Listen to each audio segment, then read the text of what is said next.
Welcome.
How you doing, Chris?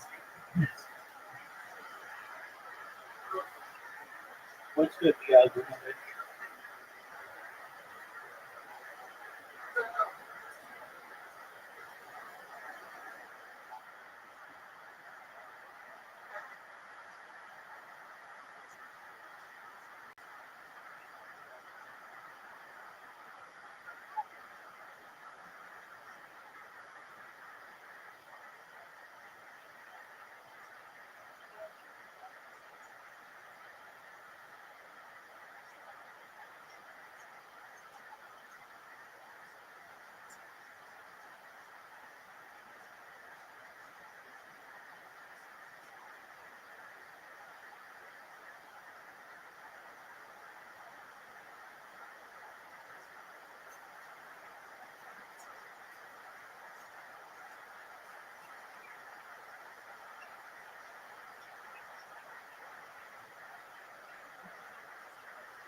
Hi, Mr. Aquarius. Can you bear with me just 2 minutes?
All right, Mr. Aquarius. Thank you for your patience. Are you ready? Calm down, girl. Calm down. Calm down, girl. You couldn't see. You couldn't see.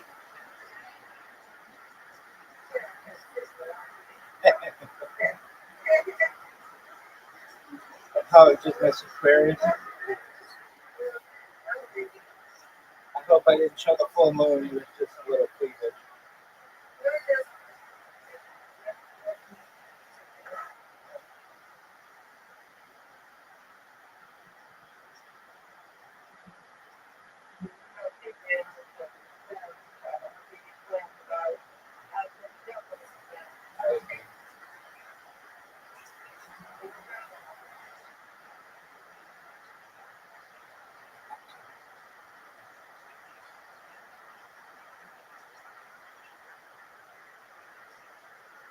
Look at you.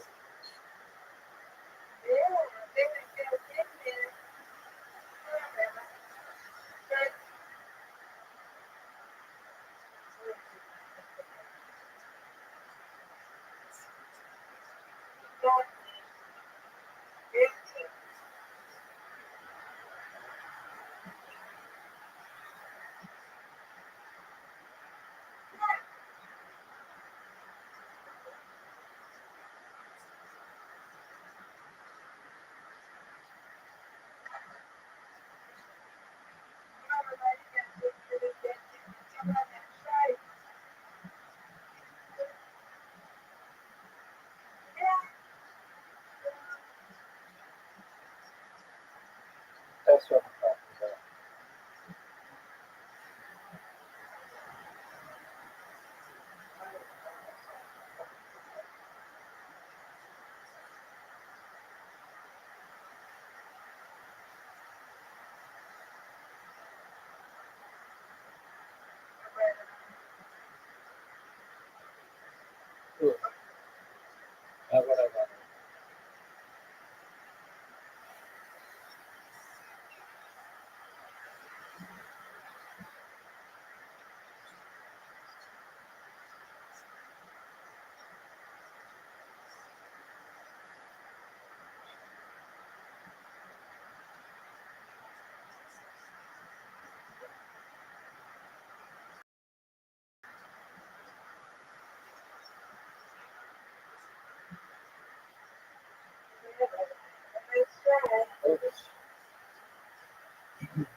Good score.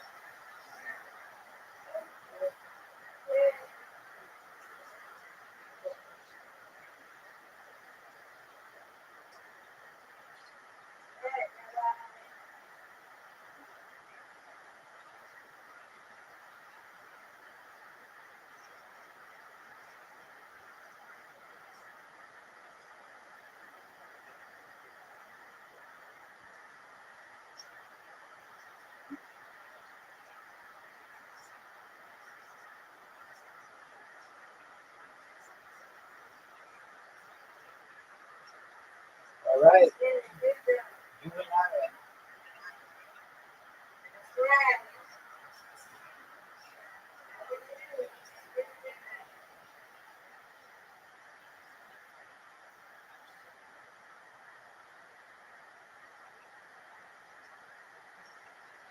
Nice strike.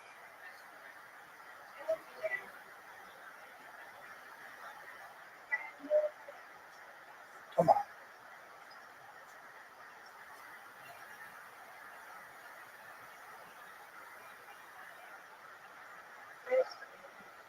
Man.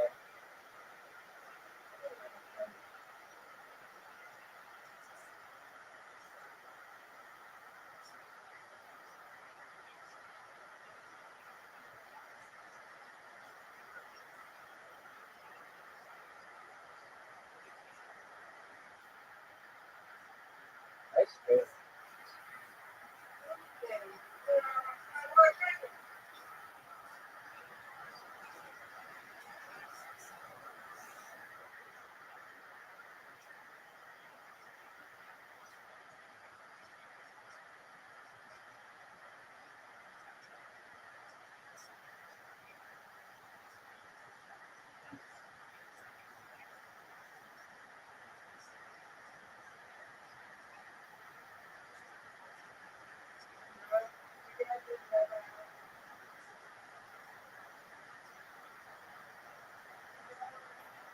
Man, I keep getting the splits.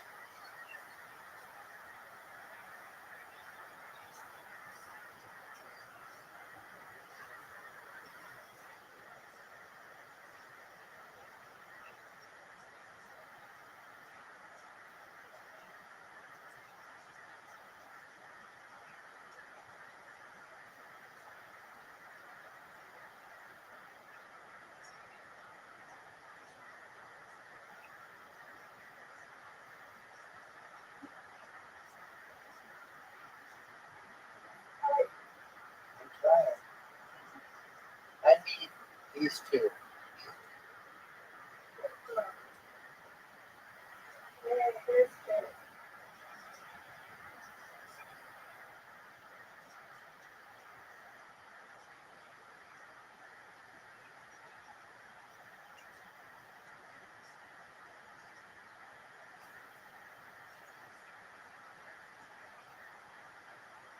Nice strike.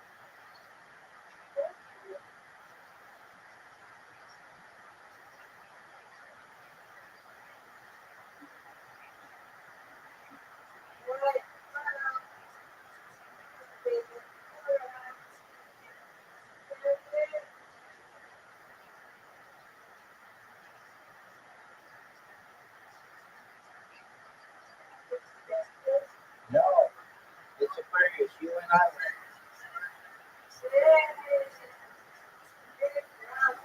Good job, Miss Aquarius. Thank you. Great job. Thank you for your patience. Good job. How was physical therapy?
have your last appointment on?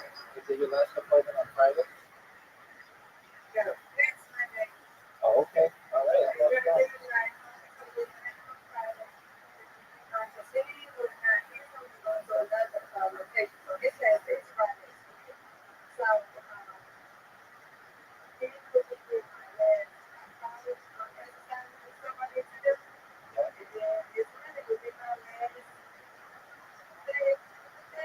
So he's going to another location on Friday, and then so Monday you'll go to a new location just once.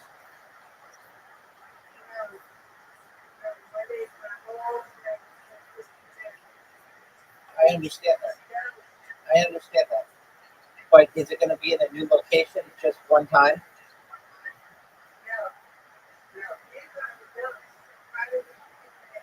Oh, so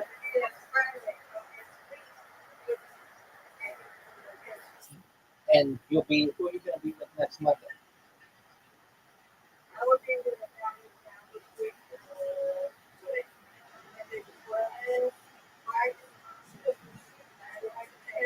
Oh wow.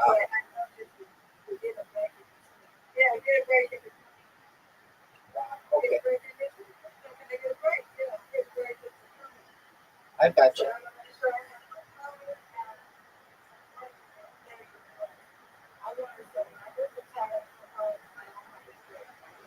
Right.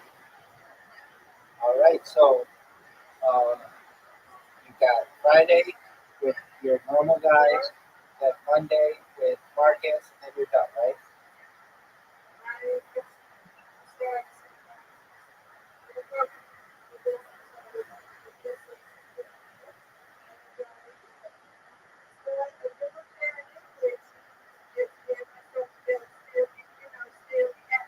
Right. I got you.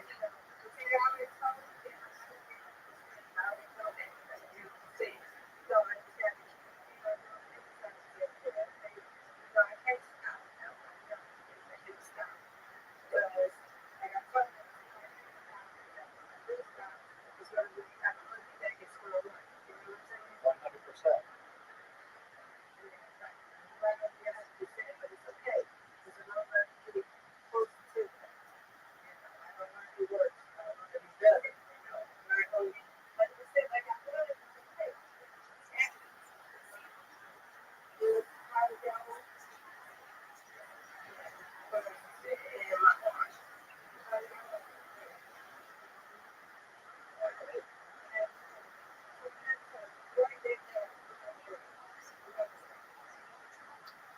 All right, Mr. Phillips. Well, sweet dreams, and we'll play tomorrow night, guys. Well, thank you again for your patience.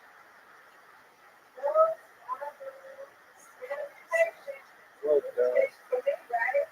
Absolutely. Okay. Sweet dreams.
Yo, how are you?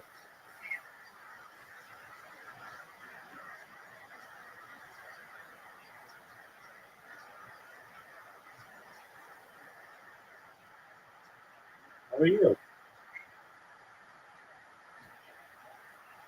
What's up, man?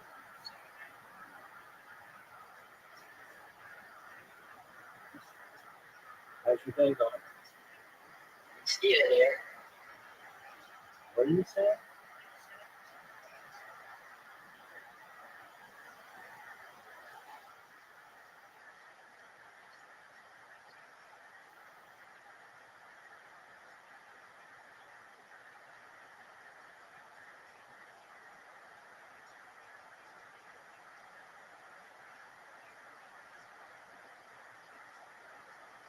Yo, how are you?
Yes, domestic units, which used for demanded to leave as well unless they were to convict. He advised at this time Vasco da Gama, and in fact predicted his many successes with a tremendous level of confidence. And look, you're working with really good instruments. You've got my copper astrolabe, you've got my perfected Alphonsine tables. You cannot go wrong. And in fact, Vasco da Gama did tremendously well. I founded the Cape of Good Hope and visited India and really, in many ways, initiated the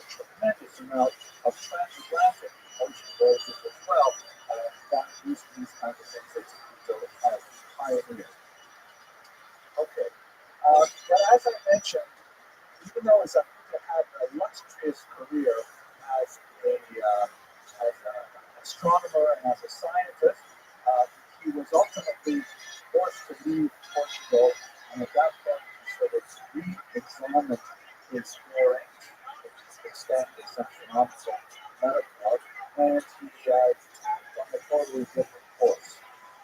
He fled with the masses of Portuguese Jews, many of whom were originally Spanish Jews who were moved to Portugal after 1492.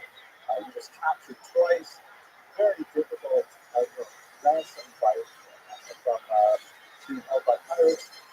He eventually settled in Tunis, then later he made his way actually to Israel, and then he died in Damascus. And at this point, he just changed everything. He said, you know what? No longer going to write about astronomy. He did read one small book, but it was not kind of it was just kind of like a memoir sort of book. And he wrote this book called Sleeper Yuchasin, which is a fascinating title. Yuchasin is lineage of Yuchas, from the Hebrew as well. And it basically traces the lineage of the Jewish people. It seems that he wrote in Hebrew, although he wrote many of his own books in Hebrew as well, chose to specifically devote Hebrew to the book. It seems that he sort of had a change of heart, and said that I've given so much to the world in terms of science, and look how myself and my people have been treated. Let me focus my energies now on doing something specifically for my people. And he looked inward, reflected inward on the nature of the precariousness of Jewish existence as a minority in the States. And he wrote essentially a history of Jewish persecution, describing how Jews were moved from one location to another, chased from one inhospitable climate to another, despite their contributions to large society.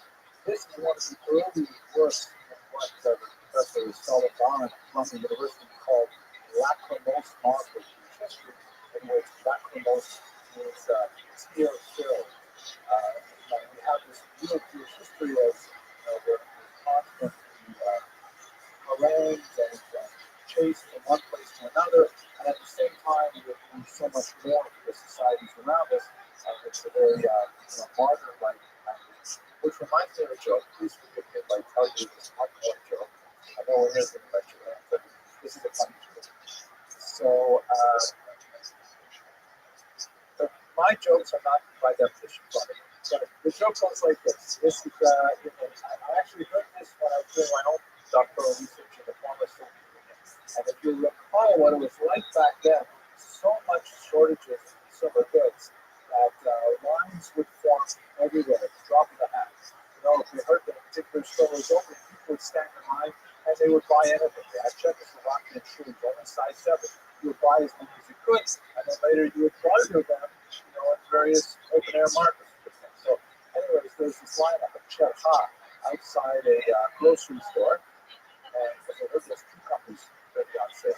And everyone's standing there in line, and there are all these different nationalities, Russians, Slovakians, Lithuanians, Czech, Jews, so they're standing in line, and the door opens, or the window opens, and the manager reads out and says, "We've just learned that one of the trucks of cucumbers has broken down and will not arrive.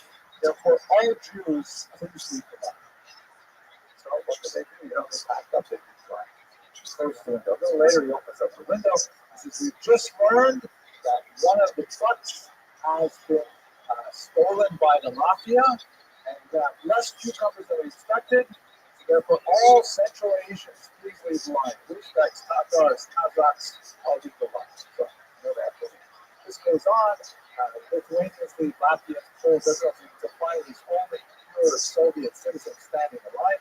And the guy opens up the door and says, "We just learned the last truck has caught fire, and there are no trucks arriving today. No cucumbers at all. Everyone please go home." So Ivan turns to the door and says, "You see, the Jews get all the bricks." So in many ways, the Sefer Yuchasin, which we're talking now about a 16th century history, follows a model that we repeat over and over again by many historians. it's not the first of the series. You could even say that some of the biblical books follow this kind of metaphor. Of the lachrymose model, though, the Jews get all the breaks, said in a certain amount of black humor. But nevertheless, it is a testament to the work of his maturity, the work of his old age, as he reflects on the meaning of Jewish existence in the diaspora. So, in terms of his legacy, you get a sense of the importance of people like Zacuto for understanding the Iberian reality. They were somehow, first under Muslims and then under Christians like Zacuto, somehow able to leverage their superior education, their literacy, their openness to scientific ideas to achieve phenomenal success within their societies. With few exceptions like minorities who were forced to leave, many of them were able to climb to great heights. We've seen already Hastai ibn Shapur, the great diplomat, Shmuel Hanafian, who basically led a Muslim army for 16 years, incredibly famous as a Jew doing this, and at the same time writing an important Talmud commentary that's published with every tractate for authority even to this day. Yehuda Halevi, the great secular poet and doctor, who at the same time is entertaining Arabic masters with his Hebrew book, with his Arabic poetry, and with Ezra and so on. Abraham is the last perhaps of all of these things.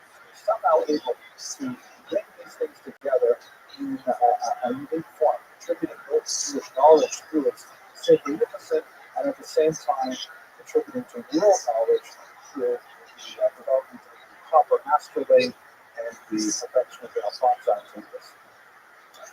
What are the factors that made it possible? It's very hard to identify any that were present at that time that are not present at other times. I would like to hazard, however, that some of the things might be a sort of openness to society in the Jewish world that's not necessarily present in other areas. An openness, an idea that Jews, should not be closed off to any body of knowledge simply because they were Jewish. There was no idea that these scientific endeavors were somehow taboo because they were practiced primarily by Christians or by Muslims. Obviously, we don't have that many Jews excelling in Christian theology, or maybe we do, I haven't studied them. But that's probably, the great part of the reason for their success is this lack of fear of the toxicity of outside society. At the same time, as we shall see beginning next week, it was indeed toxic because the ferocity of first the Inquisition and then the expulsion was so unprecedented and so rapid that it's hard to imagine how this could have happened to any other society. The Jews were so well integrated into Spanish culture, both under the Muslims and later under the Christians, that one might think that their position was impregnable, but in reality, that was exactly what brought them down. As we shall see next week, it was the complicated relationship between the conversos and their attachment to the traditional Jewish community that ultimately made the expulsion inevitable to take on the spell of or slaves to the ideology of the purity of the life. That's something we'll have to explore in much greater detail starting next week. I want to remind you that Tuesday, not tomorrow, but next week, we'll have an amazing Jewish poetry meeting. Some special in November. I really hope to see you there. It's nice to sit with you in the audience and listen to someone else. Maybe to make some jokes and criticize them. But with that, I'd like to conclude the lecture for tonight. Thank you very much for coming, and I look forward to seeing you next week.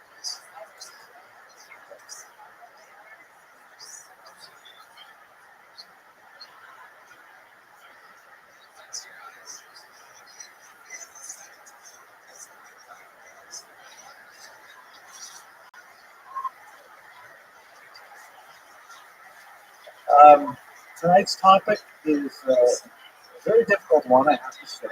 This is not someone that I would necessarily choose ideally as our subject or as a preface. He's an extremely important figure in many ways, but I'm choosing him primarily because he is emblematic of a conundrum that the Jews faced during the extremely terrible times of the Spanish Inquisition and the expulsion. He'll be a foil in some ways for the larger discussion that will take up the bulk of our time tonight, which is speaking about the mechanics of the Inquisition that led inexorably and terribly to the expulsion of the Jews from 1492. I'm speaking, of course, about Abraham Senior, also spelled Senior, who was a very important financier and leader of the Jewish community in Sevilla, Spain, during the last years of the 15th century. We have to begin with a joke, though, and it's hard, after spending so much time this week in particular being immersed in the Spanish Inquisition, but I will try nevertheless. Did I tell you a while ago about the joke about the guy who his therapist tells him it's time to step away? No, okay, so the joke goes like this. There's this Jewish man who's been going to a very competent psychologist for many, many years. And he's worked through all of his issues one at a time, and he's really made tremendous progress. So finally, the therapist says to him, listen, Irving, you've been my patient for many decades now, really, and it's been a wonderful experience working with you, but I really think it's time cut the apron strings and let you go out on your own. I really don't think you need to come back to see me twice a week like you have been for so long. And Irving says, well, gee, doctor, I don't know. I mean, this is a big step. Without regular contact. So listen, I'll tell you what, Irving. I'm going to give you my personal cell phone number, and you can call me anytime, 24/6, anytime you have any kind of problem. Just call me. Doesn't matter. I will answer, and we'll work it through. But you will be fine. I'm confident in you. So Irving, he trusts his therapist. He says, fine. So we pick up his wife. A couple of days later, there's a call on the cell phone at 5:35 in the morning, and the psychologist wakes up, groggy, says, hello, hello, and says, doctor, it's Irving. I had a terrible, terrible night. I need to talk to you about it. And he says, oh, no problem, Irving. I'll help you out. What happened? He says, well, doctor, I had this horrible dream that you were my mother, and that you were smothering me, and that you were controlling every aspect of my life. And I couldn't make a single decision without, consulting with you. And so the doctor said, well, what did you do about it? I said, well, I woke up shivering and shaking, and I figured I'd better go settle my stomach. So I went into the kitchen, and I sat down, and I made myself some tea, and I had a little breakfast. I had, a couple of pieces of Melba toast, and then I called you. And the doctor said, no, a couple of pieces of Melba toast, that's what you call breakfast? It takes a little bit, right? It takes a little bit. Okay, all right. Thank you for listening to me. It makes me feel better. Okay, let's do the good and welfare. First of all, tonight's lecture is sponsored by Mr. Phil Alvarez, who has been watching these lectures for quite some time. He's quite expert in this particular subject, far more so than I believe. He's been doing genealogical research on the Simeon family, which is actually quite extensive, especially after the conversion. When they take on the name Coronel, it's actually quite an illustrious family for many centuries. So we're very grateful to him for sponsoring this lecture. All of these sponsorships go, of course, to our scholarship fund, which has raised now almost $11,000. So we're very grateful for that. By the way, we will be starting, God willing, out in the new semester, a whole new series focusing on the Sephardic diaspora, including as well as Mizrahi Jews and their traditions, and we'll be seeking a whole bunch more sponsorships at that time as well. Very important reminder, tomorrow night, a tremendous event. We're going to have a poetry reading by the incomparable Yoshua November, who's a professor on our campus, very beloved professor teaching English composition in particular. His poetry has been published in the New York Times, Chicago Tribune, many literary magazines, and he'll be signing copies of his latest book, which was incidentally a finalist for the National Jewish Book Award.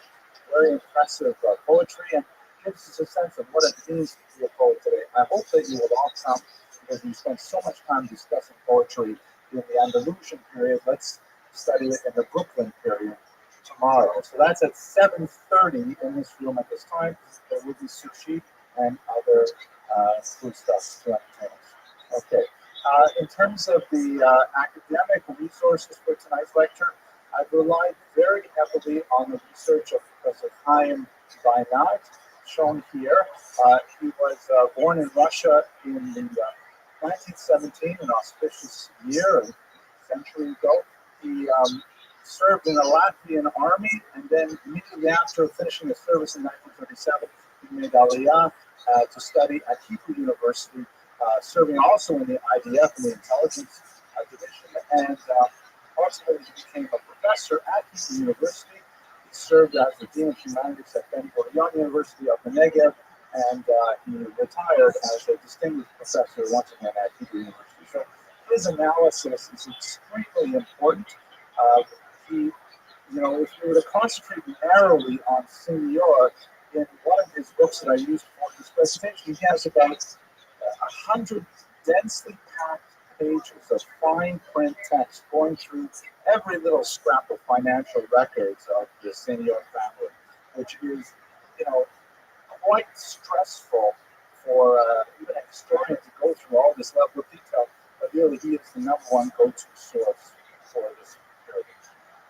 Okay, so what's the basic biology, the basic biographic data that we're studying tonight? He was born probably in 1412. We're not precisely sure of that date, but his eventual conversion to Christianity occurred in the year 1492, and according to contemporary accounts, he was somewhere in his 80s, perhaps late 70s at the time, so that's where we get that date. He was a major Spanish financier, Rabbi de la Corte. He was the official financier of the Hermandad, which is an important institution in the Spanish government. He was essentially a tax farmer, which was a very important position in most medieval economies. Basically, a tax farmer, because we live in an era when the state deals with us on an individual level. It's funny, I just updated my W4 today. The state, because they deal with us as individuals, numbered individuals, their social security numbers, they tax us directly and immediately and frequently and often too much. But in the medieval period, taxation was conducted through communities, a corporate nature society. So the Jews as a whole would receive a tax assessment, and the tax assessment would have to be calculated and paid on a communal level. How the Jews themselves collected it and distributed, that was up to them. Similarly, the idea of being a tax farmer is that the king could give typically a Jew the responsibility of collecting the taxes from a particular estate or a particular region. And let's say the king set that amount at, let's say 100 ducats, just for taking a round term. If the Jew were able to raise 110 ducats, then the 10 ducat profit would remain in the possession of the tax farmer. And that's essentially what tax farming was. So we're going to look at the specifics of his role in the economy shortly. His adopted name, once he converted, was Fernand Nunez Coronel. It was after the sponsor was King Ferdinand himself, hence the Fernand. Nunez and Coronel are very important aristocratic names, particularly in the Guzman family. If you know Sephardic Jews, many of these names resonate over generations because they were, high-level names in the Spanish aristocracy at the time. His son-in-law, Rabbi Meir Melamed, who is referred to frequently as Rabbi, so evidently had some kind of training. He also converted with his father-in-law. He took the name Perez, Hernan Perez Coronel, and that's how it comes down through history. In less charitable accounts of his life, in particular, the term senior is sometimes punched negatively as sone or, meaning Hebrew one who hates light. He converted to Christianity because he hates the light of Judaism. That's the derogatory name. As we shall see towards the end of tonight's lecture, it's considered a more nuanced and complicated decision. And if anything, as a historian, our goal tonight is to try and give some perspective as to what must have gone on in his mind. My job is not to give a value judgment, but at least to provide some information and context for others who are interested in engagement. This is incidentally his signature shown here. We have, in terms of our source base, a tremendous array of sources, but they are almost all financial in nature. Bills, receipts, lawsuits, of which there are many, royal commands to Senor, and summonses if these commands were not followed correctly, and so on. But we know very little about, for example, where his family is from, even his own birthday. A lot of his family issues are simply lost because our source base is essentially financial and governmental. So here's the basic problem that affects to a certain degree Judaism, but especially affected the Christian world, and was very significant for many of the processes that we will be discussing today. And that is basically the concept, as we would say in Hebrew, Nyla and the Kodesh for the most. One ascends in holiness, one does not decline in holiness. And so both Judaism and Christianity have this idea that once you join the club, you can never get out. Once a Jew is converted to Christianity, even forcibly, according to many opinions that were significant at the time, then they are a Christian, that's it. They cannot get back to Judaism. They cannot renounce their Christianity, even if that baptism was done against their will, under duress, and so on. Perhaps you recall that the most tragic of these stories was the case of the Mortara affair, which occurred in the 1840s in Italy. And in fact, apparently Steven Spielberg was working on a movie version of the Mortara affair. A very sad story where there was this Jewish household, and they had a Christian maid working in the household.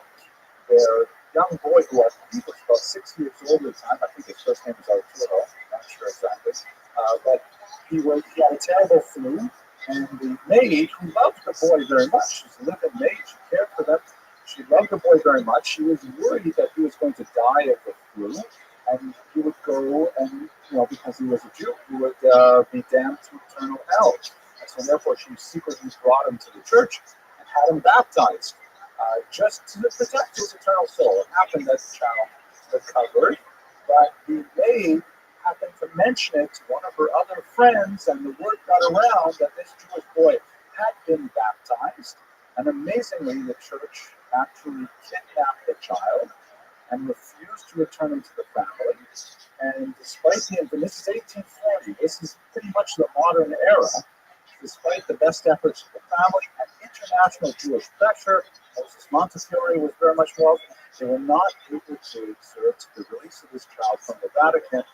He ended up growing up in a monastery, becoming a priest, and engaging in some Jewish proselytism afterwards. So it's a terrible kind of story, and that's 1840.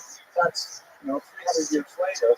So certainly in the 15th century, we're going to have this problem. So the church is going to be trapped in this ideology, just like Ferdinand and Isabella in particular, that once Jews are converted, even against their will, even under duress, they nevertheless are within the purvey of the church, and they may not be returned to Judaism. This will be the problem that we explore many times. I'll also like to say one more word, to a certain degree, as a kind of a prologue. My first encounter as a historian with the Spanish Inquisition was ironically through the Holocaust. This important book, The Destruction of the European Jews, is one of the great initial studies of the Holocaust by a very important historian known as Raoul Hilberg. Hilberg is certainly the father of Holocaust studies, certainly the father of Holocaust studies. He dove into the Nazi archives, and he wrote this massive 3-volume work which essentially dissected the very mechanics of the bureaucracy of Nuremberg. And it's a fascinating study and landmark study that has shaped all Holocaust historians afterwards. He's been criticized for relying too heavily, perhaps, on Nazi documents. He downplays, for example, Jewish resistance and things like that, but that's not our purpose today. What is useful for our purposes is that in the very first chapter of his book, he essentially compares the Holocaust to the Spanish Inquisition and expulsion. And he says that the roots of the Holocaust may be tied to the events we'll be discussing today and next week, 500 years earlier, which I always felt was a stretch. I always felt like, oh, come on, they talk less about the macromos model. As we say in French, plus ça change, plus c'est la même chose. The more it changes, the more it's the same. I thought it was a real stretch to say something that happened 500 years ago in a medieval environment is really what happened in the Nazi bureaucracy in the 1930s and 40s. But in fact, the more I study this period, the more I see that in fact Snowbird's argument holds a lot of weight, in my humble opinion, and perhaps we will have the opportunity to explore this as well. The element that I'd like to identify tonight is perhaps the defining similarity between the Holocaust and the Spanish Inquisition. It's not the purity of blood argument that he makes much of. It is the idea that the Spaniards were slaves to their own ideology. That even when it was counterproductive, when it was financially ridiculous to even contemplate expelling the Jews, nevertheless there was this inescapable quality of the Inquisition that ultimately them to expel the Jewish population. Okay, very long introduction. Let's look at the history itself. We have to go back a century prior to the expulsion itself to 1391, where you have a Dominican friar very much active in Jewish affairs, named Vicente Ferrer. He was simply one incident after another rousing up anti-Jewish sentiment, provoking riots. He is even condemned by the church on numerous occasions, and nevertheless he continues speaking out and provoking actual violence against Jews. One should recall that the church is hardly an effective hierarchical monolithic system at this time. The church has widespread lay clergy, the people who actually in the streets preaching to people, often have no ability to read the holy text that they purport to represent, and they're motivated by some of the darkest urges that we have in this human panoply of psychological illnesses. So we have throughout Europe a lot of these lay clergy who actually believe that Jews, for example, drink the blood of Christian children and ridiculous things like this. The educated higher levels of the church, including the popes, are constantly publishing bulls against this process, saying, no, it's not true, please don't believe these people, that's not the church teaching, and so on. And while the church still, will persecute the Jews in the sense of pertaining to the doctrine of witness that we may have discussed last year, the Augustinian idea that Jews must be preserved, albeit in a second-class state, but there's no grounds in church ideology to massacre the Jews. It simply doesn't exist. It happens from time to time, but it's usually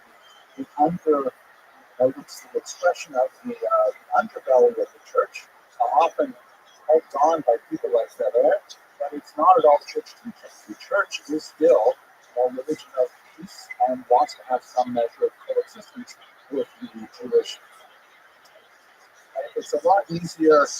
You asked a good question, but I have a feeling it's probably better if I get to the end of the lecture and take questions in. I think it will be hard to if you were to go down the rabbit hole of explaining anti-Semitism, it would take a long, long time.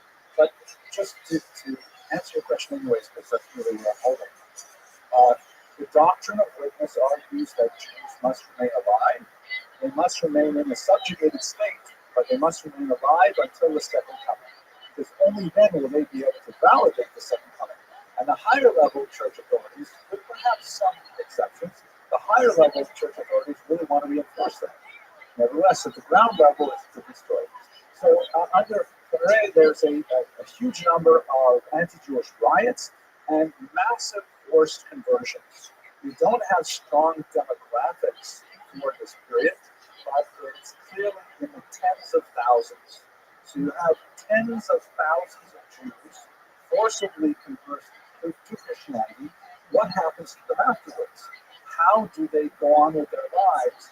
And the church does have this position that now that you're converted, it's a zero-sum game. You can't move backwards. You have to go forward. You also have at this time the anti-pope, because the papacy itself is under considerable strain, and there are several people running around, all claiming to be the primary head of the Catholic Church. And one of the ways that they can leverage popular support is by appealing to these subterranean urges in the wider population. Benedict the 13th is actively promoting these ideas, which leads to still greater numbers of forced conversions.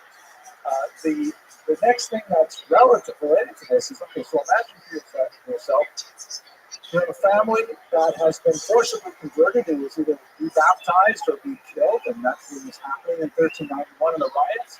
And now, what do you do? The riots are gone. Peace is done. Do you just go back to living Jewishly, or are you going to be a target of another attack?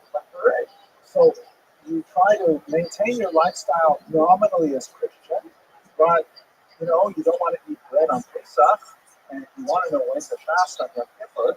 So you go back and check in with your Jewish relatives and the Jewish compatriots. What exactly is going on Jewishly?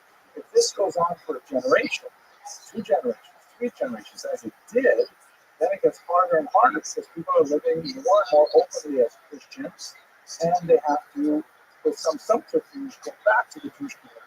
So what they started doing at this time was they started distinguishing these new Christians, we're going to explore the terminology shortly, and preventing them from having contact with Jews, because they knew that they're going to be, so to speak, infecting them with Jewish education, which is perhaps the worst thing that can happen to this group.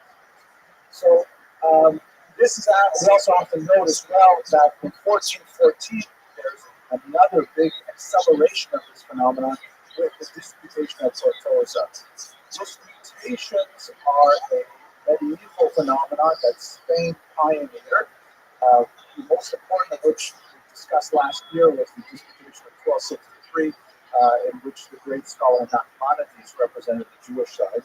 By 1414, however, the church had got it down correctly.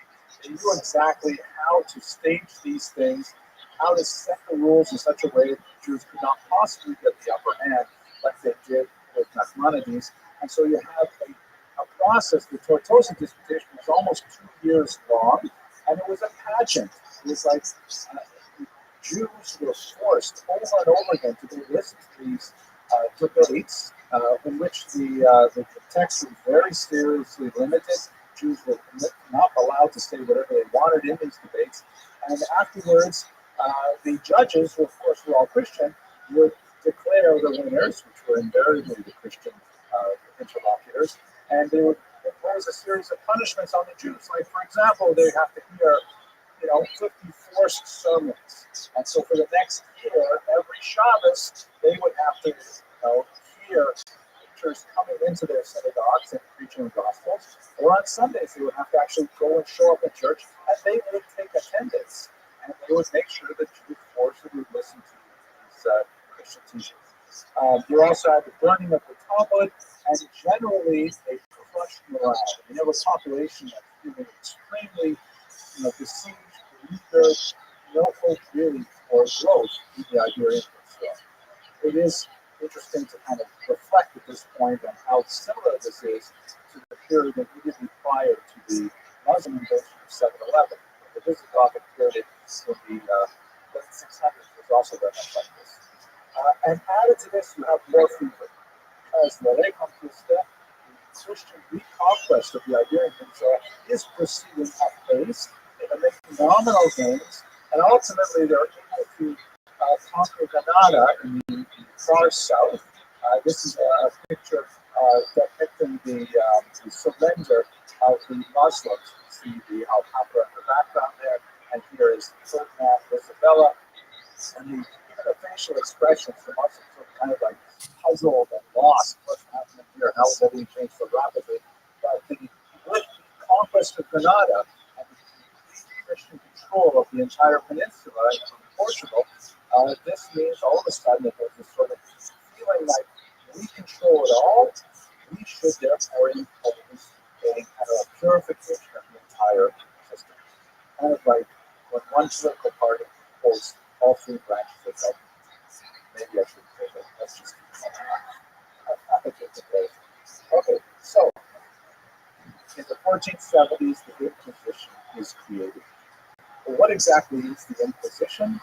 It specifically targets those new Christians who, that is, Jews who were forcibly converted to Christianity, who are backsliding in their faith and adopting Jewish practices, teachings, ideals. Here is the official seal of it. It's interesting in Latin, it says, Exurge Domine et judica causam tua. This is actually a quote. It says Psalm 73, but the Catholic Church counts the Psalms a little differently than the Jews, so I had to look it up until I found it here in Psalm 74.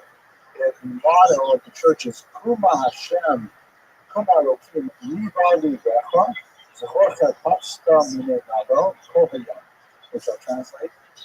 Arise, God, and fight your fight. That's what's included over here. And the second part of the verse is, remember the insults to the base people every day. Meaning, go out there and fight the fight of God, because there are these low people who are insulting you every day. That's the concept of the Inquisition. We're going to inquire as to who are these base people. Once we identify them, then we will punish them appropriately. The leading victor was, of course, Torquemada, shown here, an unusually wicked person with a tremendous skill for torture and various measures, various instruments to elicit the kind of forced confessions and false confessions that have made the Spanish Inquisition so infamous. You can imagine that it's probably a lot like the 1930s in the Soviet Union, where a family of Christians would be isolated, arrested, put on the rack, tortured with a whole series of tortures. I'm not going to go into detail. If you like, you can listen to my lecture on Inno da Costa from last year. I won't go into much greater detail. And they would be forced to give up the names of so many other accomplices, so many other false Judaizing Christians, and so many other Jews who are associated. But technically speaking, at this point, the Inquisition is specifically targeting not Jews, but Jews who were forcibly converted to Christianity and were entertaining Jewish ideas. It really, however, spread rapidly. Because let's just understand, who are these people, these so-called new Christians that we come up with? So perhaps the most neutral term we use is converts. That's a term, whether they converted willingly, whether they converted against their will, doesn't matter, they actually converted to Christianity from Judaism. Christians call them new Christians in order to make a distinction, which does not exist theologically, between those people who were originally Jewish and now have become Christian with those who were originally Christians. And the new Christians were subject to a whole series of demeaning tests of faith to demonstrate what we call in Latin the term bona fides. Right? Maybe you've heard bona fide, that's how Americans say it, right? Bona fides means good faith, meaning that they are, in fact, what these Christians were not assumed to have bona fides. They were untrustworthy. The Hebrew term used is anusim, which means only those first. In other contexts, for example, that's the term used for someone who was raped, anus. The term marano is a derogatory term. It means literally pigs. Obviously, this is used inappropriately. And finally, another neutral term, crypto-Jews. That is, they're still Jewish in secret. Crypto. Jews. These are all the same people, but it gives you a sense of the various ways in which they could be viewed from without. What would happen is that these conversos who were suspected of Judaizing would be drawn before the Inquisition, and as I mentioned, tortured, maybe required to confess and name names, and then they would be sentenced, as in this famous representation by De Goya, to a series of ritual abasements that were designed to serve as markers to the larger population of the dangers of Judaizing, and also as fitting punishments for the conversos themselves. They would often be required to wear this humiliating tunic and the conical dunce cap. The tunic is called the San Benito. You can see them here in these pictures. They're clearly very dejected. In some cases, they were required to wear it for life. In other cases, they were required to endure various torments, including the death penalty, the auto da fe, the being burned at the stake. And this being burned at the stake, by the way, also included being burned in effigy. The numbers are staggering. Again, we don't have a really clear sense of exactly how many people were killed, but we're once again talking about tens of thousands of people over the course of a few years. It is amazing how concentrated this is in particular cities, but throughout the peninsula as a whole. So it's an absolutely horrific period for Jews. Now, I should say for conversos. Now, what about the traditional Jews who were, technically speaking, exempt from the Inquisition because the church doctrine protected Jews as long as they had not converted to Christianity? There was no inexorable quality because they were not backsliding Christians, they were believing Jews. However, there was always a fear that they were infecting and conversos with traditional Jewish ideas and education. And so from the 1470s on, in particular under the influence of Torquemada, Jews are expelled from their homes and forced to take new residence, often clearly assigned to them by the government in less than ideal circumstances, in order to isolate them and separate them in literally ghetto environments so they would not have any physical contact and communication with conversos. So you have the conversos being exposed to the Inquisition forcing Jews to be isolated by vertical expulsions.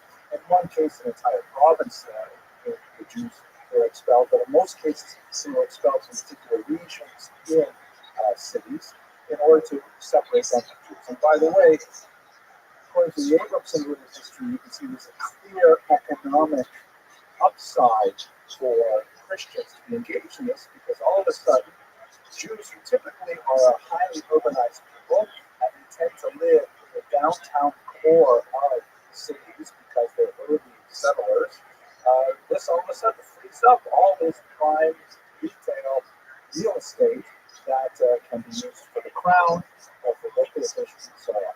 You can send them out. They may live in Midtown and they have all these beautiful brownstones over there. The Upper West Side, Upper East Side, and say, listen, from now on, you have to live in a space. Flatbush is already involved here.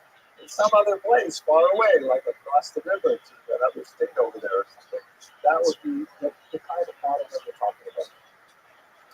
Okay. Let us look at the economic impact and look at Abraham's CEO for more detail. So, to explain exactly what his role was in the economy, there are several figures who are at the top of the financial pile in general society in Spain. Abraham Senior was one of them. John Yitzhak Rabbi, who we'll speak about next week, another. Very different choices during the Inquisition. He chose to go into exile with his people, so we'll have more of a heroic interpretation of the story next week, by the way. They functioned in a specific place in the medieval economy because they were called servi camerari. What this Latin term means is servants of the royal chamber. What exactly is that talking about?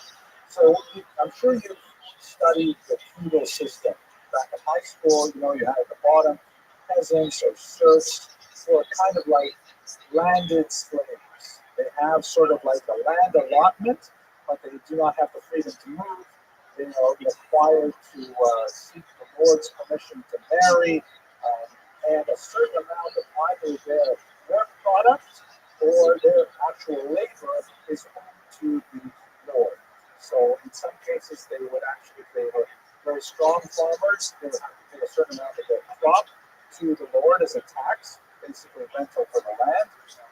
Or in places where there's not such great to do something like Corvée, which is meant that a certain number of days a week they had to work on the Lord's fields, and that's basically the position they occupied in society. Then you move up from there, you have the burghers, the city dwellers, who are engaged in all kinds of professions and crafts. And, they are usually organized in guilds, which prohibits Jewish membership, but they are the shoemakers and the tailors and things like that. Then you have a class of noblemen, and the original idea, the theory of the nobility is that, and this is a traditional Marxian analysis, is that the peasants who were so busy working the land could not defend themselves from nomadic attacks. So they sort of appointed a certain class to be the warriors, the knights, who would protect the peasants from depredation.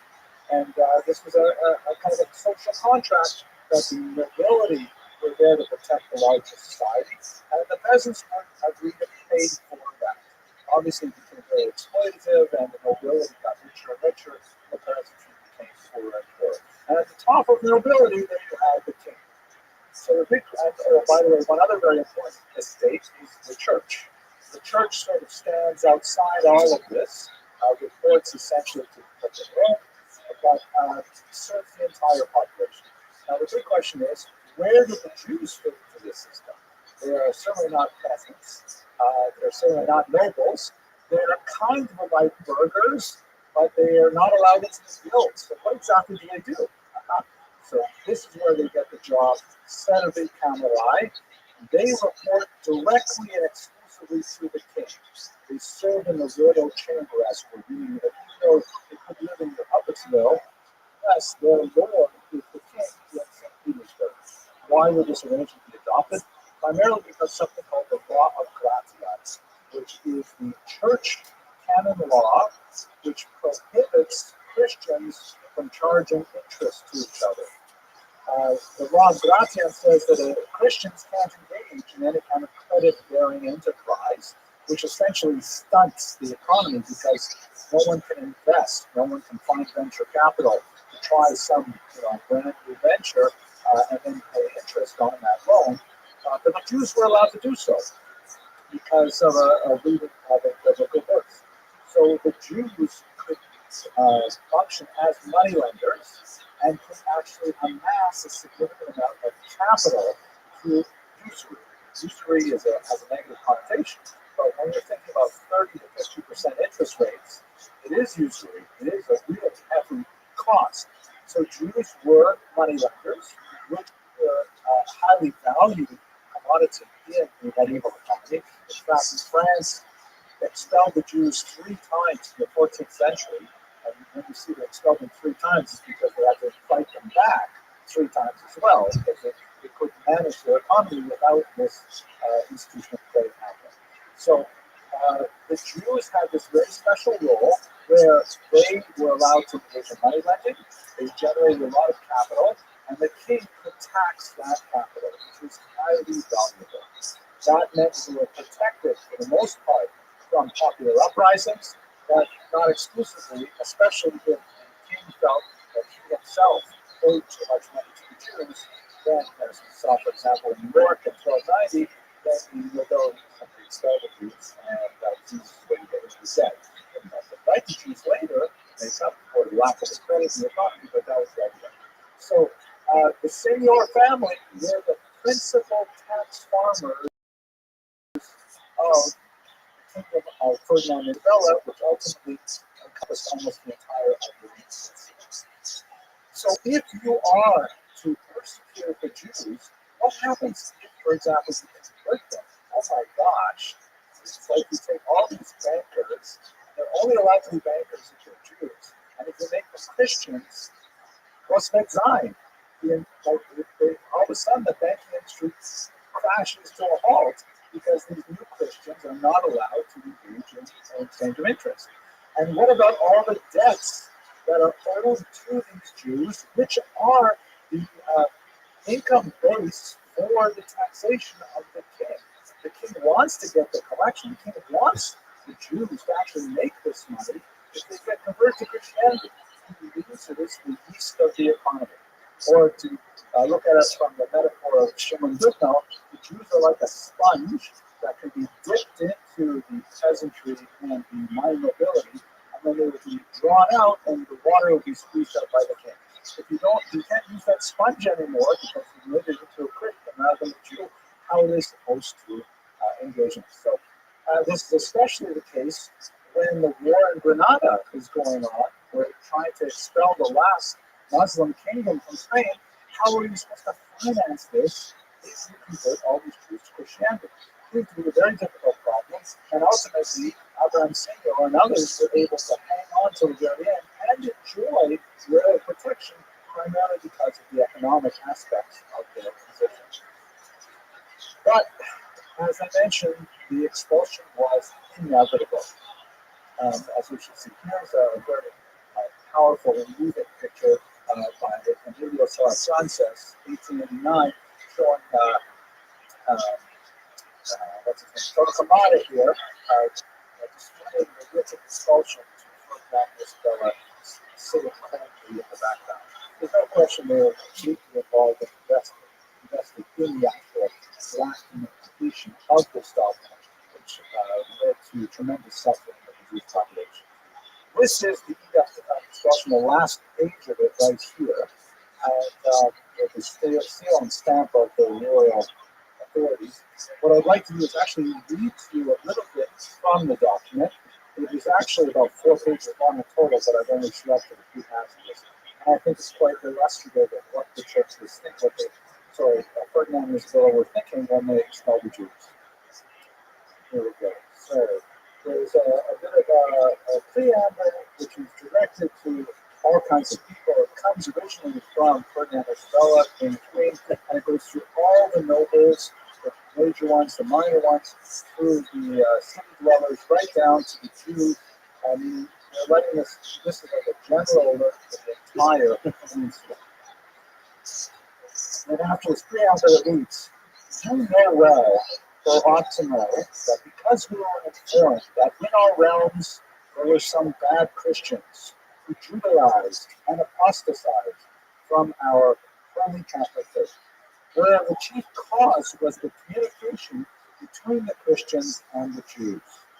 In the court days which we convened in the city of Toledo in the past year of 1,480 years, we ordained that the said Jews should be set apart in all the cities, boroughs, and places of our land." And that's actually where I'm going to stop the first time. This is like referring to the local expulsions. In other words, they're saying we tried to deal with this problem by maintaining a barrier between the Jews and new Christians. Whereby is established and made manifest the great damage to the Christians, which has resulted and results from the participation, conversation, communication which they have held and do hold with the Jews, of whom it is proved that they always attempt, by whatever ways and means they can, to subvert and detract faithful Christians from our holy Catholic faith, and separate them from it, and attract and pervert them to their cursed belief and opinions. Note, by the way, when he says Christians here, the edict is actually referring to forcing them to convert Jews, who are now called Christians, but they're the ones who are the problem here. Instructing them in the ceremonies and observances of their law, convening assemblies where they read to them and teach them what they must believe and observe according to their law, taking care to circumcise them and their sons, giving them books from which they can recite their prayers, and declaring the fast which they have to fast, and joining with them to read and teach them the stories of their law, notifying them of the Passover before its date, informing them about what they must observe to do, giving them and removing from their houses the unleavened bread and the meat has been slaughtered according to their life, and teaching them about what they must avoid in foods and other things to observe their religion, and in persuading them as best they can to keep and observe the law of Moses, and beginning them to understand that there is no other religion or truth save that, and this is proved by the many declarations and confessions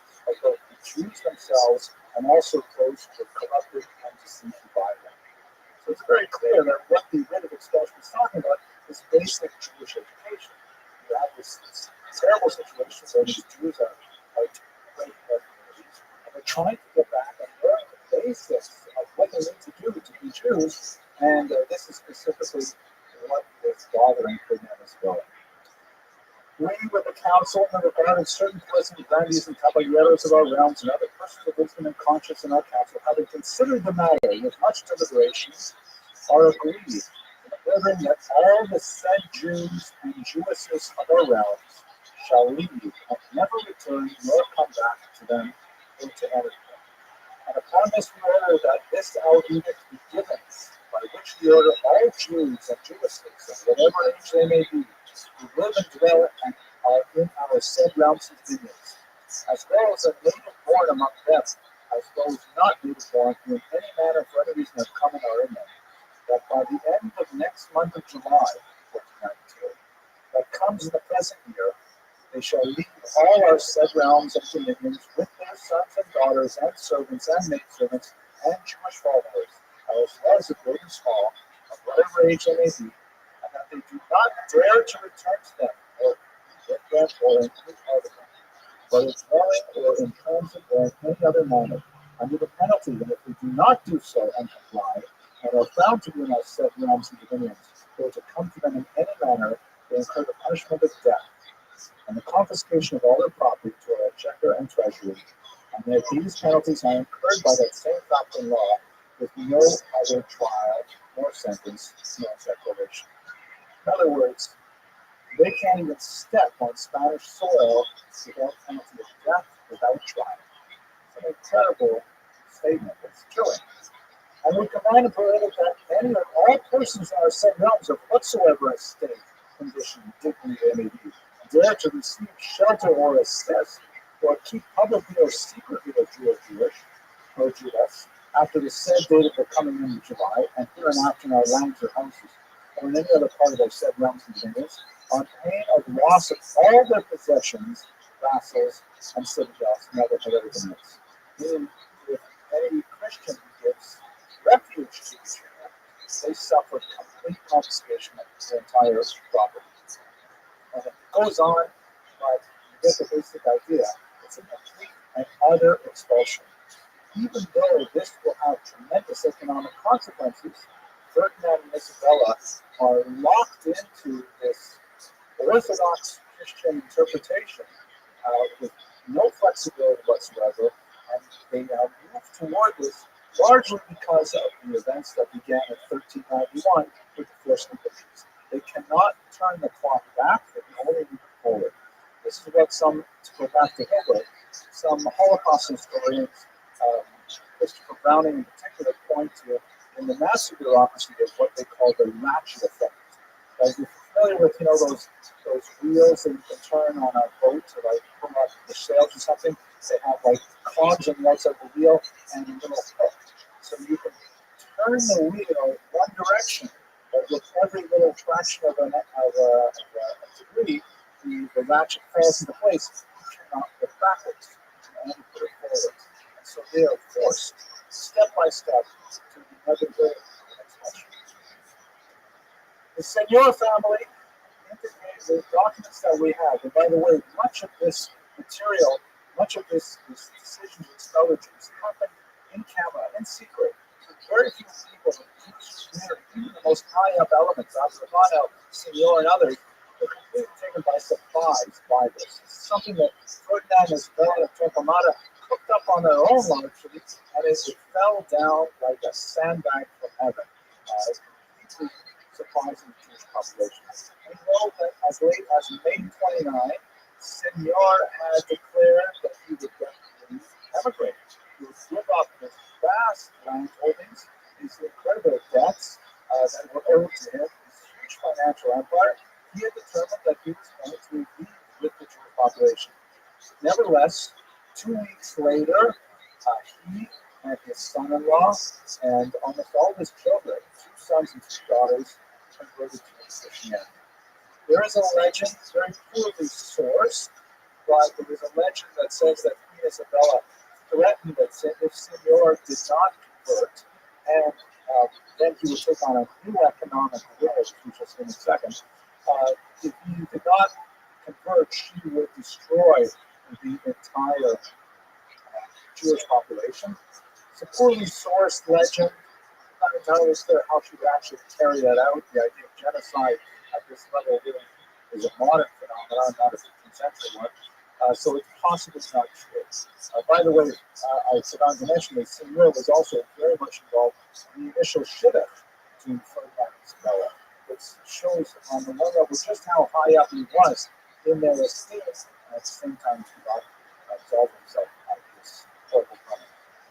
What led him to stay, we don't really know, but you can imagine his age, in his 80s, to pick up and leave and go wandering, who knows where, finding refuge somewhere, very difficult. His status, invested himself for years as the head of the Jewish community, in many aspects that was his role, and this massive multi-city empire with so many different businesses, millions and millions of the equivalent of dollars involved, and all of those things, to give those things up, must have been incredibly difficult.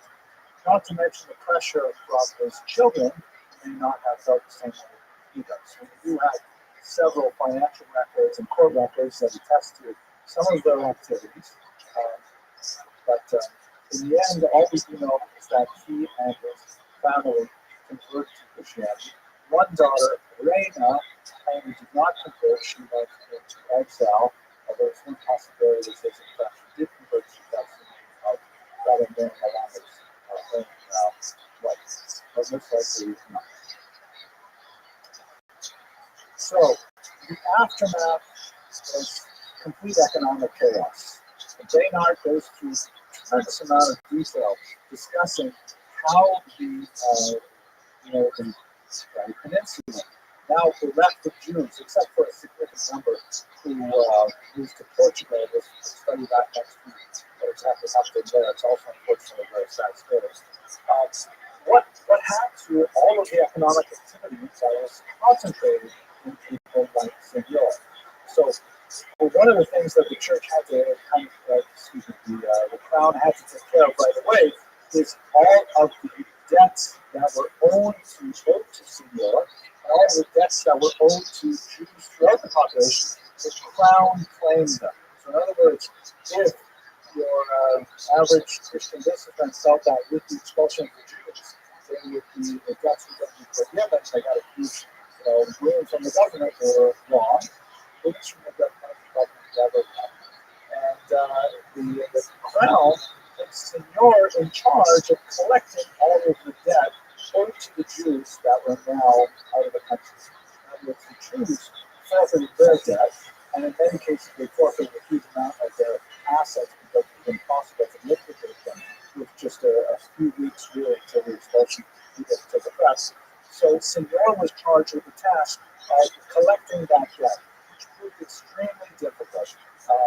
He lived only a short amount of time afterwards, but there is a tremendous number of court documents indicating the displeasure of the crown with his failure to generate the kind of income that he used to when he was Jewish. His son, Mayor Melamed, ended up passing away shortly before his father-in-law, and they would have died sometime in 1493. There's some mystery surrounding the specific circumstances of his death. But the economic situation of Spain after the expulsion of the Jews took several decades to be addressed and recovered. Many of those losses to the crown were simply not made up, and the general economy of the region took a turn for the worse, which was offset only by the fact that the discovery of the New World, which will be our topic in 2 weeks, was able to reimburse the crown for a lot of new funding that was not present before. So that's basically the story of this great period. Bono, who was a heroic figure, like many of the Sephardic individuals we studied. He's also someone who combined tremendous political capacity and activity with scholarship. He wrote a major commentary on the Bible, for example, and gets studied to this very day. And hopefully we'll be able to move on from this very dark period with something of an upload. But I thank you once again, as always, for your attention and your endurance. Have a good night.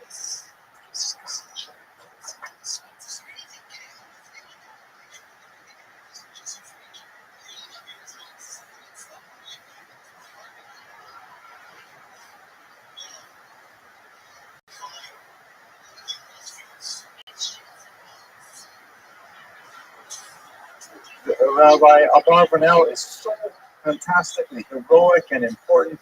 I mean, I wish I could spend so much more time researching his life and his activity. I'm deeply inspired by it.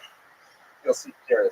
Our sponsor tonight is Mr. Charles Joseph, who has been a long-time sponsor of these classes in various forms. Who's also a sponsor of my most recent book, which I deeply appreciate, which is dedicated to his beloved parents. Tonight's source is going to rely very heavily on the research of a man named Ben-Zion Netanyahu, born in Warsaw at the beginning of the century. Ironically, it's the same birthday as my grandmother, Allah Shalom. So I guess this is how old she would have been.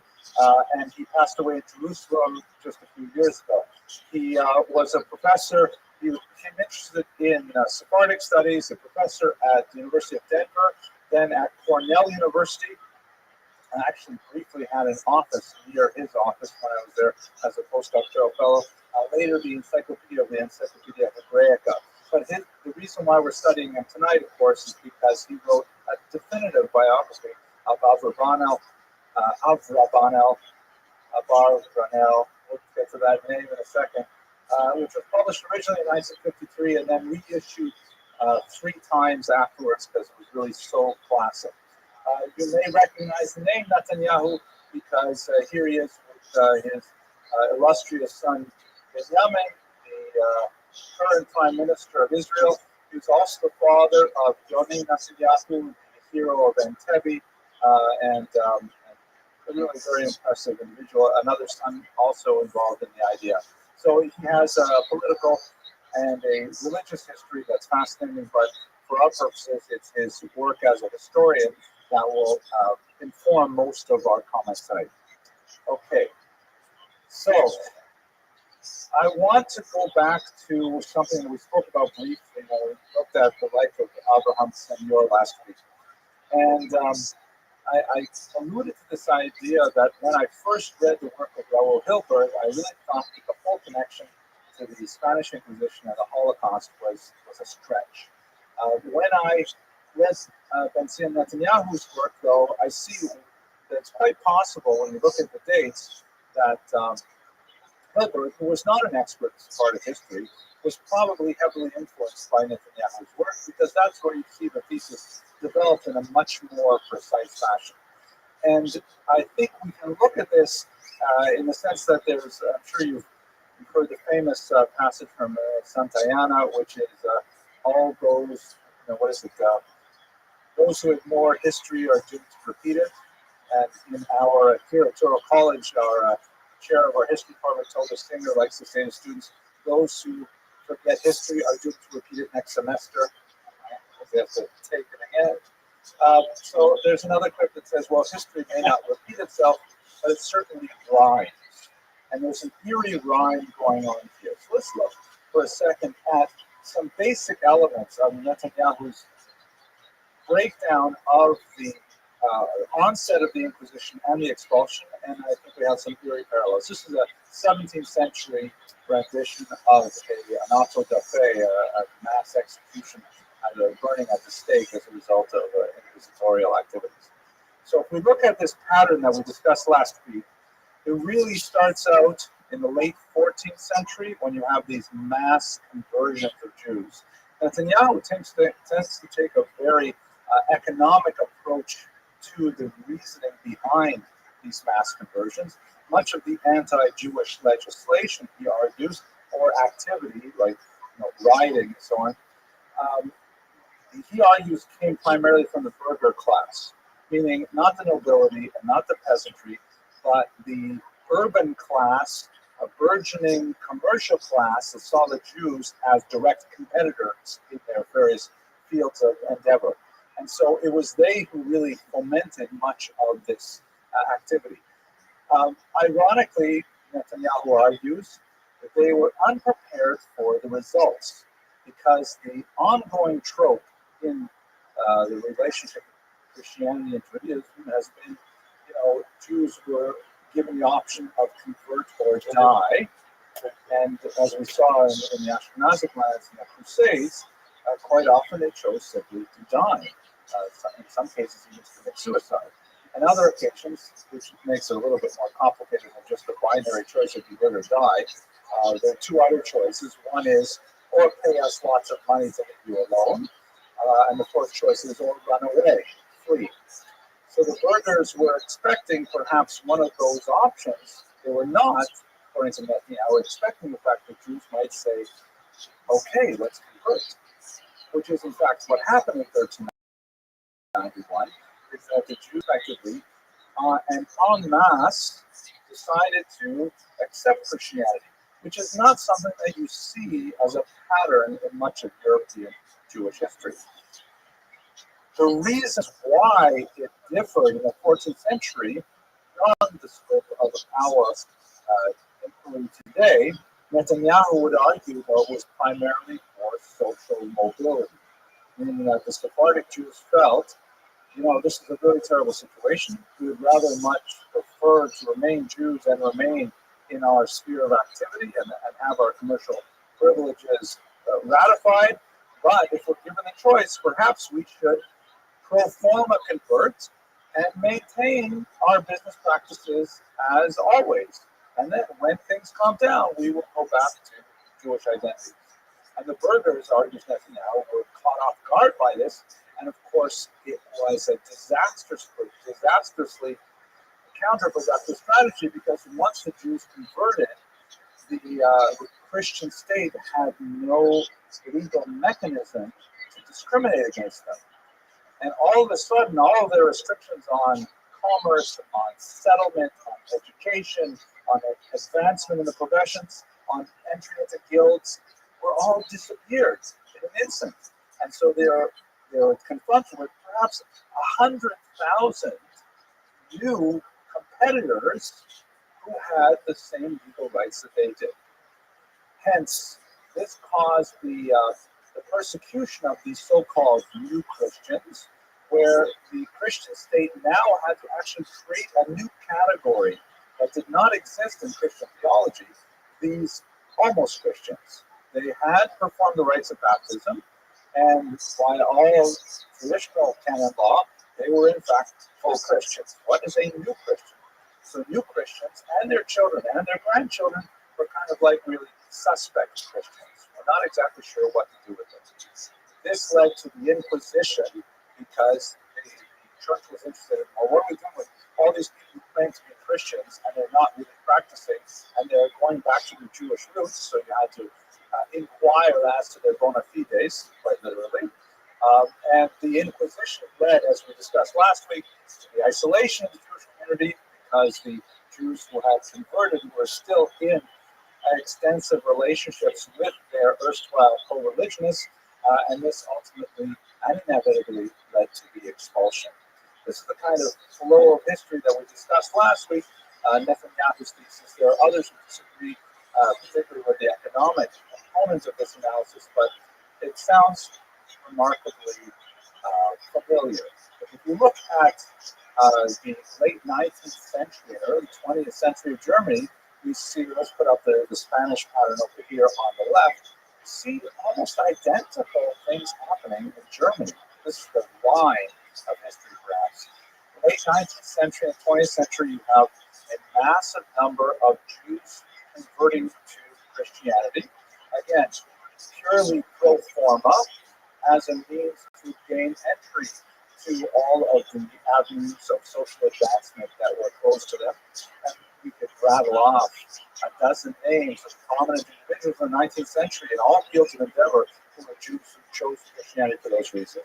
Some, like Heinrich Heine, regretted it and decided to describe it as baptism was their ticket to European culture, but nevertheless felt badly about it for the rest of their lives. Not our point. It allowed for tremendous social mobility, where you had all of these Jews who were, reaching the tops of their professions and intermarrying extensively with Germans. And this created an environment that, not religiously but socially, was untenable because the Aryans, so to speak, felt themselves excluded from their own countries. There was this kind of like separate class of people who were like the in crowd, who were Jews with a tremendous amount of power in the media, in banking, in arts and culture, and so on. This leads, under the Nazi period, to an isolation of the Jewish community, passing of restrictive legislation to try and identify those Germans who are non-Aryan and separating them away from the rest of the population, ultimately leading to expulsion. And when, obviously that could not be wholesale in Germany because they still had the rule of law against Europe, but ultimately found its expression in the Holocaust. So this rhyme of history, this linkage of the Spanish Inquisition expulsion to the 20th century Holocaust, I think actually has a tremendous amount of theoretical appeal, and it's the kind of resonance that we have to be aware of, even in our own days. Okay, but let us concentrate on our main topic today, which is, of course, Don Yitzhak Abravanel. We should begin with, how do we say his name? Netanyahu actually catalogs 17 highly distinct spellings of his name in the Latin alphabet. Of course, he was active in Spain, Portugal, Italy, and as a result, using the Latin alphabet, you have a lot of different variations. And 9 different spellings in Hebrew. And Hebrew, of course, did not conventionally include vowels in its written or printed writings, so it gets even worse. How exactly do you pronounce it? One of the most popular versions in America is Abarbanel. And when I told my wife I was giving a lecture on Abravanel, she said, "Who?" And I said, Abarbanel, oh, like the wine, right? So that's how she remembers it that way. Abarbanel is perhaps, if you go to yeshiva, they'll say Abarbanel. It's a popular song, Abarbanel, Ba Ba Ba, Abarbanel. Heard it? But probably correct, Netanyahu here, probably correct is Abraham. That's probably how he pronounced it, more or less, with my Canadian accent. His years are 1437 to 1508. He came from an extremely illustrious family. Many communal leaders in his lineage, fathers, grandfathers, great-grandfathers, all with tremendous wealth and prestige, honor, leaders of the community. His family originates in Spain, in the city of Seville, which ironically was one of the epicenters of the anti-Jewish activity in the 14th century. And in fact, very tragically, his own grandfather Shmuel converted to Christianity. We don't know enough about the details, but most likely in the wake of those initial pogroms of 1391. Several years later, however, Shmuel brought the entire family over to Portugal, which had a decidedly more pro-Jewish, or at least tolerant approach. And there in Portugal, safe from the Inquisition, he abandoned Christianity and returned to Jewish life. Abravanel rarely refers to his grandfather's conversion. It seems to have been something of a blight on the family history, so you only find out about it from sources outside of his own writings. He received in Lisbon, where he was born, a traditional Jewish Sephardic education. We'll look at what those things are momentarily, but first let us understand a little bit about, why was Portugal so friendly to Jews when just across the border you had one of the most intense periods of anti-Jewish in memory. One of the reasons is because the Spanish kings were moving rapidly towards the absolute monarchies that were modeled in, let's say, France, and to some degree Germany, some degree Russia, where the kings had far more absolute power. That was not at all the case in Portugal, where there was still quite a bit of division of power. One of the areas where the king did have significant power and could wield it over the church was the institution of servi camerae. You may recall we discussed this very briefly last week. That's basically, the term is Latin and it means servants of the chamber, meaning the royal chamber, an institution in which Jews reported directly and exclusively to the king.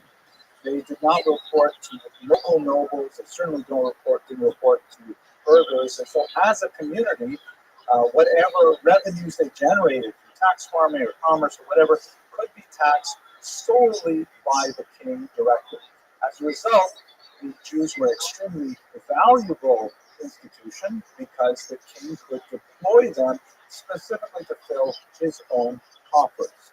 The burghers were the principal, according to Netanyahu, were the principal opponents of the Jews, but the king, who had sufficient power there, who could allow this against the power of the church, which was weaker in Portugal, was very happy to bring these conversos into Portugal and was perfectly okay with allowing them to return to Judaism. We won't actually talk about it today, but 5 years after the Spanish expulsion, here I am not talking about it today, 5 years after the Spanish expulsion, when Portugal wanted to enter into a dynastic union with Spain, unifying the peninsula, the rulers reluctantly imposed the expulsion on Jews, but with kind of a wink and a nod, they said, but if you convert to Christianity, we will give you a 20-year lease on the Inquisition. In other words, just convert to Christianity, just do the thing with the water, all right? And for 20 years, we're going to look the other way on Pesach and when you kasher your house, or, and kashering your meat and things like that. We'll look the other way for 20 years, hoping to keep the Jews in the population rather than having them leave. Of course, they left. Still, this was a period of tremendous change. Abravanel was right at the center of it. But in his early years, it was actually a very stable kingdom with tremendous opportunities for growth and advancement for a well-placed and rather brilliant young man like Abravanel. He was especially associated with one of the more powerful houses of nobility, the House of Braganza. This is the Alfonso I, the Duke of Braganza. His initial association with Braganza would be excellent for his advancement.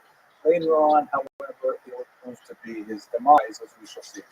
What was his traditional education? So, thorough grounding in rabbinics. And if there was a bias toward one aspect of the massive oeuvre of the rabbis, it would certainly be studies of Tanakh. He was an unparalleled expert in the Hebrew scriptures, and of course much of his writings are based on the Hebrew scriptures. One of the Spanish, we haven't had enough time to discuss these things this semester, but one of the Spanish geniuses of their particular form of Judaic research was its text, and specifically Tanakh.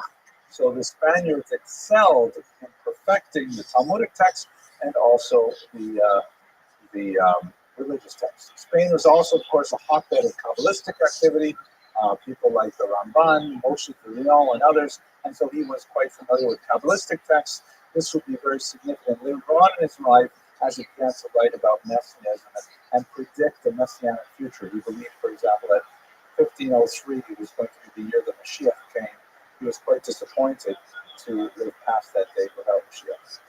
At the same time, again, in typically Sephardic mode, he received a very extensive and thorough education in secular studies.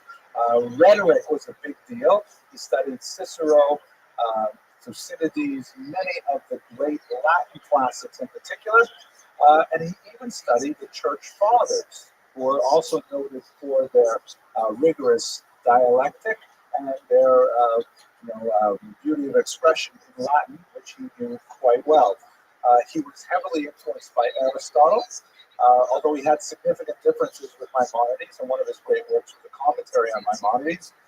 Later, through the influence of his son, he began to shift himself a little bit more towards the Neoplatonics, but nevertheless, we're talking about a person who was truly a gifted and well-rounded individual with a tremendous breadth of sources at his fingertips. In fact, he's one of the most popular of the Hebrew commentators on the Bible in the church, primarily because of his very liberal attitudes towards deriving arguments from sources outside of the Judaic tradition, per se.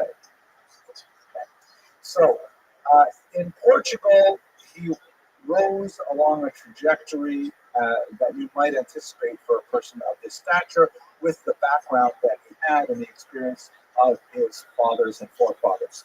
He rose to become the leader of Portuguese Jewry under Alfonso V in his 30s, and he performed a number of economic activities, tax farming, just like Abraham Sr., many of the patterns that we've seen in other figures. He also was pioneered, or I shouldn't say pioneered, he led the charge for defending world Jewry whenever he saw an opportunity to help out. For example, there's a terrible story of 250 Jews who were taken from one particular island and thrown into slavery. And this was something that happened from time to time in Jewish communities, where they will be seized by pirates and then put on the slave market. Portugal was very big in the slave market, and Abravano raced around the peninsula, gathering up a huge amount of sum to track down each one of these Jews who was sold into slavery and then ransoming them back. And for these kind of activities, he earned the respect and admiration of the entire Jewish population, who looked to him as a Moses-like figure who was truly deserving of respect and adulation. Yes, question? Can I zoom in on the face a little bit? On the words? Not so easily. And when you go online, you can do it. Let's try this here. Control plus. No, sorry. Students, what are you going to do? They write down notes and stuff. He had a massive fortune. At one point, there was a loan of an astronomical amount collected from the nobility in Portugal, to give to finance a particular war effort, and he himself gave more than 10% of it just from his personal coffers. Rather remarkable amount. He had a happy family life, fathered 3 sons, who followed in his path and who achieved fame on their own in many other fields, as well as Jewish leadership. And he maintained in touch with them even when the family was atomized by the Spanish expulsion, and managed to reunite with them towards the end of his life. But as you can imagine, this was short-lived. That's kind of like his trajectory upward, and he's active as a political and as a communal figure, with very serious success as an economic figure. But his patron, Alfonso V, died of plague, which was devastating the Iberian Peninsula at this time. He was 49 years old. It was completely unexpected, and this changed Abravano's fortunes dramatically. The successor, and this name I'm not sure how to pronounce it. Some say it's Joao. I like to think of it as Joao, as I think I told you last week when he was born. They said Joao, it's a boy. I can't do that joke twice. But Joao II, the successor, was not at all the same as his father. Among other things, he was very land poor. He complained once that all my father left me were the roads of Portugal, meaning no land in estates, no massive treasury, and here he's trying to build together. He's seeing that all the other kings are moving towards the direction of the absolute monarchy, the État c'est moi, these kinds of attitudes of the state being identical with the king, and Portugal is the duckling in the background.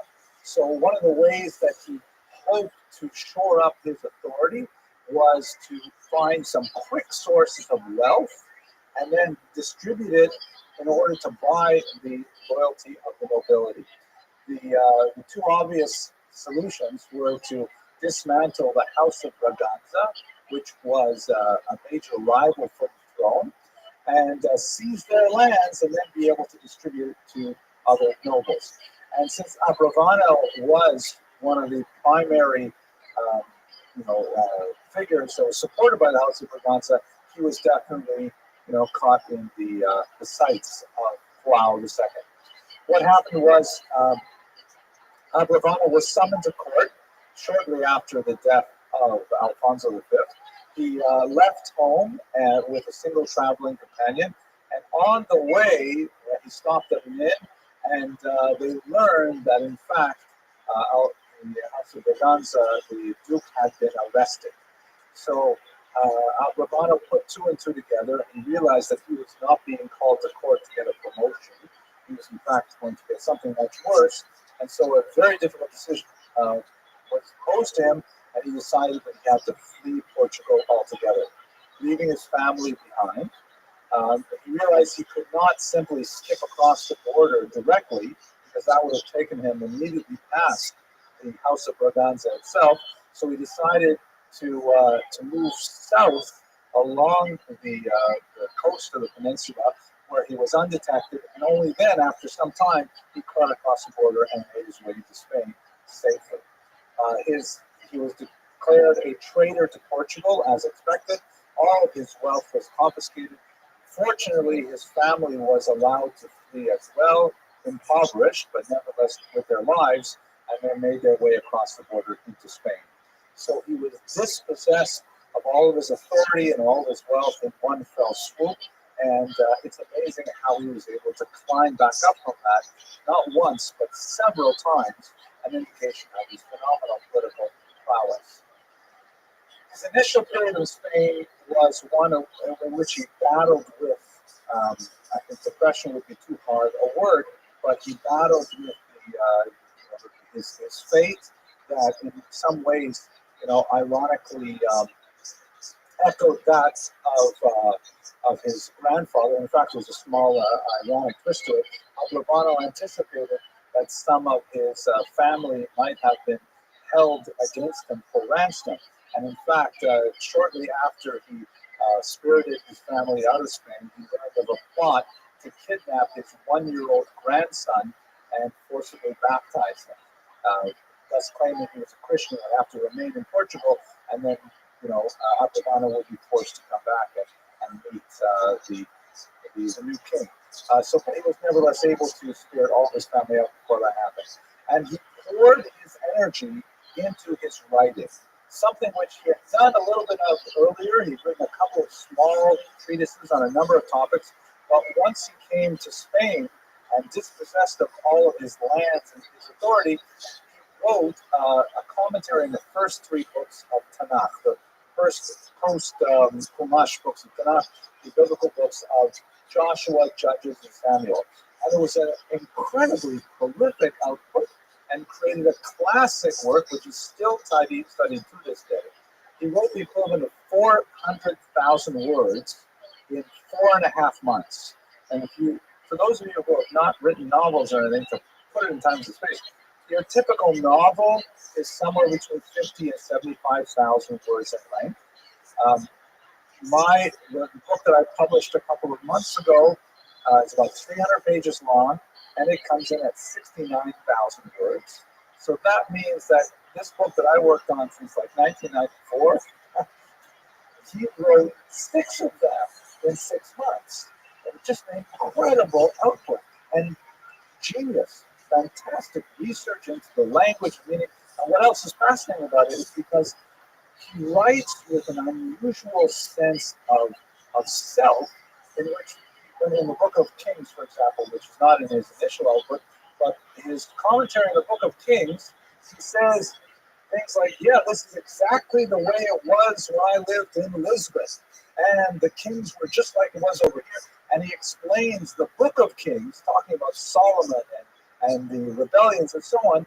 He's saying he gives examples from things that he personally witnessed in the royal court. So his perspective is hardly academic. It's more like a memoir. You can imagine something like, I don't know, Lieberman, Senator Lieberman, writing not only a book about Shabbos, but a learned book, commentary on something in the Bible, and saying, yeah, this is just like with Al Gore and Bill Clinton, he had this problem with. That's sort of what it's like. It's an unusual combination of commentary on the Bible and political memoir. Brilliant, absolutely brilliant, and very gripping reading. He has a lot to say about the expulsion song. Of course, given his unique talents and his reputation, he was summoned to King Ferdinand and Queen Isabella, and he was allowed to retain his Jewish identity, of course, regardless of his grandfather's earlier conversion. And he entered service in their court.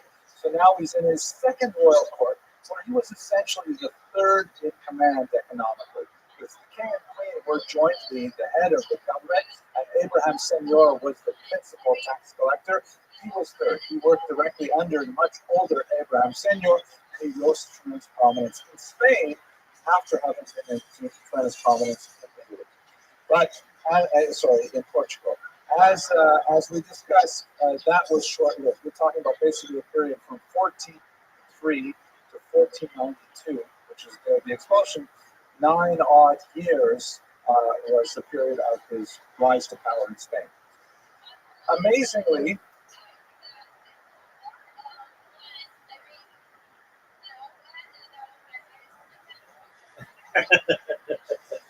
Abravanel and the other Jews of Spain did not anticipate the expulsion.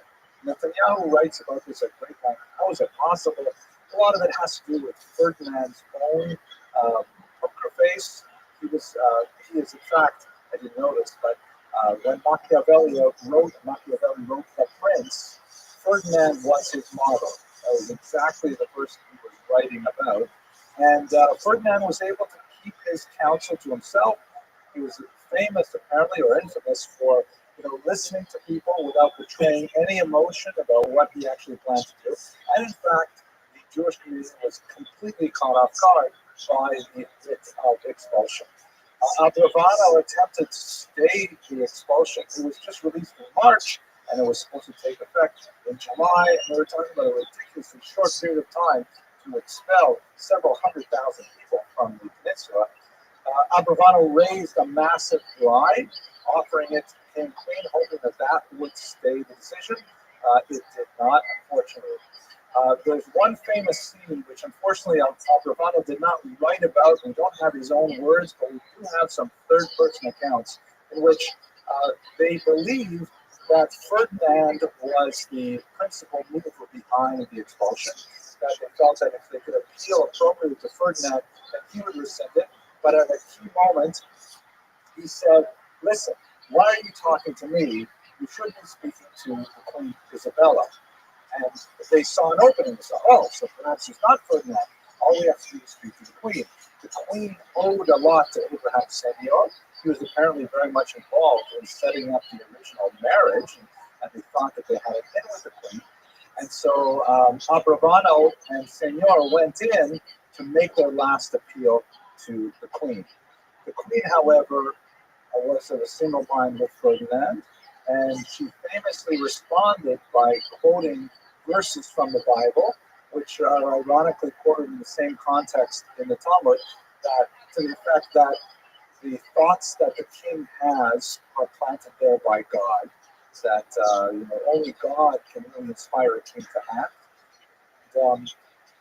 Abravanel, rather than begging, according to the accounts we have, rather than begging, he realized that it was hopeless, so he raised himself up to full stature, and he just blasted Isabella with a withering rebuke, saying that this would ultimately be the end of Spain, and any nation that dares to persecute the Jews ultimately finds doom redound upon their own head, and he walked out with his dignity intact, at the very least. Unfortunately, that didn't help. The expulsion went ahead, but nevertheless, he did. It's a famous oration that we only have in third-hand accounts, but nevertheless quite moving. Unlike Senior and his son-in-law and their family who chose to convert to Christianity to retain and ultimately retain their position of authority and wealth, Abravanel chose to go into exile with the Jews, even though Isabella and Ferdinand did beg him to stay and to continue in his economic capacity, as he did Rabbi Senior. So this began a period of tremendous wandering that took him to the end of his life. He's already now in his 60s and 70s.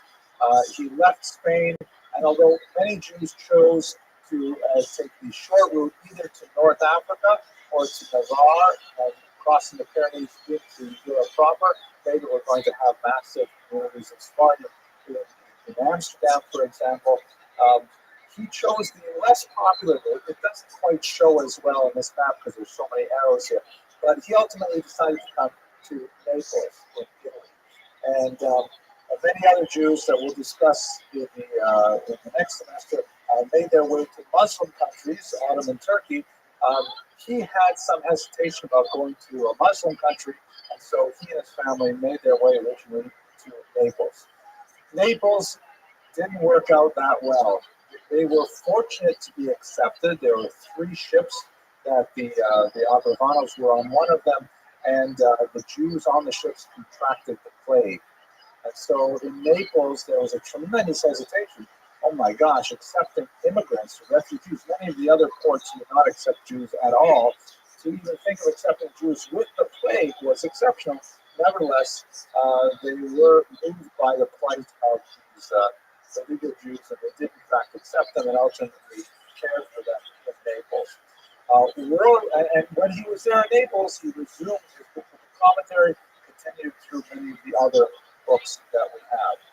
War, however, interrupted his stay there. He ended up having to flee first to Sicily, then later to Palermo, and then finally to Corfu and Monaco.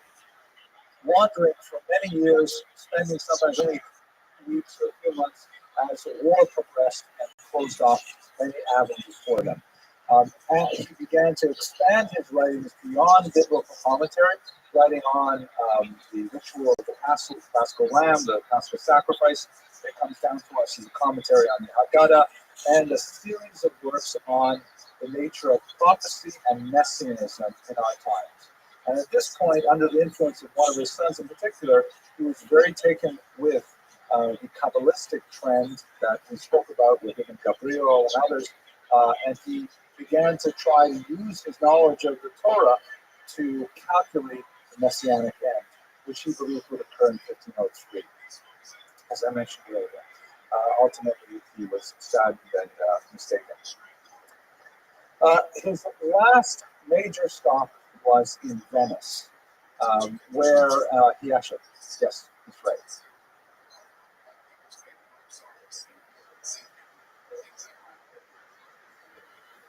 Yeah, definitely. You still have illegal communities. You still have isolated coastal communities. I mean, Hong Kong was part of China and part of England at the same time. There's many, many exceptional. And they're afraid can Shiloh's off a map. You can't really ask questions off something as rough as this. But Jews were, in fact, migrating to these places. The whole story of the Sparta community in London is particularly fascinating. We'll explore that, though, in the spring semester. Okay. So, Weiter, here we are, Venice. Last stop was Venice. And I think this is one of the most ironic aspects of his stay here. Remember, we have to understand that at this point, this is a man who is already into his 7th decade, has been wandering for much of the last 2 decades, has seen himself rise to power and been thrown down to the depths several times, running for his life, separated from his family for years at a time. Many other details I haven't shared with you, but like, for example, he wrote an entire commentary in the book of Devarim, and then he lost it in his migrations. And then he was very fortunate that he found a copy many years later that he had given to one of his sons. So he rescued it, and in fact, we have the rescued copy today. But, incredible stresses of this phenomenal individual. How does he manage it? At Venice, towards the end of his life, he actually rises once again into the service of a king. Specifically, the issue there, and it really fascinating that he would be associated with Portugal. Here's the situation. These 2 maps here show the Silk Road and the Spice Route. You have tremendous wealth of natural resources. Spices are especially valuable because you can, this is before refrigeration. Spices are necessary to keep meat longer and so on. Silk is primarily produced in Turkey and in points east, China and elsewhere, closely guarded secrets how it's produced, but it's a highly valuable luxury commodity that's very easy to transport, very light, and has a tremendous return on investment. So you've got India is packed with wealth, China is packed with this kind of wealth that Europeans way up here just love. They want that stuff, spices, silk, and so on. Hence the name Spice and Silk Road. But the thing is, there are only two routes. There is the overland route that takes you across the Himalayas into Baghdad, and then out here from, let's say, Lebanon, Syria, and then Venice was one of the Mediterranean ports that controlled the trade. Or you could go the maritime route, which essentially took you through Arabic lands, and then up here to Egypt. There's no Suez Canal at this point, so then it has to go overland, either above the Sahara Desert, or once again into the Mediterranean basin. And one of the most important things about the economics of the silk and spice route is that every time you stop the caravan, you got to pay some taxes. Every place you stop, there's a toll. Every place you go, you got to pay for the local security to keep away the brigands. It's an expensive venture. And like you might buy a bolt of silk for, let's say, $1 in China, by the time you finish paying taxes on it, you've got to sell it for $500 in France. It just expands in price so much. So the goal is to try and find a way to get from India to Europe without paying taxes and tolls at every rest stop. It's kind of like traveling with little kids. And you want them to sleep as long as possible, so you don't have to stop at every single gas station. Maybe that's not the best metaphor, but let's go on. So this is what happened in this time. Vasco da Gama, you recall we spoke a few weeks ago about Abraham Zacuto and his development of the astrolabe and his development of the Alphonsine tables that allowed Vasco da Gama to make this tremendous trip. And this put Portugal suddenly way forward, and their economics boomed as a result. Vasco da Gama found a way to get around the coast of South Africa, primarily through using a lot of the shifting wind patterns. This is a really dangerous turnaround here. And then it took him a while, back and forth, but eventually got to southern India without having to make all of those toll stops. And so this maritime route to India, which was relatively easy for Portugal to dominate for at least the first half century, suddenly gave Portugal a chance to make a phenomenal amount of money in the international silk and spice trade. And this made Venice overnight irrelevant. It's like trying to sell, VHS machines in the era of Netflix. VHS is all over.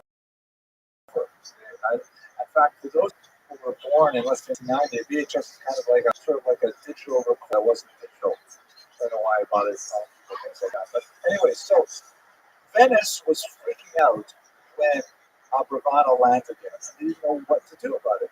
So Abrivano, amazingly, he came up with a plan to the king of Venice, and I have an idea of how we can negotiate an effective trade deal with Portugal. You'll have to take a bit of a loss because they really have the advantage. On the other hand, they've already built into Europe. And if you make a partnership with them and sacrifice some of your profits, you'll be able to stave off economic disaster. The kings and nobles of Venice heard this elderly patriarch, long flowing beard, apparently a very tall individual with a booming voice, very eloquent, and they thought his plan was fantastic. And they elevated him and said, okay, you will be our prime negotiator to go back to Portugal. If you can imagine, in Portugal, that originally he's exiled, he's under a death penalty in Portugal. You can go back to Portugal as our emissary to negotiate this deal. Unfortunately, Portugal said, we're not even interested in learning about this deal because we're going to keep all the money for ourselves. We'll make our own trade deal, thank you very much. And Venice was not able to pursue that route, but nevertheless, you get a sense for what kind of individual this must have been. This is the third set of kings that he has served and risen to the very top by dint of his own personality and intelligence. So when we think about Abravanel as a whole, and we have just touched on the political contours of his life with a little bit of a sense of what he has written. The true brilliance of Abravanel is in his writings, where you see the combination of his political insight, his deep depth of experience, and his intellectual acuity really come to the fore. His writing is very crisp and sharp. I find it slightly loquacious, largely because he has a lot to say, but it is an absolutely fascinating exercise to go through his work. The particular edition, which is the edition I own, has a real advantage in that it has shoulder notes, meaning you have, rather than trying to go through pages and pages of text, there are little shoulder notes that give you a hint as to, okay, now he's going to talk about this topic, now he's going to talk about this topic. It's much easier to zero in on much more specific points. But nevertheless, this is an individual who in many ways encapsulates and typifies the unique Sephardic Jew, someone who is tremendously skilled in a wide variety of academic disciplines, is completely at home in a non-Jewish environment, and is able to negotiate with kings without embarrassment, and at the same time, absolutely true to the tradition of presenting a broad-minded view of Judaism that is compelling and appealing even to this day. So I really enjoyed doing the research and learning a lot more about the life of Yitzhak Abravanel. They're fascinating, especially so interesting to see how his life contrasts with Abraham's and yours. And when they were faced with the difficult decisions associated with the Inquisition, and especially the writ of expulsion, how do they handle those things? But Abravanel really comes forth as such an incredible hero, phenomenal. I was really motivated by it. It made me feel a lot better about my own peregrinations. My wife and I observed that the first 7 years of our marriage, we moved 10 times. And that was solely for the sake of pursuing higher education. And we had 5 different countries, several different continents. We could do it because we were young and we had the energy. It was all for good things. But for Abravanel, to be able to, put out such a tremendous amount of material under such difficult circumstances, all I can say is really motivating for me that I've got to finish my next project really fast because there's so many things I want to write. Anyways, so good and welfare. Oh, one more thing. I'd also, just reflect to myself. What I take away from this particular lecture is the incredible parallels with Nazi Germany in the 1930s. I never took that seriously, but I think Professor Netanyahu and Professor Hilbert really have a case to make there. And if you haven't seen the lecture on Abraham Senior, just go back and watch that because you'll see how I present the initial part of that argument. And today, of course, at the beginning, we discussed how Netanyahu approaches it. It's something we'll explore in greater detail in future lectures. At any rate, this is the week of Hanukkah. The first light is tonight as I'm making this recording. If you have yet to choose Hanukkah presents for your loved ones, may I suggest my new book, which is right here on the I enjoyed writing this book. I think it's a very meaningful one, and I'll give people a chance to cover some. It gives people a chance to learn about the tremendous activity of the PSH Rabbi, something very dear to my heart, and I hope to do some ongoing projects in it. And otherwise, I really hope you have a fantastic holiday. We're going to take next week off in order to be able to enjoy the holiday, and then we'll return on December 25th with the final lecture for the fall season. Thank you very much for joining me as always.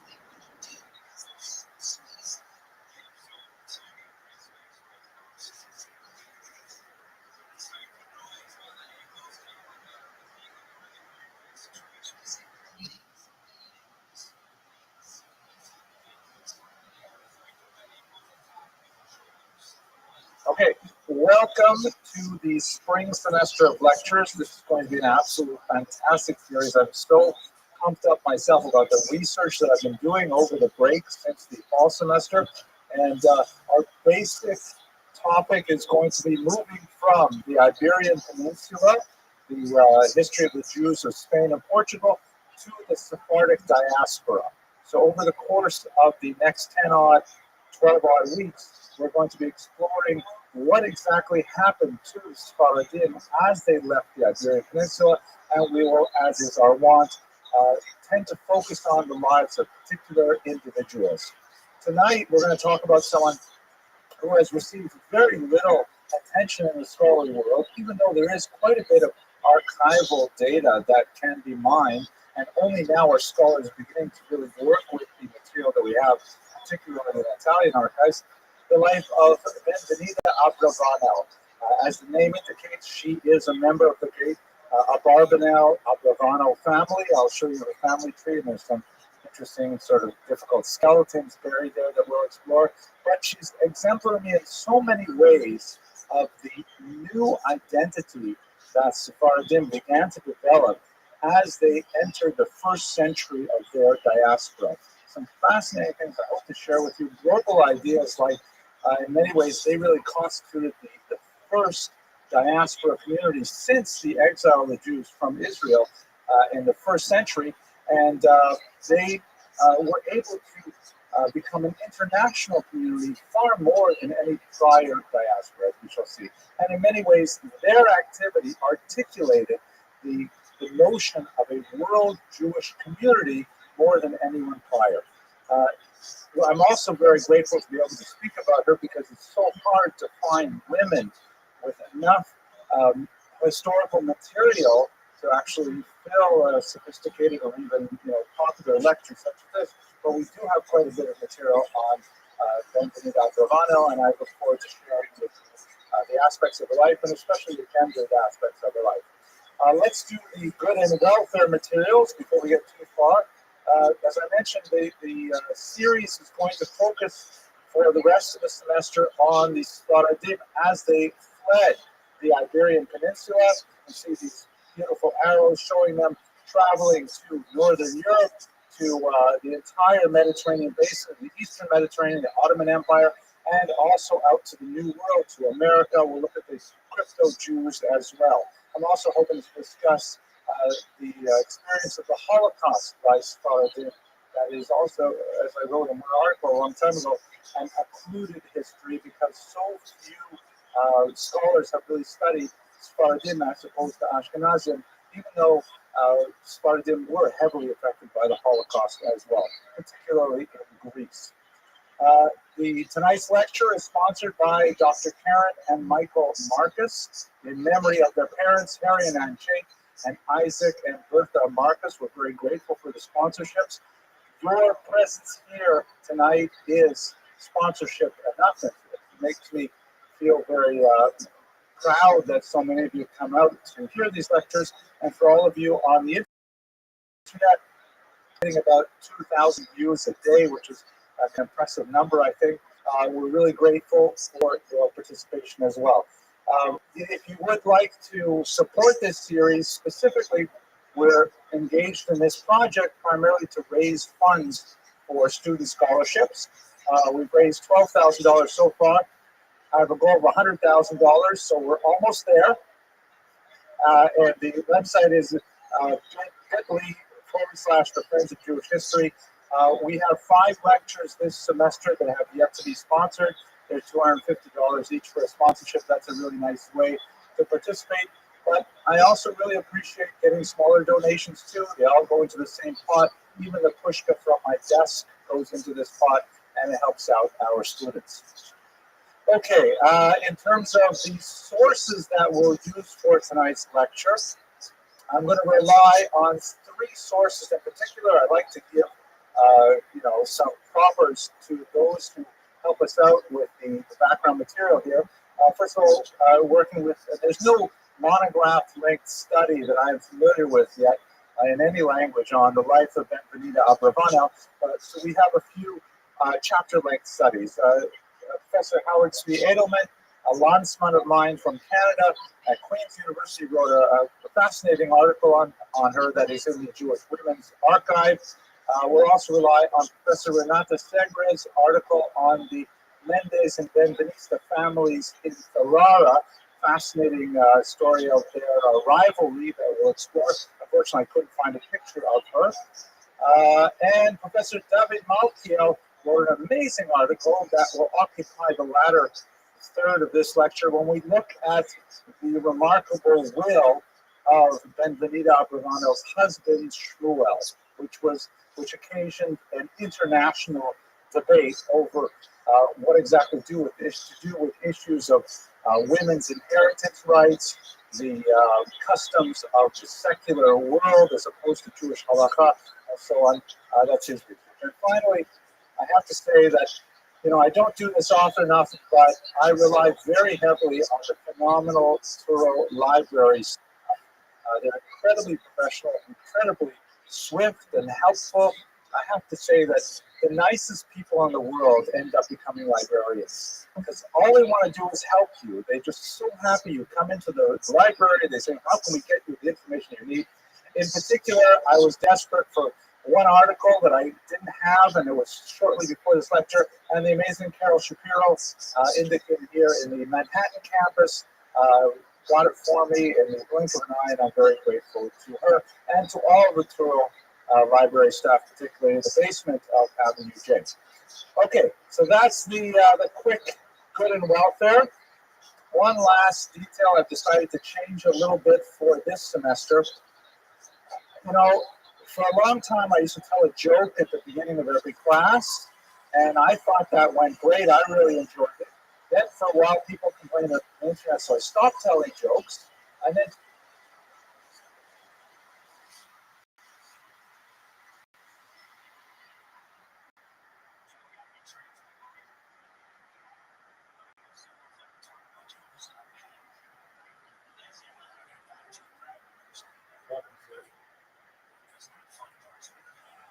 Dude, how you looking at Dude, how the fuck are you, son? What's that, big man?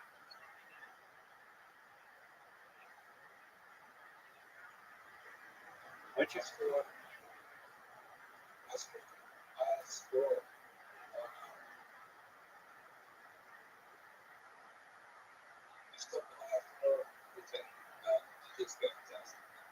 In the history of humankind.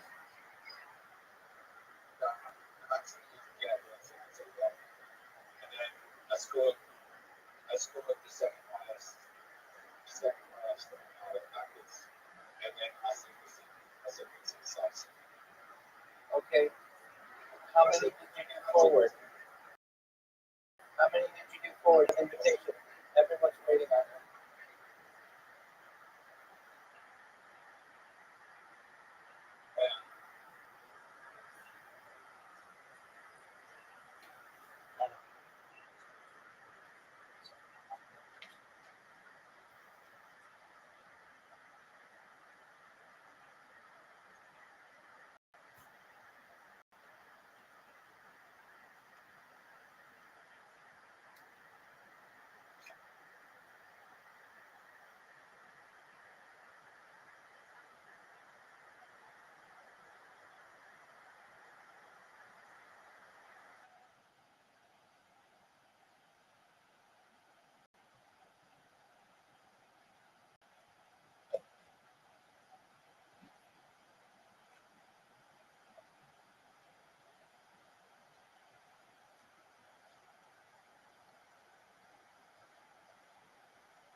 People complain that the internet, hey, where's the jokes?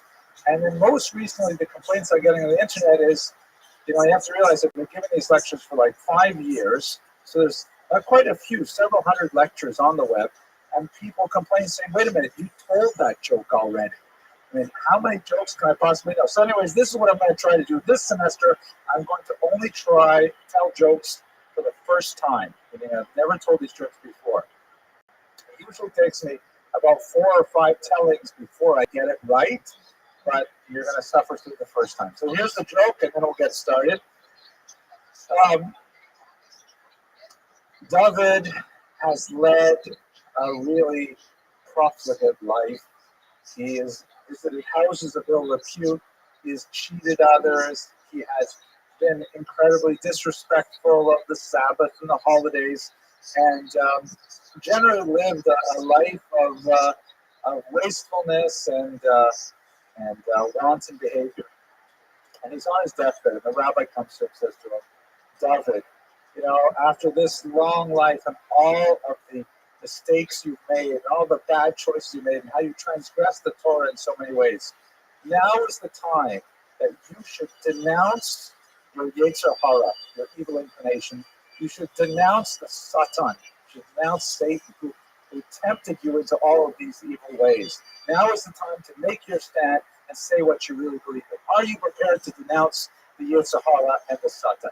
And David says, Rabbi, until I know where I'm going, I don't think it's so wise to do that.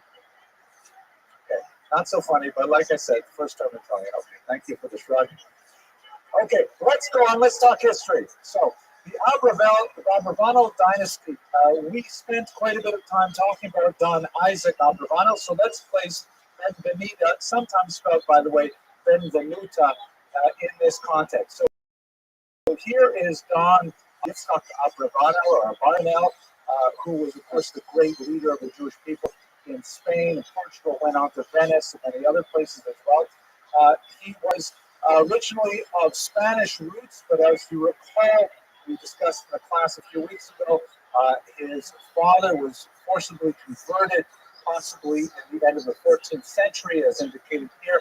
He then, a few decades later, he fled to Portugal and readopted his Jewish identity and recanted his forced conversion. And there he raised his family. Judah was his son, and Judah had several sons, one of which was named Don Isaac. Litzdock, Don Isaac Abravanel, had a son named Samuel, and his brother, Jacob, had a daughter named Ben-Gamida. We don't have her birth date, but it would be reasonable to assume that she was probably born somewhere around 1490 or 1500. And the two of them married. So they are first cousins marrying. The laws of consanguinity, I think that's how you pronounce that word, the laws of blood relations are somewhat more flexible in traditional Judaism, although not nearly practiced so widely. But anyway, she comes from the Abravano side through both her father and through her father-in-law and husband Samuel. So that's where she fits within the overall family.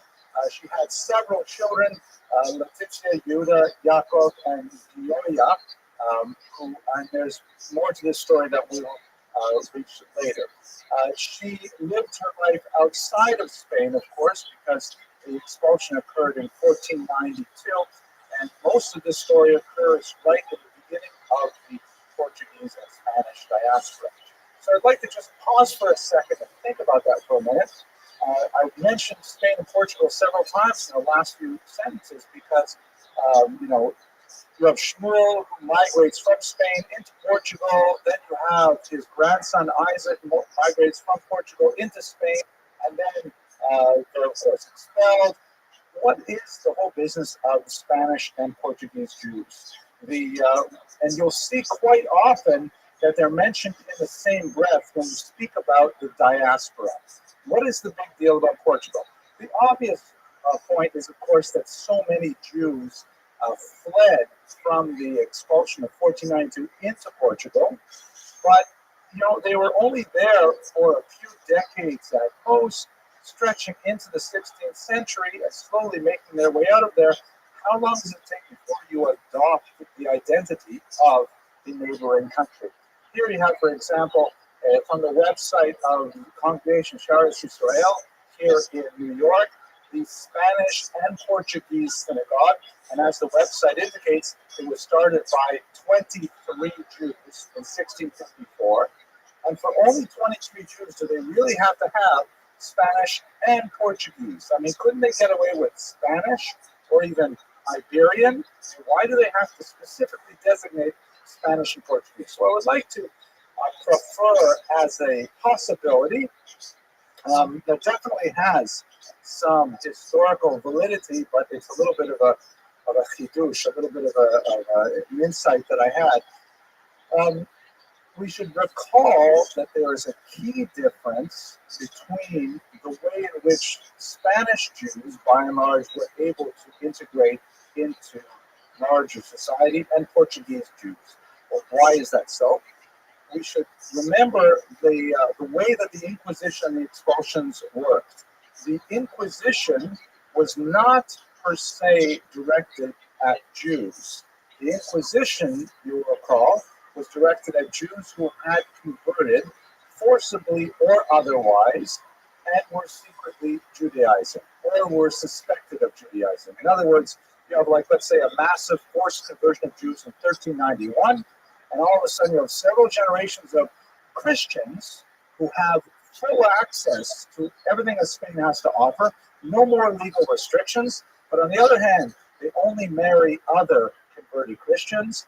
They insist on going back to buy food for Passover, going back to synagogue to get lessons in Hebrew, and their Christianity is questioned by the church, leading ultimately to the institution of the Inquisition, which specifically inquired into the bona fides, literally the good faith of their Christianity. So the Inquisition per se targeted these so-called new Christians. The expulsion, on the other hand, of 1492 was directed at Jews, not the new Christians. The Jews were expelled because, at least as was argued in the expulsion, they were expelled because they were gravitationally exerted a gravitational pull on the new Christians. That so long as the Jews maintained their own distinct polity within the Iberian Peninsula, the new Christians would always be going back to them, would always be getting more religious training from them, and you could never be sure of their Christian faith. And therefore, in 1492, it was the Jews who were expelled. The new Christians, technically, could stay. Let me get to the Portuguese point, and I'll pause for a question.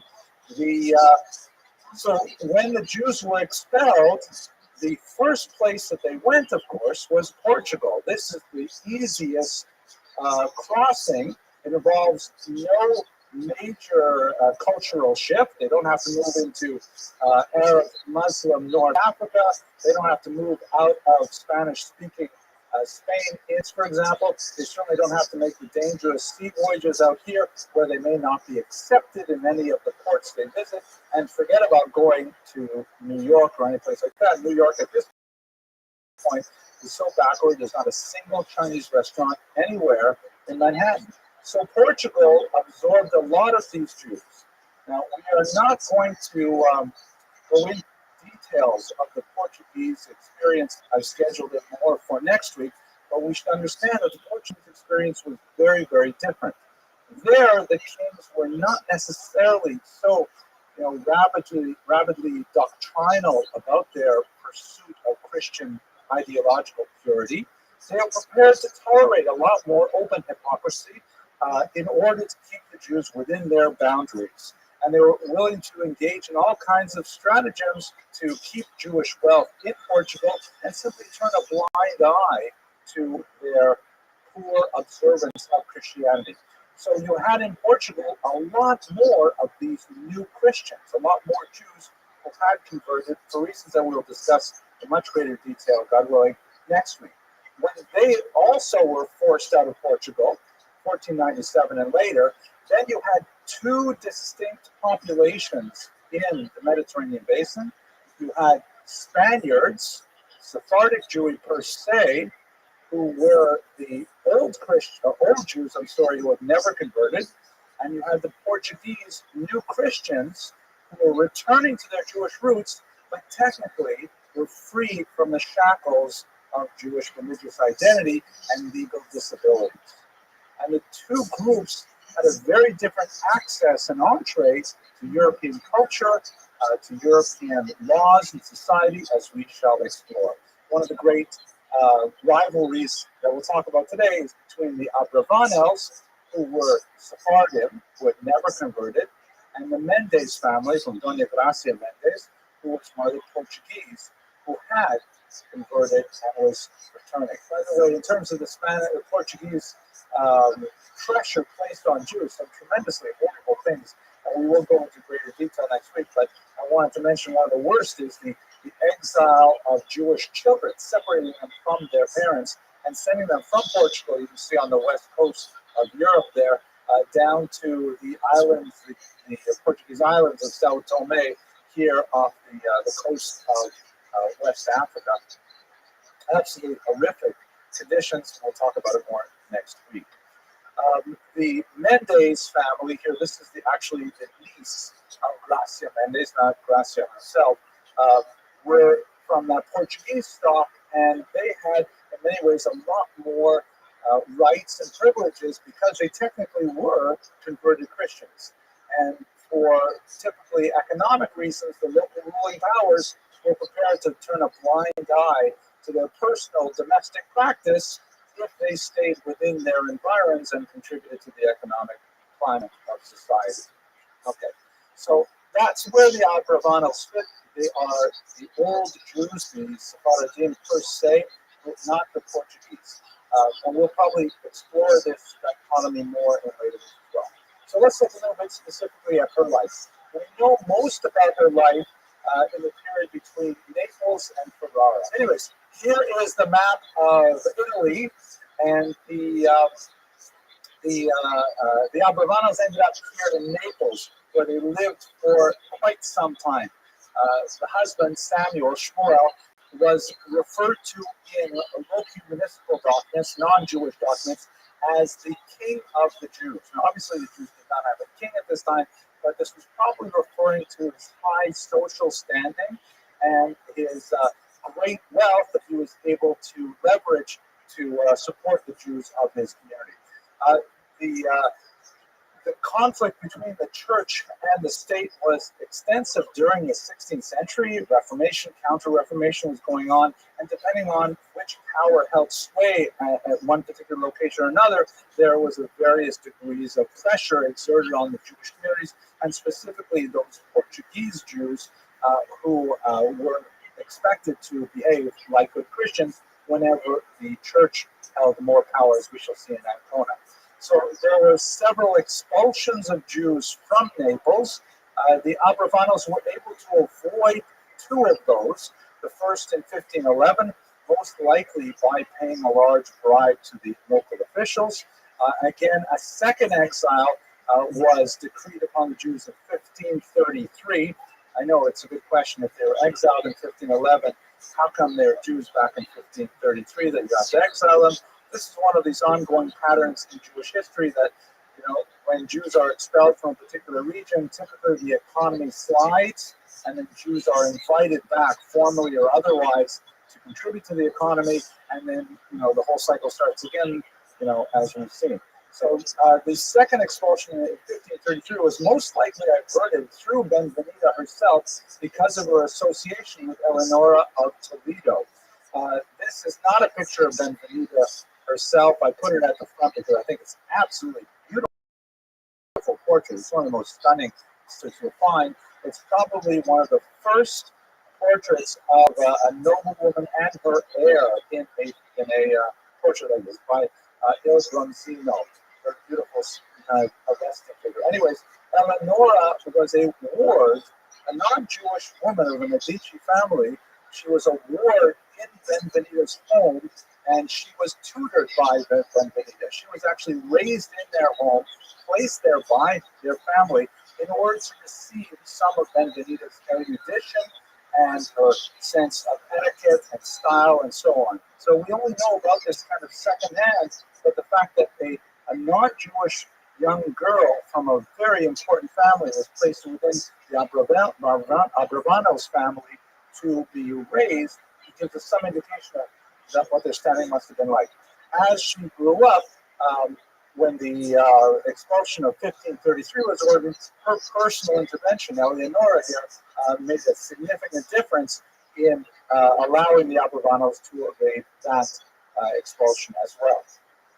The joke that I had right here is, I was going to say, I can't help but saying it, I was going to say that, you might think it's unfair that I should put a picture of Benvenida's student up there, but the reality is that, when you really become close with a student, professors actually tend to take on a little bit of their physical likeness. For example, and then I had pictures of Brad Pitt and Tom Cruise, and I was going to say, these are some of my former students.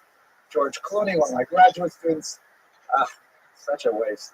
Okay, anyways, so that gives you a sense of how powerful it was. But she could not avoid it forever, and in 1541, a third exile was declared, and in fact, they moved to Ferrara, which is in the north of Italy. You can see it up over here. But it turns out to be a very important center for Jewish activity in Italy, primarily because of a new technology that had become quite the rage among Jews, and that is the technology of printing. Benvenida was one of the primary sponsors of print scholarship. And I would love to spend a lot more time talking about this revolutionary aspect of the 16th century in the Jewish world, but I'll just hold myself to maybe a couple of things. We should realize that the evolution of print technology made a massive difference for Jews that we're still feeling today. And in fact, we feel many echoes of it today with the institution of the internet, which some of you may have heard of.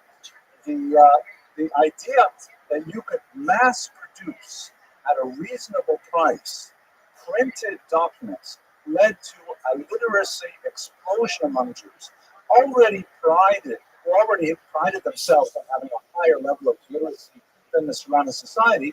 But all of a sudden, you can circulate a tremendous amount of ideas very widely. And we're talking about a period when you have the seam between handwritten, hugely expensive manuscripts of the Talmud and commentaries and so on, to all of a sudden having just about anybody able to actually, it's the equivalent of publishing a blog.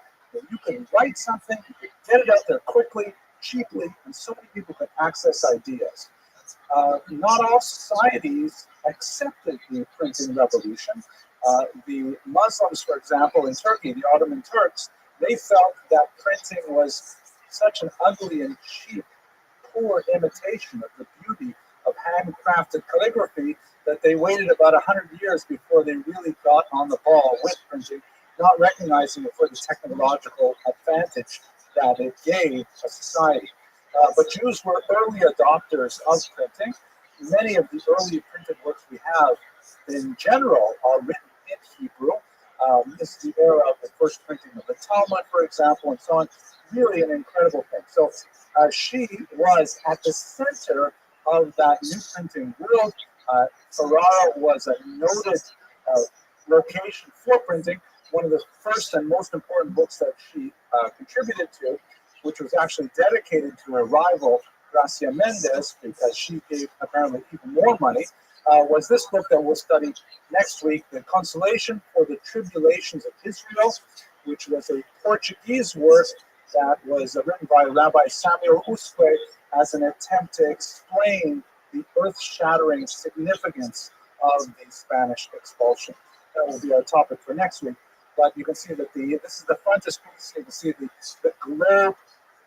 The idea that here the Jews are now once again a diaspora people after living for over 1,000 years in Spain. Suddenly they're wandering around the globe, and the Latin phrase here on the banner is "In God is my hope." It's a fascinating work that we'll discuss next week. So that's one of the major contributions she made, was using her wealth to sponsor scholarship.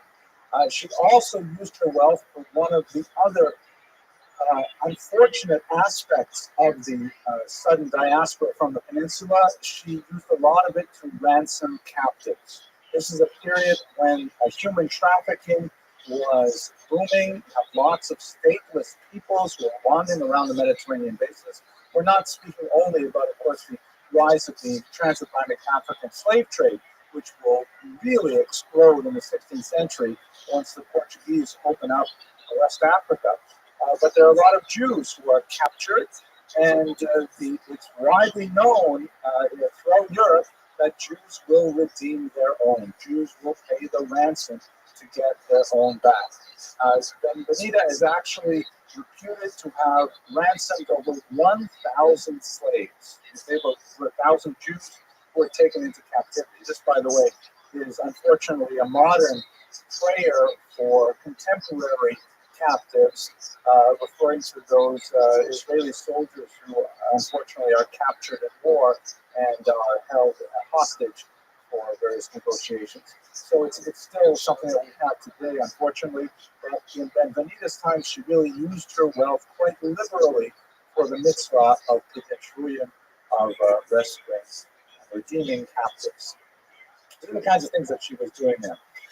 One other thing really quite unusual and consequential for world Jewry at the time, and Benvenida was very caught up in it, and that is the episode surrounding an unusual and mysterious figure known as David Ruobeni.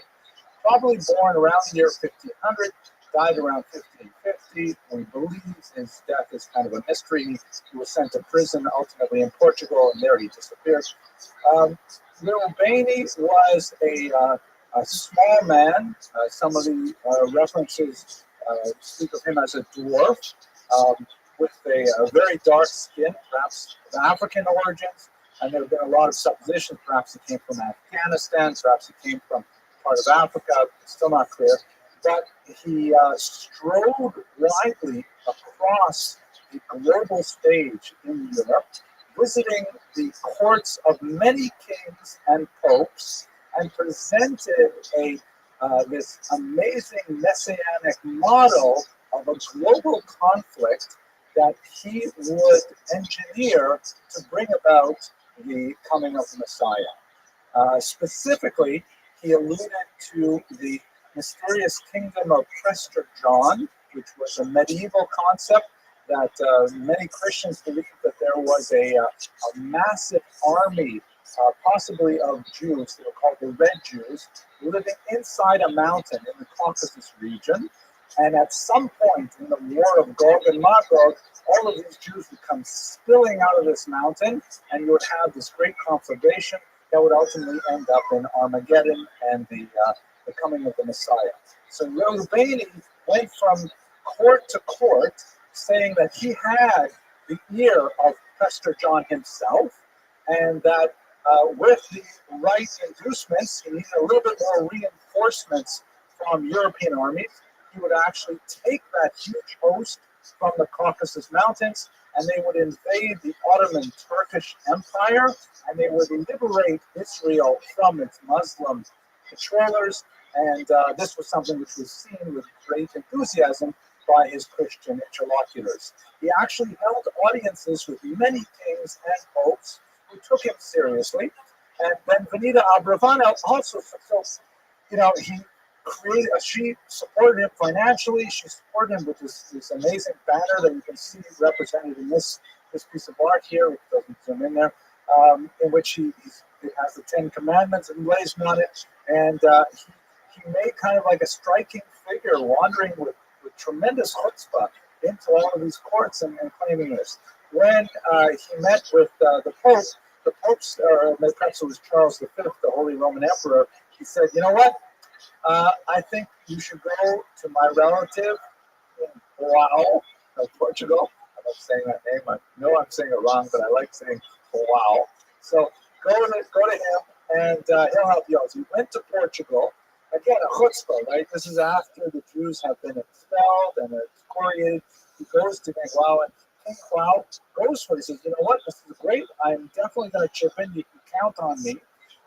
And while he's there, he meets a young new Christian named Diogo Pires, who was a young man who, again, this is one of these people who was converted to Christianity forcibly. He may have been the child of parents who were converted to Christianity, and he saw in David Rabbi this glimpse of a messianic future, and he became eagerly about Tshuva. He said, I want to follow this man, I want to get close to God through my Jewish roots and so on. He circumcised himself, and he followed, he became Rubeni's right-hand man and proclaimed his presence wherever they went. They actually later had a falling out, the two of them, and Shlomo Molcho, that was the name that he took on from his Christian name. He became Shlomo Molcho, which means calling Solomon King. It's a little bit of a variation on the song. This is actually his signature, highly stylized signature that seems to in itself herald the arrival of the Messiah. He went to the Pope, where because he was a Christian who had returned to Judaism, he did not survive the Inquisition and was burned at the stake. David Rabbi spent a few months in Portugal, and then suddenly King Kwao thought he wasn't so amazing and ended up jailing him, and he most likely died in jail. But this is kind of an interesting interlude in Benvenita's life, that she supported this messianic pretender who had, for a brief period of time, the attention of world Jewry and even the leaders of the world as a whole. One more item that gives you a sense of Benvenita's global position. The Ancona affair of 1555. Ancona is a port city located here on the western coast of Italy, and Jews were not allowed to live there, but they were tolerated because of their association with trade. They were, it's an extremely important port, and there's a lot of trade going through that particular city. The Paul IV took over the region and part of a conflict between local powers, and he immediately arrested some 50 of these Portuguese Jews who were, again, technically Christians who had returned to their Jewish identity after escaping the Iberian Peninsula. And he ultimately, through the Inquisition, burned 25 of those Jews at the stake. So Gracia Mendes, who was furious, you recall that she was a very important and powerful woman as well, who was of the Portuguese extraction. She was furious, and she argued for a very strong response of world Jewry. This was rather unprecedented, if you think of it, in the 16th century for someone to be suggesting this. She argued that the entire port of Ancona should be boycotted, that Jews should no longer use Ancona as a port, and they would cripple it economically. Mendes herself was extremely wealthy, had tremendous connections in Istanbul and in the Turkish Empire, and as a result, her point of view had a tremendous amount of economic and political clout behind it. Benvenida, on the other hand, disagreed and said that, if they were to antagonize the Papal States by boycotting Ancona, then it would only reflect more poorly on Jews elsewhere.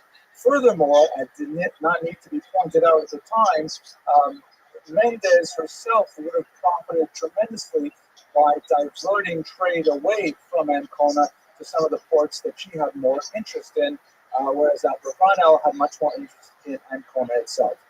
After a few years of significant internal Jewish controversy, it died down, and Ancona remained open. The boycott did not take hold, it did not have permanence, and it certainly did not move Pope Paul IV to change his position whatsoever. But just the very chutzpah that a Jew should suggest an international boycott of a port, and let alone not only a Jew, a woman should suggest a boycott of a port, gives you some sense of how much these women were giants of the 16th century, and how they clashed with each other over some very significant elements. Now, the last part of this story is one that can be hard to tell well.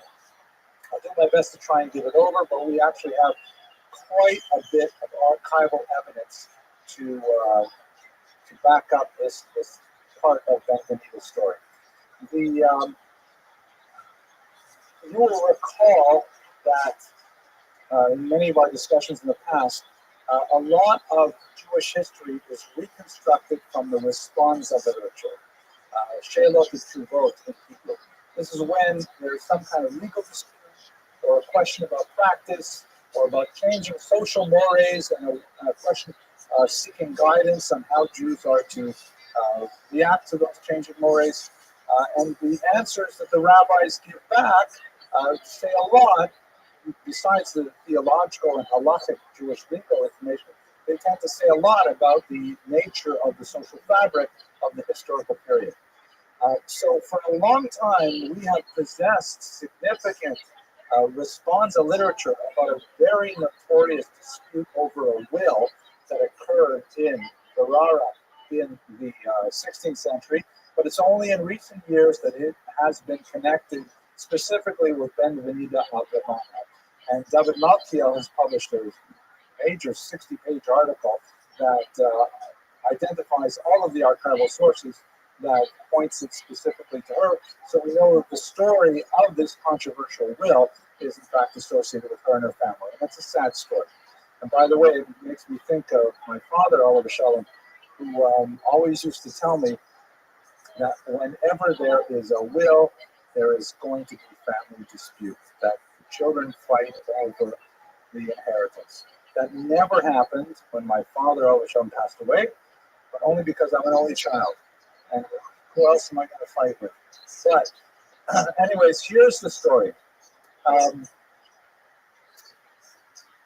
Samuel, the husband of Benvenida, some years after the exile from Naples to Ferrara, had to go on a long journey. And he apparently at that time compose a will. Then, several years later, while he was being treated for an illness, possibly, well, he was ultimately killed by a medicine that was prescribed to him by a local doctor. It had been malpractice, perhaps it was an allergy, who knows. But at any rate, Samuel dies, I believe the year is 1550. And there's immediately a dispute over the disposition of his property. Now, you would think that it should be fairly straightforward. Jewish law tends to give priority to the firstborn male child. There are firstborn male children here. There are survivors. What's the problem? The main problem is that Samuel had a child from a previous relationship, and his name was Isaac. Now, we don't know, it's not entirely clear how Isaac came to be. The sources are vague, the Jewish sources at any rate.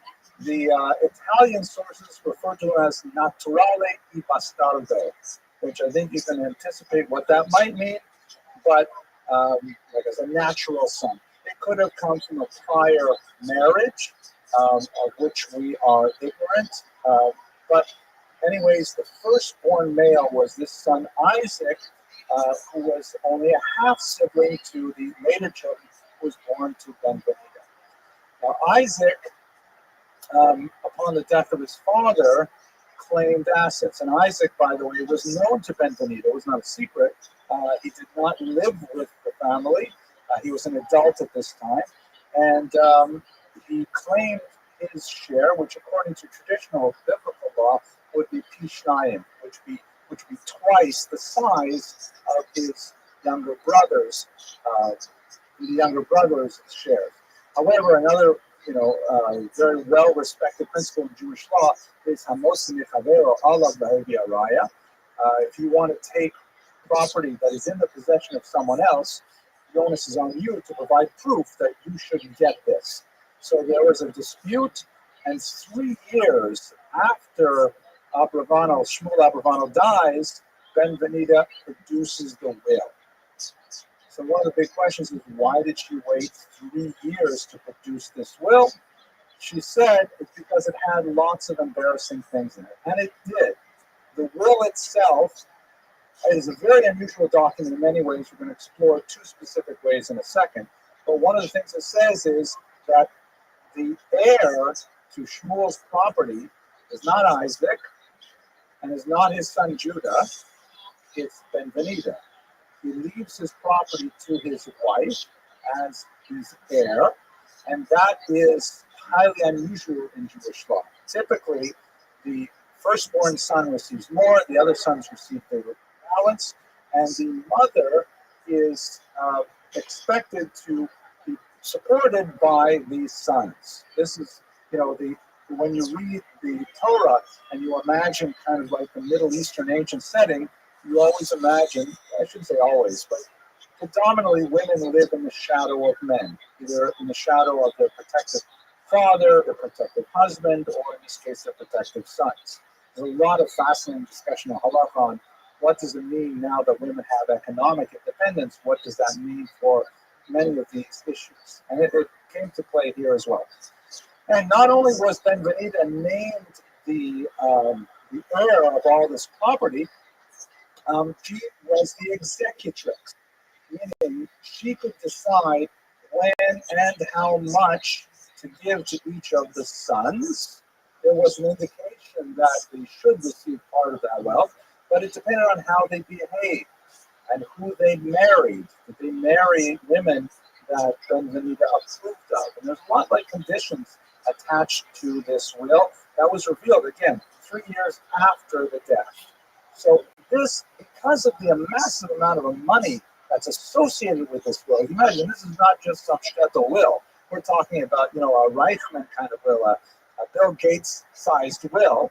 And maybe I should say, who else is a rich Jewish guy? Okay, there you go. I don't know. Let's go on. I don't want to think about it. Jared Kushner will face a big amount of money. So it immediately became an international cause célèbre. that attracted the solicited and unsolicited opinions of rabbis all over the world, including the opinion of the great Maharam Padua. Rabbi Yosef Karo was cited very heavily, very important rabbis who were really the leading figures of their day. What were the major elements of controversy? There are two elements of it, both of which are striking and have tremendous implications for Jewish law. The first is the law, the will almost totally ignores Jewish law.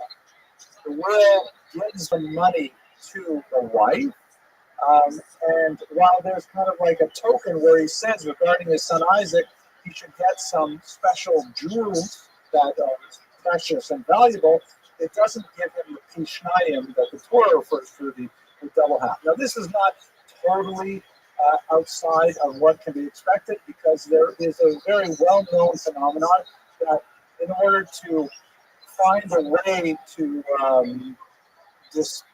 distribute one's wealth before death, there is this halakhic institution called the Matana Mechaya, a gift while alive, where a person can say, listen, I have $100,000. I would like to make sure that all of my 10 kids get it equally, so I'm giving it to them right now while I'm alive, each $10,000. And then whatever's left after I die will go according to traditional inheritance law. So it's not completely unheard of. But the law basically flouted, the will basically flouted that aspect of it, and did not really even bring it into any serious consideration. And secondly, also more difficult, they didn't do it with two kosher witnesses, which would be the standard Jewish practice of executing a will. They went to a notary, and this, a non-Jewish notary, which was like, oh my gosh, how can you disperse so much wealth by using a non-Jewish authority to bring this about? And this was a huge amount of argument.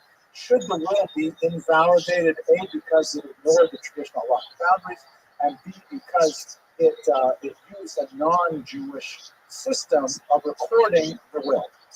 So one of the reasons why there was a hava amina, there was a thought that perhaps the will would still be valid, is because there was this enshrined principle that is quite complicated and is often tested in Jewish law, of dina de malchuta dina. The law of the land is the law. In other words, even though Jewish law requires the will to be written in such and such a manner, if you do it according to a non-Jewish form, since that is what is accepted in the state, then perhaps it should be acceptable. And in fact, the rabbis who opined on this issue split, with some of the very prominent rabbis saying the will should be set aside, and others saying the will should be upheld. In the end, after a protracted legal debate, both sides agreed to arbitration. And Isaac, in his depositions on the fair, said that he felt badly about going to arbitration, but he was broke and he could not support himself and his family while engaging in a massive extended lawsuit with his stepmother over this will. He may end up winning in the end, but he simply could not afford the lawsuit. And so as a result, they went to arbitration, and the will was divided accordingly as per the will of Shmuel. One more detail that I think is quite fascinating here, since there's a lot of depositions involved and a lot of swearing is going on at this time, it's fascinating to see how Jews took the oath. I mean, if they were Jews per se, then they typically took the oath on some kind of Torah scroll, or at least a printed Chumash, which were available at this time. If they were Portuguese New Christians, then sometimes, even though they were Jews, they would take the oath on a traditional Bible that a Christian would use as well. And it's fascinating to see the whole range of adaptations that Jews were making to society at that time. So that's the last story we have about Ben-Jonida. Let's just think a little bit about her legacy in this context. So what we begin to see and the period of life of Ben Benita Abravano, and we will explore it more as we move through the 16th century, is that ironically, by expelling its Jews and then later by expelling its new Christian heretics, meaning these crypto Jews, these Portuguese Jews, the Iberian Peninsula released upon the world an unusual new diaspora, uh, perhaps entirely unprecedented in its nature and scope, in that these were Jews who, first of all, had a strong connection to each other over a broad swath of international territory. Were located in many different countries to a degree that we never had before, as Jews tended to use, if we can use the phrase, chain migration, where they tended to, make small incremental moves across the coast of North Africa or up the Italian peninsula. All of a sudden, they're scattered. Literally, the word from the Greek diaspora means scattering. They're scattered across the Mediterranean, and they constitute one community. They constitute one nation. This is something which is fairly unprecedented in European history and certainly in Jewish history. Furthermore, because of the strange, nuanced shading of the Portuguese Jews, that is, those Jews who, as baptized Christians, were technically free from legal restrictions, and if they could find themselves in a home where there was a sufficiently tolerant climate, they could nevertheless practice Judaism. Jews tended to exploit that dual identity for their economic and political and legal benefit. So this created a very unusual, powerful minority that began to coalesce under this identity of Sfaradim, and perhaps comes to understand the long-lasting and secure notion that Sfaradim had of their joint group identity. I hope that you found this lecture interesting and enjoyable. I know I had fun, maybe except for that joke part. Next week, as I mentioned, we're going to focus in on Samuel Usque and his horrible personal experience in the Portuguese expulsion and his explanation for it in a remarkable work which was translated into English only in the 1970s. Thank you for your attention and your endurance. I hope you enjoyed that presentation. I myself got a lot of pleasure doing the research for it, and I think it's wonderful to be back in the spring semester when we talk about the Spartan Master. Just want to share one thought that has really been staying with me for the last little while, and that's, if my supposition that the use of the term Portuguese has an unusually pointed character to it, specifically that the term Spanish in 15th, 16th century referred to the old Jews who were not converted, and the term Portuguese was kind of an allusion to those Jews who had been forcibly converted and then in diaspora were reclaiming their Jewish identity and were attempting to come back to the fold, as it were. If that is true, if that's the way that term was used, then I think it's so beautiful that you see the use of Spanish and Portuguese together in things like the synagogue here in New York City, the oldest synagogue in the area. Maybe what the meaning of that phrase is, I could be totally wrong, but maybe the meaning of that phrase is that we embrace you, we welcome you, that don't worry about the past. It was a difficult time, we understand horrible persecutions, but you're fundamentally part of the Jewish people, and we want to include you in our congregation. If that's the intention of that strange phrase, Spanish and Portuguese, synagogue, etc., I think it's a very useful concept and sentiment. Anyways, that's it. Next week, I'm really looking forward to speaking about the Portuguese diaspora in greater detail, and I look forward to speaking to you then. Take care and have an excellent week.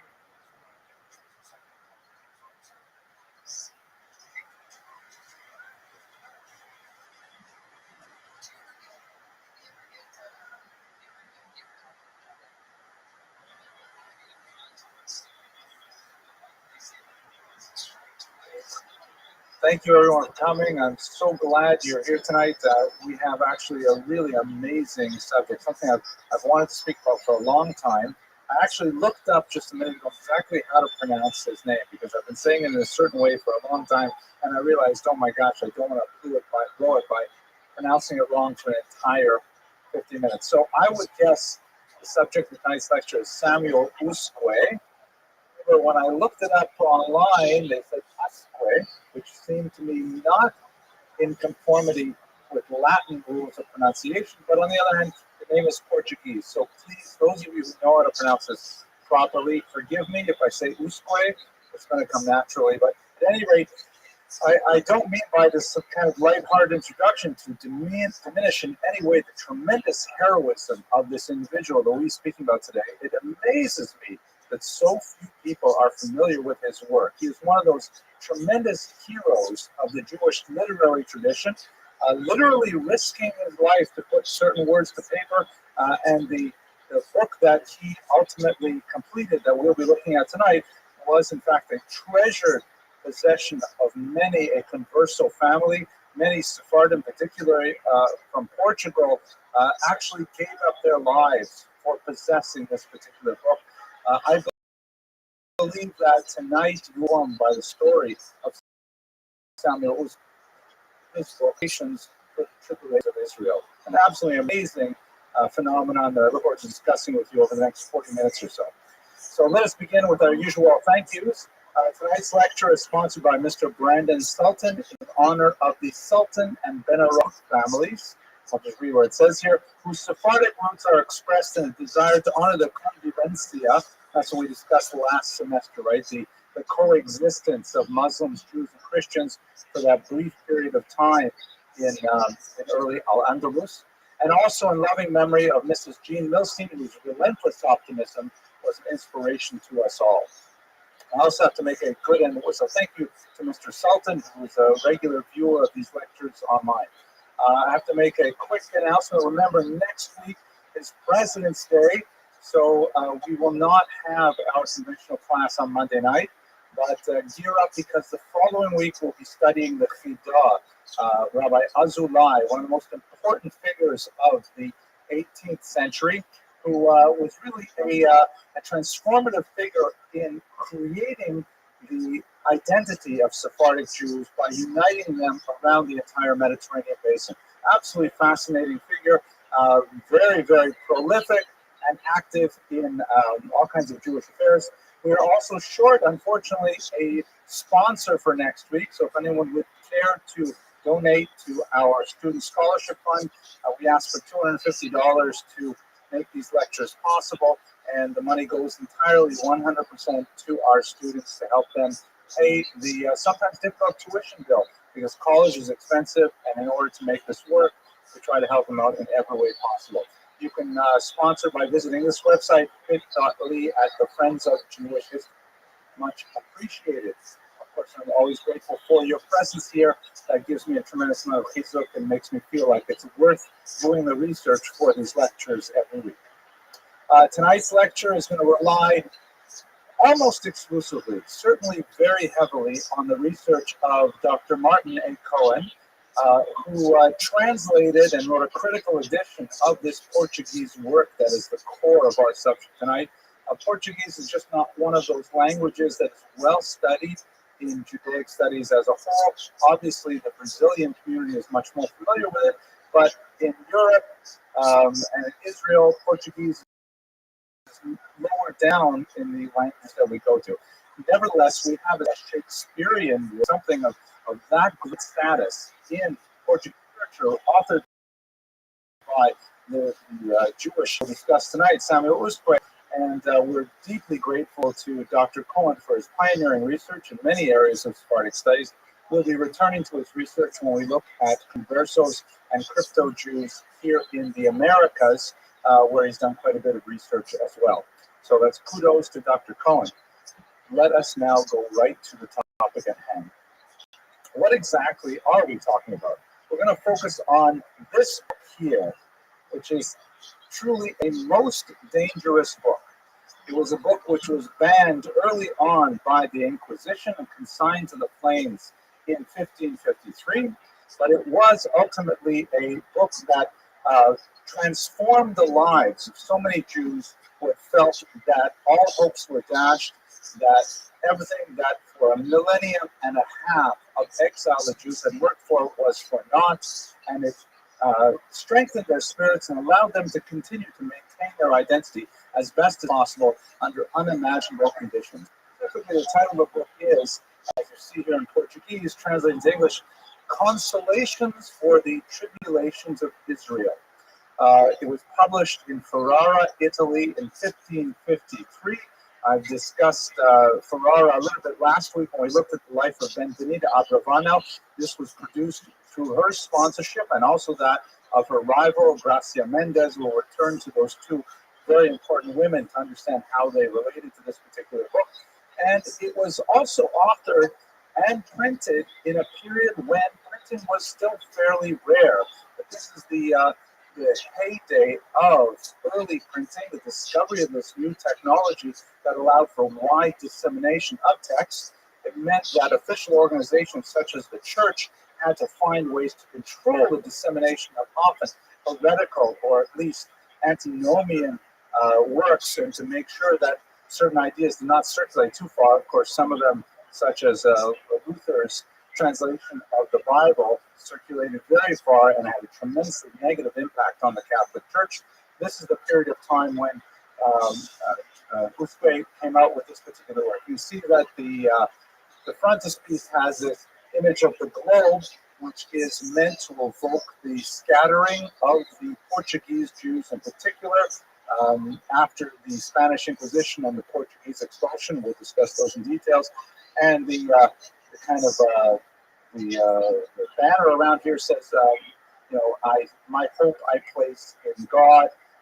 You can see that the wackiness of the early printing is such that they not only say the year, but they even publish the date, the 7th of September that it was published. Like somehow, maybe it was Erev Yom Kippur or something, I don't know, but it's like you put the specific date that is published there. Now, just to give you a sense of what this book meant, we can look at some of the Inquisition trial records, of which we have copious numbers. Ironically, this is a theme that we've come back to many times, really, since the fall semester. There are uncanny parallels between the Spanish Inquisition and expulsion and the Holocaust of the last century. So many parallels in terms of social developments, in terms of how governing authorities dealt with the challenges of a changing society and so on. And in one of those areas, we see again that just like the Nazis, Yamach Shemam Zikram kept such incredibly detailed records.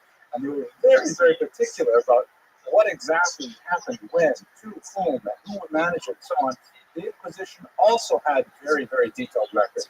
And so scholars who wish to understand the mechanics of destruction of the 14th and 15th century have a tremendous amount of material to work with. So specifically, there was a Portuguese Jew named Thomas Fernandes. Most Jews took Christian names when they were baptized.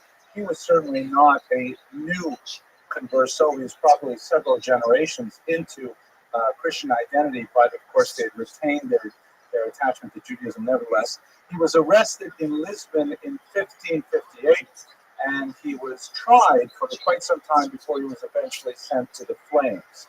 Specifically, he was tried for crimes that he had allegedly committed, that is, crimes against the faith, while he was in Bristol, England.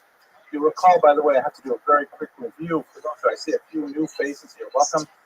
Some of the audience members here are kind of rambunctious, but you'll see that we have a pretty good time, I think, by the end of the hour. You'll recall, just very briefly, that the Spanish Inquisition, which later spread to Portugal, was not, technically speaking, directed at Jews. It was directed at Jews who had been baptized forcibly or for social mobility, for whatever reason it was. This is referring to new Christians, so-called new Christians, that is, they were Jewish but had been converted, who were not adhering to the tenets of Roman Catholicism. And so the Inquisition was trying to root out those new Christians or their children or grandchildren or great-grandchildren who were not abiding by the tenets of Catholicism. Later, in 1492, the Spaniards expelled all the Jews as opposed to the new Christians who were allowed to stay, but they expelled the Jews because they were suspected, correctly, of continuing to maintain contact with these so-called new Christians and to be a center of authority and education and religious practice to these forcibly converted Jews who are now Christians. So the Inquisition is directed technically at Christians who were suspected of harboring Jewish beliefs. The expulsion was directed at Jews per se. Hence, you have this distinction in terminology, Spanish and Portuguese Jews, because many of those Jews who are called Spanish were in fact Jewish and expelled. Many of the Jews who are called Portuguese were in fact forcibly converted, as we shall see shortly. At any rate, in the trial, the Inquisition trial in the 16th century of Thomas Fernandez, we have this interesting passage in which he writes that when he was living in Bristol, there was another new Christian named Simon, that should be Simeon Ruiz, who lived in London, and Fernandez had already under torture given up this name, so he was speaking about all of his associates in the context of the Inquisition trial, and that this other individual, Dr. Ruiz, had given Mr. Fernandez a book of prophecies, a printed book of prophecies. So notice that the word here has to be included, printed, because it's opposed to handwritten book. And what was this book about? It spoke of the troubles which the sons of Isaac suffered and said that they must not lose confidence nor be discouraged because God would send the Messiah. And this is undoubtedly a version of this book that we hold here straight from the amazing Avenue J library downstairs. There are a few errors in here, like, for example, it says it was dedicated to Beatriz de Luna. Oh, no, this is correct. I'm sorry. Beatriz de Luna, the wife of Diego Mendez. Those are the Christian names of Gracia Mendez, Dona Gracia. We'll read the dedication shortly. It was written in Portuguese. It was a quarto that refers to the size of the volume. And as this was a burden on his conscience, meaning the person who was being tortured to confess here, he asked pardon of our Lord Jesus Christ, he asked repentance, and the inquisitors ultimately accept his penance, and in order to ensure his safe passage of the world to come, they accelerated with the fires of the auto da fe. But clearly this is a reference to the underground circulation of this book among new Christians. And we know from many trials that it circulated both in manuscript copy and in printed copy. And it was painstakingly written out in full from one family and handed to another in order to convey the message that it contained. A message of hope, a message of consolation, a message of chizuk, of strengthening for the Jewish people. Now, it tends to drop away from Jewish consciousness after the 16th century for several reasons. One is, as I mentioned, it's written in Portuguese. It was never translated until the 20th century. Portuguese Jews did have some familiarity with Spanish, and in fact, the author himself writes that he could have chosen Spanish as a language to convey his message, but he felt he really wanted to reach the most desperate of those Jews, those ones who were living in that liminal space between being fully Jewish, between being fully Christian. He chose Portuguese specifically, so that limited it to some degree. It could be that the reason why it fell out of circulation is because in 1553, almost immediately after it was printed, the papacy instituted a mass book burning of Jewish texts, and it probably got caught up quite a bit in that first major book burning of the 16th century. And also, it may speak to the tremendous secrecy with which the Converso community guarded this treasured book, that we only know about it primarily from what the inquisitors have to say.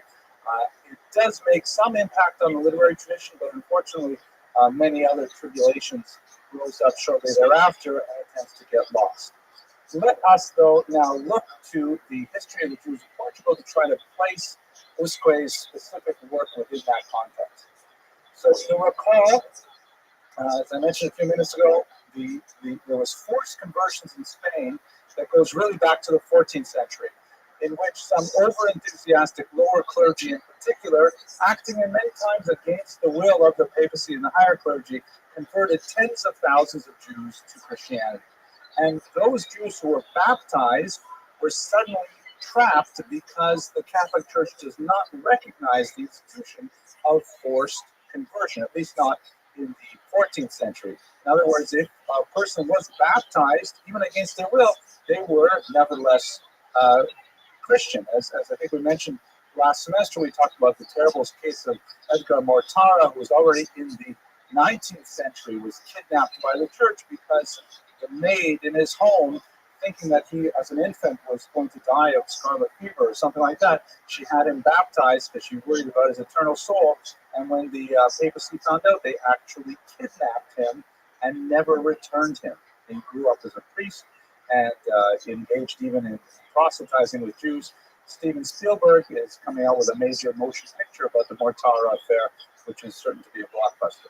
At any rate, you've got in Spain now this massive population of Jews who are forcibly converted, who now have free reign in the economy and society of Spain because they're no longer held captive by the restrictions that were associated with their prior Jewish identity. This was very upsetting to the social, political, and economic order, and especially because many of these Jews continued with their traditional Jewish practice and associations, marrying with other new Christian families, sometimes even with Jewish families, and sometimes you would have marriages into old Christian families. It's highly destabilizing. So the Ferdinand and Isabella brought in the Inquisition to control that movement, and ultimately in 1492 they decided that's it. We're going to get rid of the Jews, and hopefully that's the problem because now these Brusos will have no one to whom to turn. They were very wrong. Ultimately, of the Jews who were expelled, many of them fled to neighboring Portugal here on the coast. Now, in Portugal, it was an exceptionally sad story of how they were treated. There was a kind of a oscillation between incredible cruelty and liberalism, which at times assuaged the fears of this immigrant community that in fact they would be allowed to live safely in Portugal, and at other times those folks in their infancy with tremendous brutality. We look at now, I would like to say my favorite king, but that's only because I like his name. I know I mispronounce everything. It's João, right? But is that how you say João? But I like saying it João, though it's not right. So anyway, this is João II, who in 1492 admitted the Jews and said, listen, I see there's thousands of you pouring across my border. You're all very wealthy. The Jews are known as being the leaven of the economy. So you can come in here, you can bring your wealth, you can pay a special tax, and you can live here for 8 months until you sort yourselves out, until you figure out where you're going to live. And in the meantime, once he realized how valuable this new immigrant community was, he said, you know, we should really keep the Jews here, but rather than simply open up his borders and give them free reign, he figured it would be much easier if they came and stayed, but as Christians. So he exposed them to many forced conversionist sermons, which were de rigueur very popular since the 13th century in Spain, after the Barcelona dispute with Nachmanides. And his successor was especially cool. It was also, Wow, the second. He figured that one of the ways we're going to get the Jews to convert is actually if we work through their children. After months and months of conversionist sermons with very little success, he actually took perhaps several thousand children and separated them from their parents and sent them to the newly discovered island of Sao Tome, which is here off the coast of West Africa, with the explicit statement that they would then be it would be returned to their parents once their parents converted to Christianity. So that particular episode is recorded in Usque's book. I'd like to read it to you very quickly just to get a sense of his style and something which was immediately prior to his own birth. To my misfortune, he puts it in the present tense, in the first person singular, because the narrator is none other than Jacob the patriarch, who describes in a kind of symbolic way of suffering of Jews throughout time. So he writes, to my misfortune, the island of Sao Tome had recently been discovered. It was inhabited by lizards, snakes, and other venomous reptiles, and was devoid of rational beings. They used it, for example, to house a slave fortress for the burgeoning transatlantic slave trade that would dominate the region. Here the king exiled condemned criminals, and he decided to include among them the innocent children of these Jews. Their parents had seemingly been condemned by God's sentence. When the luckless hour arrived for this barbarity to be inflicted, mothers scratched their faces in grief as their babies, less than 3 years old, were taken from their arms. Honored elders tore their beards when the fruit of their bodies was snatched before their eyes. The fated children raised their piercing cries to heaven as they were mercilessly torn from their beloved parents at such a tender age. Several women threw themselves at the king's feet, begging for permission to accompany their children, but not even this moved the king's pity. One mother, distraught by this horrible, unexampled cruelty, lifted her baby in her arms and, paying no heed to its cries, threw herself from the ship into the heaving sea and drowned, embracing her only child. Thus, those innocent souls were removed from their parents' sweet tenderness by such inhumanities and delivered into the power of merciless enemies. O brothers, who can describe to you the hidden and visible anguish which cloaked all my children? The sighs, the tears, the bloody and febrile groans which were heard in all their houses. For there are no words of consolation to relieve a pain so great, even though each one had good reason to hope for consolation. He goes on to say that when these innocent children arrived at the wilderness of Sao Tome, which was to be their grave, they were thrown ashore and mercilessly left there. Almost all were swallowed up by the huge lizards on the island, and the remainder who escaped these reptiles wasted away from hunger and abandonment. Only a few were miraculously spared that dreadful misfortune. Absolutely horrific, unimaginable kind of persecutions that were meted out to the Jews in an attempt to bring them into Portuguese society as Christians. But unfortunately, it gets worse. So this is a picture of the successor, Manuel I. Manuel I, the king, wanted to create a dynastic union with Spain, creating one Christian dominion for the entire peninsula. And so in order to effect this, he agreed to take the daughter of Queen Isabella, the Infanta Isabella, as his wife, creating a dynastic union. Isabella and Ferdinand, very doctrinaire, anti-Judaic individuals, insisted that they would not form a union with a country that still permitted Jews in its midst.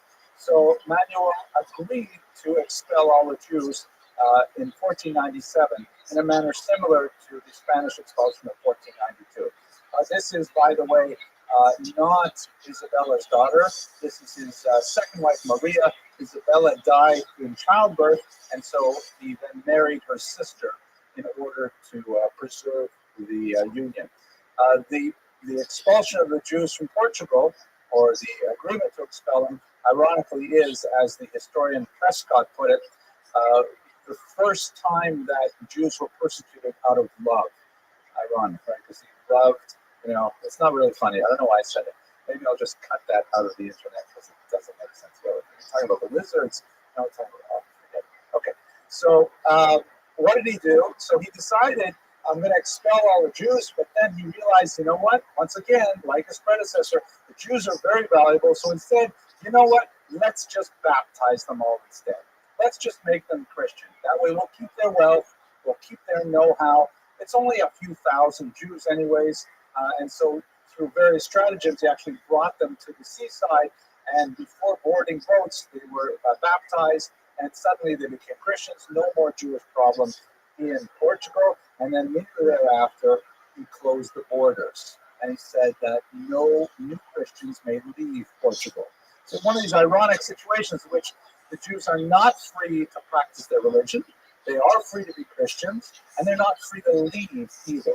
They might use Portugal with their wealth and their economic know-how and so on. So for the next several decades, Portuguese Jews are trying desperately to kind of escape Portugal and find a place where they can practice Judaism freely. In Amsterdam, Salonika, Constantinople, places like this, Spa, these are places where the Portuguese Jews, who were only a few years earlier Spanish Jews, are now trying to find ways to live their life really as Jews. But they're terribly afraid, with good reason, that if they are discovered trying to leave, then they will be subject to tremendous persecution. Mob violence dominates the Jewish experience in Portugal over the next couple of decades. In 1503, again, so this is 1497 when they were forcibly baptized. Technically expelled, but then forcibly baptized to stay in Portugal.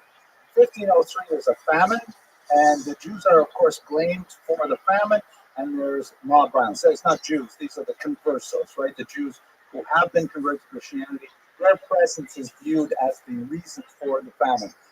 There's hyperinflation a few years later, and once again, the Jews are blamed for the hyperinflation. In 1506 is an especially terrible moment when there's someone in church in, I believe it was Lisbon, right, it's in Lisbon, on Easter Sunday, remarked that an icon of the Virgin Mary was glowing with a supernatural light, and one of these new Christians, a baptized Jew, says it's just a reflection of a candle. And the suggestion that that it was a natural phenomenon created a horrible massacre in Lisbon, in which even lay clergy participated. We can list several of these kinds of like mob reactions because the general population is not happy with the introduction of these new economic competitors who now, as Christians, even though everybody knows they're not really enthusiastic Christians, are beginning to dominate the economic echelon of society.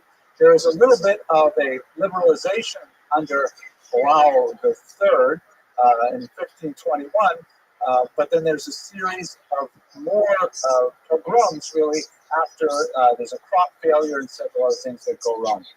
In 1531, things reach a climax when there's an earthquake, and so João III says, that's it, we're bringing in the Inquisition again, the dreaded Inquisition, which was, of course, scourged Spain. At this point, I would like to read once again from Usque's work, in which he describes the Inquisition in terrifying and strangely modern terms. When I first read this, it felt to me a lot like Franz Kafka. And in fact, in many ways, the Portuguese Inquisition was rather Kafkaesque. If you've read The Trial in particular, or The Harrow, you'll recognize some of the elements. Maybe I wouldn't be surprised even if Kafka was influenced by it. Where is it here? Right, here it is. The king and queen sent to Rome for a wild monster, right? The Inquisition comes from Rome, Roman Catholic, of such strange form and horrible mien that all Europe trembles mere mention of its name. It speaks of the Inquisition in concrete and metaphorical terms. Its body, an amalgam of hard iron and deadly poison, has an adamantine shell made of steel and covered with enormous scales. It rises in the air on 1,000 wings with black and poisonous pinions, and it moves on the ground with 1,000 pernicious and destructive feet. Its form is like both the awesome lions and the frightful serpents in the deserts of Africa. Its enormous teeth equal those of the most powerful elephants. Its whistle or voice kills even more quickly than the venomous basilisk. Its eyes and mouth spew continual flame and blazes of its fire, and the food it eats is the fire in which human bodies burn. Its flight is swifter than the eagle's, but wherever it passes, its shadow spreads a pall of gloom over the brightest sun. Finally, in its wake, it leaves a darkness like the darkness visited upon Egyptians in one of the plagues. And when it arrives at its destination, the green grass which it treads on, or the luxuriant tree on which it alights, dies, decays, and withers, and then is uprooted by the monster's devastating beak. It desolates the entire countryside with its poison until it is like the Syrian deserts and sands where no plant takes root and no grass grows. Now he goes on to talk about how this affects the Jewish community. And it's interesting to say here that he says, I do not want to be remiss in telling you that in addition to the enemies, there were at that time some confessos, meaning like these new Christians, who delivered their own brothers into this cruel monster's power and illusion to the cycle of torture and forced confession and denunciation of other Jews. Poverty was the spur and the reason for most of their evil acts. Many poor confessors went to the houses of their richer brothers to ask for a loan of 50 or 100 cruzados for their needs, and he refused them. They accused him of Judaizing with them. It's a terrible situation. Once again, with the Inquisition, while the third closes the borders again. This is the environment in which Usque experienced his youth in the Amadelto. So let us go to Usque himself. We don't even know if this is his real name. The only thing we really know about him are whatever information is included in this book and in a few scattered references of his contemporaries. It may be a pseudonym because he shares some autobiographical information. He says that it comes from Huesca, which is a town in Castile in Spain. So it may be an acronym meaning like the person from Huesca. It's also interesting to note that he seems very fond of acronyms and of anagrams. You know, when you take the letters of a word and you mix them up. So, for example, one of the main characters in the constellations is Icabo, which is an acronym of Yaakov. So, some scholars have argued that he may be Manuel Garcia, if I remember correctly. That's an acronym for not especially well-known Christian. It's a Christian name for a converso, and Usque may have been a pseudonym that he hid behind. We'll talk about what Manuel Gomez, excuse me. We know from his own description that his family entered Portugal right after the expulsion of 1492, and he was born shortly thereafter. So he grew up in this environment of mob violence followed by the Inquisition. We know that he has, based on this text, tremendous familiarity with the broad swath of learning of 16th century thought. Very similar in many ways to the figures we looked at in Al-Andalus, who had a very broad Jewish and non-Jewish education. We don't know exactly where he got this information because, after all, he grew up as a nominal Christian, where any education, a Jewish character was entirely proscribed. So he learned all of his Jewish knowledge underground in Portugal, but he may have gone to the University of Coimbra because he was thoroughly familiar with Latin and Greek and with the literature of the church fathers. It's not impossible, argues Cohen, that in fact he may have been, like many sub rosa new Christians, he may have been studying for the priesthood, because only as a student of the priesthood would he be given access to humanities education that was required to write a book like this. We know from his own text that he managed to leave sometime after 1531, and he essentially embarked on a world tour, which he describes in his book. And we have some sense that he was in England, throughout Central Europe. He also made it to Constantinople, Salonika, and Greece, all the places where Sephardic Jews had made their homes immediately after the expulsion, and in particular in the tremendous city of Tzfat, which was just then enjoying its tremendous explosion of Jewish creativity. But where we know him best is in Ferrara, where he actually wrote this book. Ferrara was the home of Doña Gracia and Benvenida Abravanel, the subject of last week's lecture, two incredibly powerful and wealthy women who used their political might and their political acumen and their considerable resources to defend Sephardic Jews worldwide through ransoming captives, engaging in geopolitical machinations such as the attempted boycott of the port of Ancona and Ancona and so on. And one of the most important things that both of them did was that they supported early scholarship in Ferrara and allowed for tremendous energies to be placed into publishing. The Ferrara Bible shown here is their efforts. It's exactly the same period as Uswe wrote his book, and you can see in this particular image, which is written is the Ferrara Bible written in Spanish. For those who fled the Inquisition, you can see that this motif, very beautiful, these terrifying gargoyle-like features that sort of remind me of the winds, perhaps, or they're blowing the winds. And here's a ship that's clearly in distress. The mast is broken, and there are these sea monsters in the water. And this is kind of metaphorical of the Spanish Jews being exiled from their homeland, going throughout the Mediterranean, even crossing the Atlantic to the New World with tremendous danger. There were 3 usques of note in Ferrara at this time, and scholars have wondered, how could it be that this is a name, which, by the way, we don't even know how he spelled it in Hebrew. We only have it in Portuguese and Roman letters. How is it that 3 usques, not a common name, all together in the same place? Possibly because they were related, or possibly because they all chose the same pseudonym. Solomon, Abraham, and Samuel, that's our protagonist today, they were publishers and writers together. Samuel was, in particular, may be an acronym for Manuel Gomez. But the 3 of them together produced the Ferrara Bible and the Consolations for the Tribulations of Israel and many other works of its kind. Now, let's look at the book right now itself. What exactly is this book we're talking about? So, I forgot to read you one thing. Sorry, I wanted to read you. Don't worry, I only have 4 selections, and I've read 2 of them already. This is the beautiful dedication to Doña Gracia Nasi. Publishing is so dependent on material support.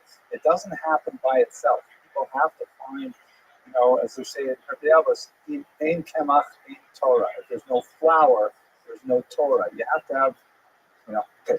Anyways, the dedication here is to the very illustrious lady, Doña Gracia Nasi.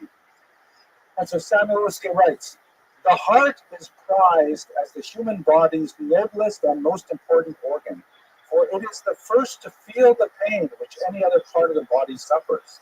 Indeed, it must be kept content for all the others to be at ease. Since my prime purpose is to serve our Portuguese nation, Doña Gracia was also from Portugal. She was also a converso who returned to Judaism after fleeing the Iberian Peninsula. My prime purpose is to serve our Portuguese nation with this small branch bearing new fruit.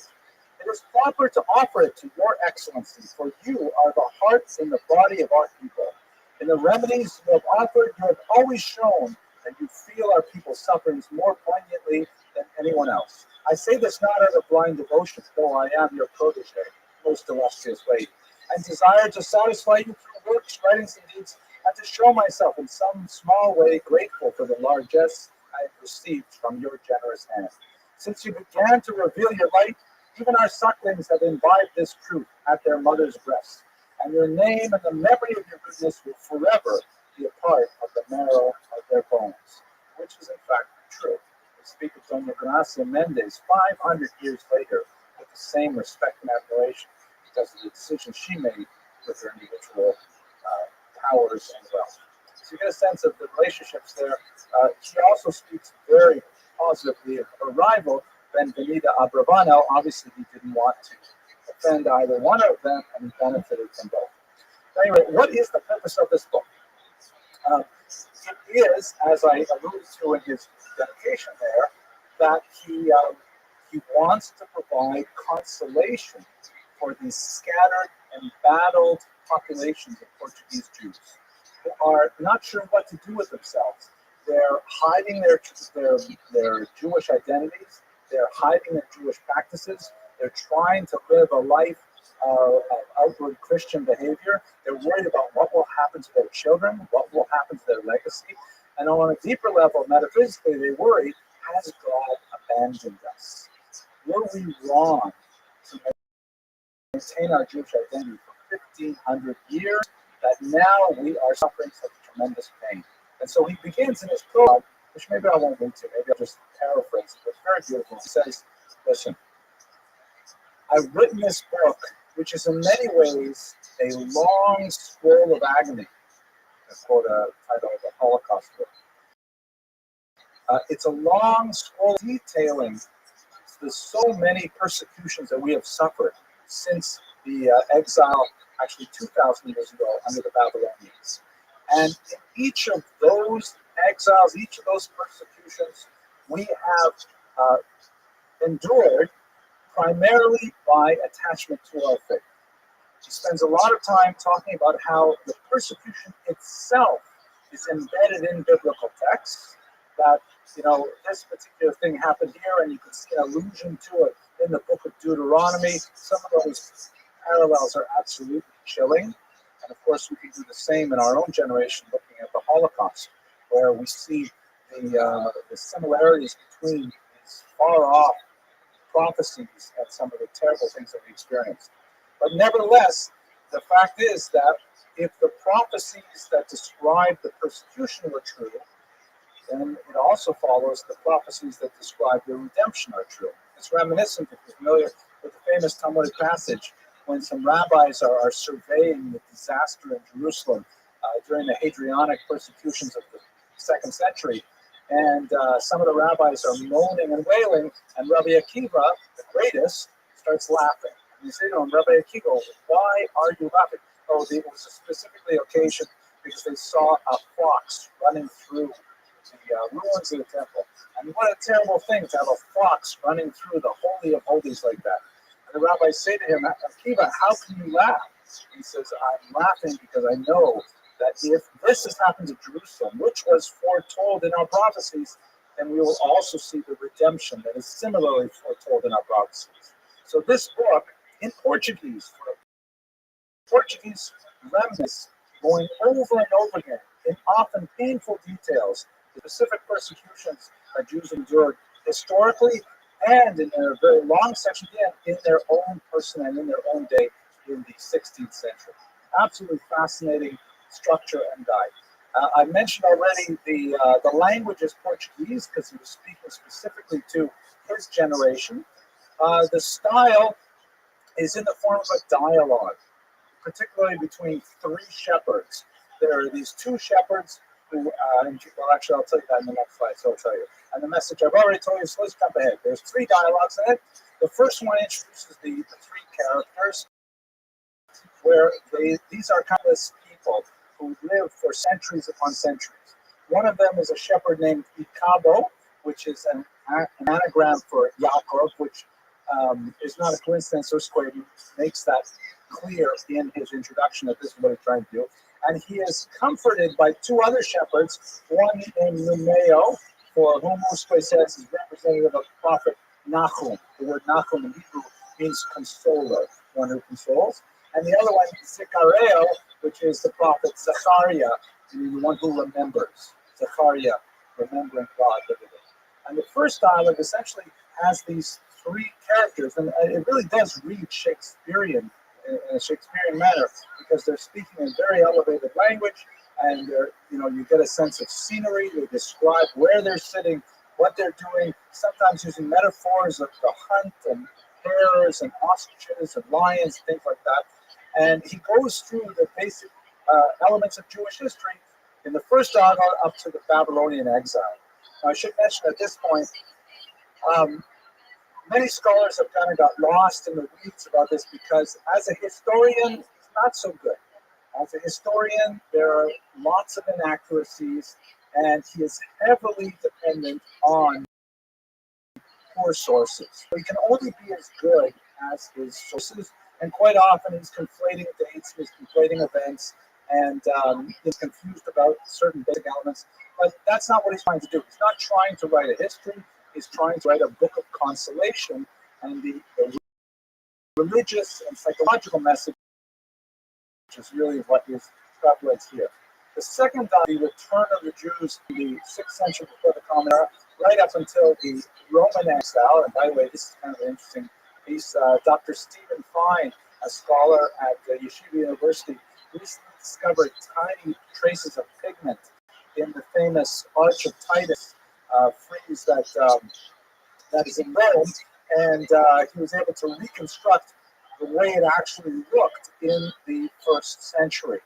So Romans at the time it was built, actually saw a painted frieze that looked something like this.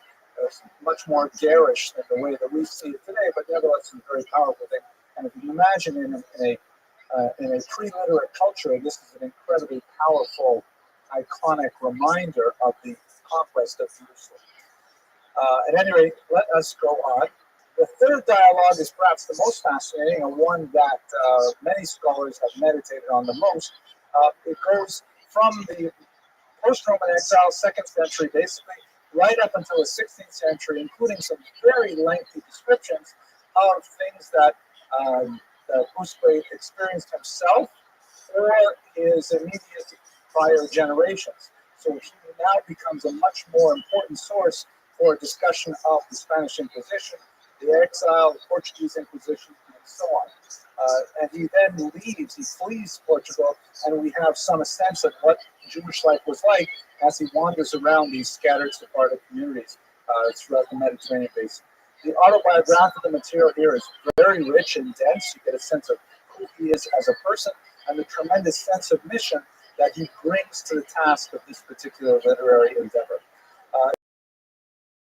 He ends with a very long conclusion in which he wraps up his thoughts about the persecution of Jews and connects it specifically to the coming of the Messiah, though he may tarry, with tremendous drama and feeling. It's hard to not be swept away with the emotion of this work. If you can imagine yourself in the kind of conditions under which Portuguese Jews would have been reading this. Perhaps they would have been working with a painstakingly hand-copied version of it. Perhaps the head of the family would have been reading it by candlelight quietly in order not to arouse the attention of neighbors. Perhaps it would have been furtively studied in a secret room in the house. Who knows how it was actually passed down from one generation to another, but we know that it had a phenomenal impact and was a major feature in preserving the integrity of the Portuguese Jews in their tremendous suffering. This, by the way, is a photograph that's just trying to convey the up message at the end of it. Happens to be a photographer that I like a lot, Yaakov Naomi in Israel, and he describes, after this long book of punishments and persecution, he speaks about the ultimate redemption that in many ways we enjoy aspects of it today with the free state of Israel and so on. No theological content applied there. So taking it as a whole, the legacy of Samuel Liske is extremely important, although very rarely studied. This is, by the way, a picture from Portugal to get a sense of the kind of environment in which they lost. And it makes me wonder, since we have returned many times to this parallel of the Holocaust and the Spanish Inquisition and expulsion, it makes me wonder, who is writing this kind of material for us today? Where are the authors who are giving us a coherent message that helps us assimilate the horrific persecution that the Jewish people endured last century into our contemporary Weltanschauung? Oh, is it perhaps outrageous to ask for such a thing? But we don't have, in my humble opinion, anyone at the caliber of Busquet giving us that message today. Thank you very much for your attention and your endurance. Remember, no class next week, but we'll begin the week after with lecture on the Chida. We're on for a few questions. I hope you enjoyed that lecture. I myself got a lot out of studying Samuel Busquet's work, and it was a great privilege to be able to speak about it to an audience live last night. You didn't see it in the end of the video, but immediately after I concluded, I was jumped on by a whole bunch of audience members who really wanted to push me on a couple things I said at the very end of the lecture. So I thought I would use this moment to unpack some of their questions and explain a little bit better what I mean by this. We should bear in mind that in many ways, we are in a parallel generation to Busquet, that his experience 70 years after the Spanish expulsion has certainly salient comparisons with the experience we have 70 years after the Holocaust. I'm not going to take this 30 seconds or so that I have right now to go go through all of the parallels. But there's no question that we are living in kind of like not exactly a post-apocalyptic era, but a post-catastrophe era. And I think that we don't really have someone with the voice of Bruce Wayne who's kind of like explaining it all for us in a way that we can grasp. Um, we have our poets of the Holocaust. We have our Elie Wiesels. We have many people with tremendous poet stories of suffering during the Holocaust and personal and communal redemption. I myself studied the H. Kodesh from the Warsaw Ghetto, which is an incredible story, incredible figure from the Holocaust. But what we don't have, in my humble opinion, is we don't have someone 70 years out who's able to explain to us, the Jewish community as a whole, as to what the Holocaust means in the larger arc of Jewish history. How do we assimilate the Holocaust? Can we assimilate the Holocaust? These are relevant challenges. How do we deal with contemporary crises of, assimilation and the challenges to the state of Israel, the really existential challenges to our very being at this point in time? These are very big questions, and I feel in many ways like in this postmodern period where we're sort of floating in space, waiting for someone to kind of explain it all to us in a way that's simultaneous. Anyways, those are my 2 cents. You heard more than my 2 cents already for the first part of this lecture. I hope it's food for thought, and I look forward to speaking with you about Jewish history in the future. Thanks very much for watching.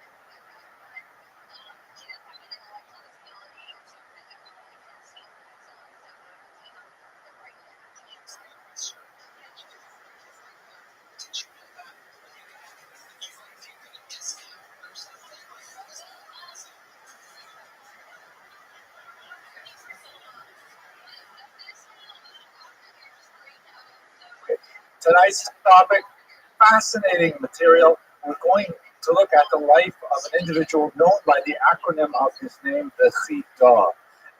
As has been pointed out to me on the way in, and as in fact is the first sentence of the major biography of the life of the Chida's life itself was a Chida. You have to know Hebrew to understand the pun. The word Chida in Hebrew means riddle or puzzle. And in fact, many aspects of his life are a puzzle. But the truth is, so much of it is available to us, and it's fascinating the details that we can learn. He was a major Sephardic figure in the 18th century, had a very important role to play in the crafting of the identity of members of the Sephardic diaspora scattered throughout the Mediterranean basin, all the way up into Northern Europe, and in fact into England as well. And I think you'll find his life fascinating and unusual. Let's start with the usual good and welfare material. Well, first of all, tonight's lecture was sponsored by an anonymous donor. Thank you anonymously. We're doing pretty well. We've raised almost $13,000, and we only have 2 lectures remaining this season that need sponsors. So if you're interested, we've got 2 left. I think Sephardim and the Holocaust and the Crypto Jews, or perhaps it's Maran Ovadia Safe, but those 2 lectures are still left to sponsor. Sources for tonight, we're going to look at Dr. Meir Benayahu, whose classic work, a major 600-700 page Hebrew language biography of the Chida. And I'd also like to rely on 2 other works which are related to varying degrees to the Chida's research. First of all, Jonathan Ray's rather remarkable book called After Expulsion, which deals with the period immediately after 1492 in a way that has not been treated systematically, to my knowledge, before this particular monograph. It's a fascinating study, and we will spend the first lecture, the first generation or 2 immediately after the expulsion. We'll also look at the remarkable work by Matthias Lehmann, which is much more closely dedicated to the Chida's work. It's called Emissaries from the Holy Land, the Sephardic Diaspora, and the Practice of Pan-Judaism, which is kind of Anglicism of the term Klal Yisraeliyut, the the idea of a pan-Jewishness, like something that encompasses all Jewish people in the diaspora in the 18th century. Those are two works that we're relying on as well. One last good of welfare announcement, which is a little more personal. I'm very pleased that a book that I published way back in 1999 is now available in a revised edition. I don't even have my copies yet, but they are on for sale online right now. It's kind of a cool book. It's the first book I ever wrote. It's my dissertation that came out. Harvard University published the first edition. It's the original cover. It's kind of a dull cover, I think. But at the time, I was just so happy to be published. It really didn't matter to me. And it looks at the history of the Jews in Ukraine in the first few years immediately after the fall of the Tsarist Empire. It was a difficult time when there was a tremendous amount of on the one hand, great optimism that a lot of the independent governments that were set up during those first few years tried to create special relationships for the Jews. There was a Ministry of Jewish Affairs that was set up in Ukraine, for example, but it all ended in disastrous failure because there was a wave of pogroms that swept through the region, killing possibly somewhere in the neighborhood of 50 to 60,000 Jews. That's a low estimate, but probably a fairly reliable one. And ironically, about 40% of the recorded pogroms were perpetrated by the same government that also had the Ministry of Jewish Affairs. So this book explores that particular paradox. It just came out, I'm really pleased, in Ukrainian translation last year. So it's met with a certain amount of critical acclaim, both in English and in Ukrainian. And here's just one kind of interesting picture from the cover. This is a 1918 100 Karabovanets bill, which was published by the very briefly Ukrainian Republic. And it has on the other side of the bill, everything is written in Ukrainian. On this side, you have Russian, Polish, and the third official minority language, Yiddish. On the currency, it says here in Yiddish, 100 Karabovances, 100 Karabovances, which is kind of, like the high point of their cooperation, later to be submerged in the blood of the pogrom violence. But that's not our topic for tonight. That's just a shameless self-promotion. Okay, let's go to our topic. We're going to look specifically at the Chidah. Now, the Chidah's life is primarily 18th century. He was born, I believe, 1724 off the top of my head. So when you think about it, we spent a lot of time last semester looking at the Jews of the Iberian Peninsula per se, right up until the expulsion. And then we spent a couple of weeks looking at the early 16th century, but we are now jumping all the way to the 18th century, so there's a big gap in our discussion. I need to take a little bit of time to speak about that gap, and so we'll start with that before we go to the Chidah directly.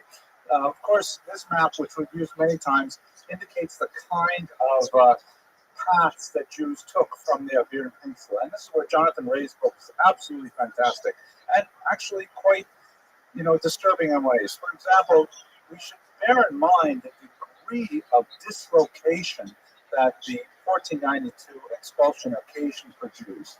Not only dislocation in the immediate and physical sense, they physically had to leave their place of residence and find another place to live, but the disruption of family ties, disruption of economic support, the disruption of their entire connection to the world and to their God was challenged by the huge dislocation of the expulsion.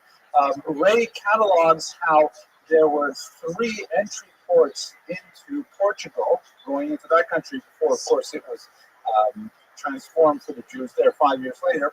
And a large number of Jews were trapped at these 3 entry ports as they tried to get petitioned to get into Portugal.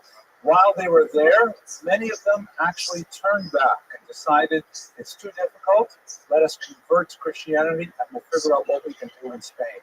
These were often communal decisions reached by the elders of a village, because an entire village would pick up and would be forced to leave at once to go to Portugal. And it came to pass that from time to time, the leaders of these communities said, how are we supposed to feed all of these people under our care? How are we supposed to find the wherewithal for them to live. Many of them felt that perhaps they would do better and they would eke out their basic sustenance if they were to capitulate to the demands of Ferdinand and Isabella and, in fact, convert to Christianity with varying degrees of sincerity, as you might imagine. So large numbers of Jews actually turned back at the Portuguese border. Looking at the Mediterranean basin, there's tremendous piracy going on with, as we've seen when we talked about Benvenuto Bravano, human trafficking, literally, and in the worst sense, because you have to imagine that these Jews are entirely hapless. They're completely stateless. They have no larger state authority to grant them a writ of protection, and they're just hoping to make it alive and with their possessions to some other hospitable shore. And they were regularly boarded by a whole series of pirates that would simply go on, demand their property, and still kill them even after they rendered their property, because there was nothing to really stop them. So tremendous dangers. When they landed, especially in North Africa, they often overwhelmed the local populations and were totally bereft of any means of sustenance. I mean, they could possibly sell whatever valuables they managed to establish and bring with them to the foreign shores, but quite often they ended up being a burden on the local Jewish community that simply could not withstand this demographic of people. Furthermore, in some very sad cases, including the city of Rome, the Jewish community itself would actually send away Jewish refugees. Something that's so hard to even imagine in our day and age, but these boats would come to shore, teeming with Jewish refugees from Spain, often penniless, and the local communities knew that they would be charged with their upkeep. From time to time, they actually turned them back. We saw a couple weeks ago how this happened in Genoa because there was fears that the Jews carried plague on the boat, but in Rome it seemed to be primarily economic in nature. The legend goes, it's hard to determine if there's any basis to this, but apparently even, and this is what they call a tremendous Chil Hashem, even the Pope was apparently aghast that the Jewish community turned away the Jews that were coming by boat to Rome. So a very, very difficult, hard time. You can imagine the sort of stresses. I'll take questions at the end. But you can imagine the kind of difficulties that these Jews must have been under as they attempted to find some safe haven somewhere within the orbit of this region. So we're talking about an incredibly hard time for Jews overall, and this is something that lasts for generations. When we go into Portugal itself, those Jews who made it into Portugal, we discussed 2 weeks ago, the slow rise of the Inquisition until 1530, when it was finally put into place in Portugal, and then the closing of the borders and the difficult time that these Portuguese converts had to exercise when they tried to escape Portugal and make their way to safe havens, and anywhere, including in the New World, in England, in Northern Europe, they could be subject to the Inquisition if they ever set foot in any territory where the Inquisition was active. So essentially, the Jews of Portugal were trapped and were fearful for their lives and were constantly running from one place to another, hoping not to be discovered in their Jewishness. So it was a really horrible time.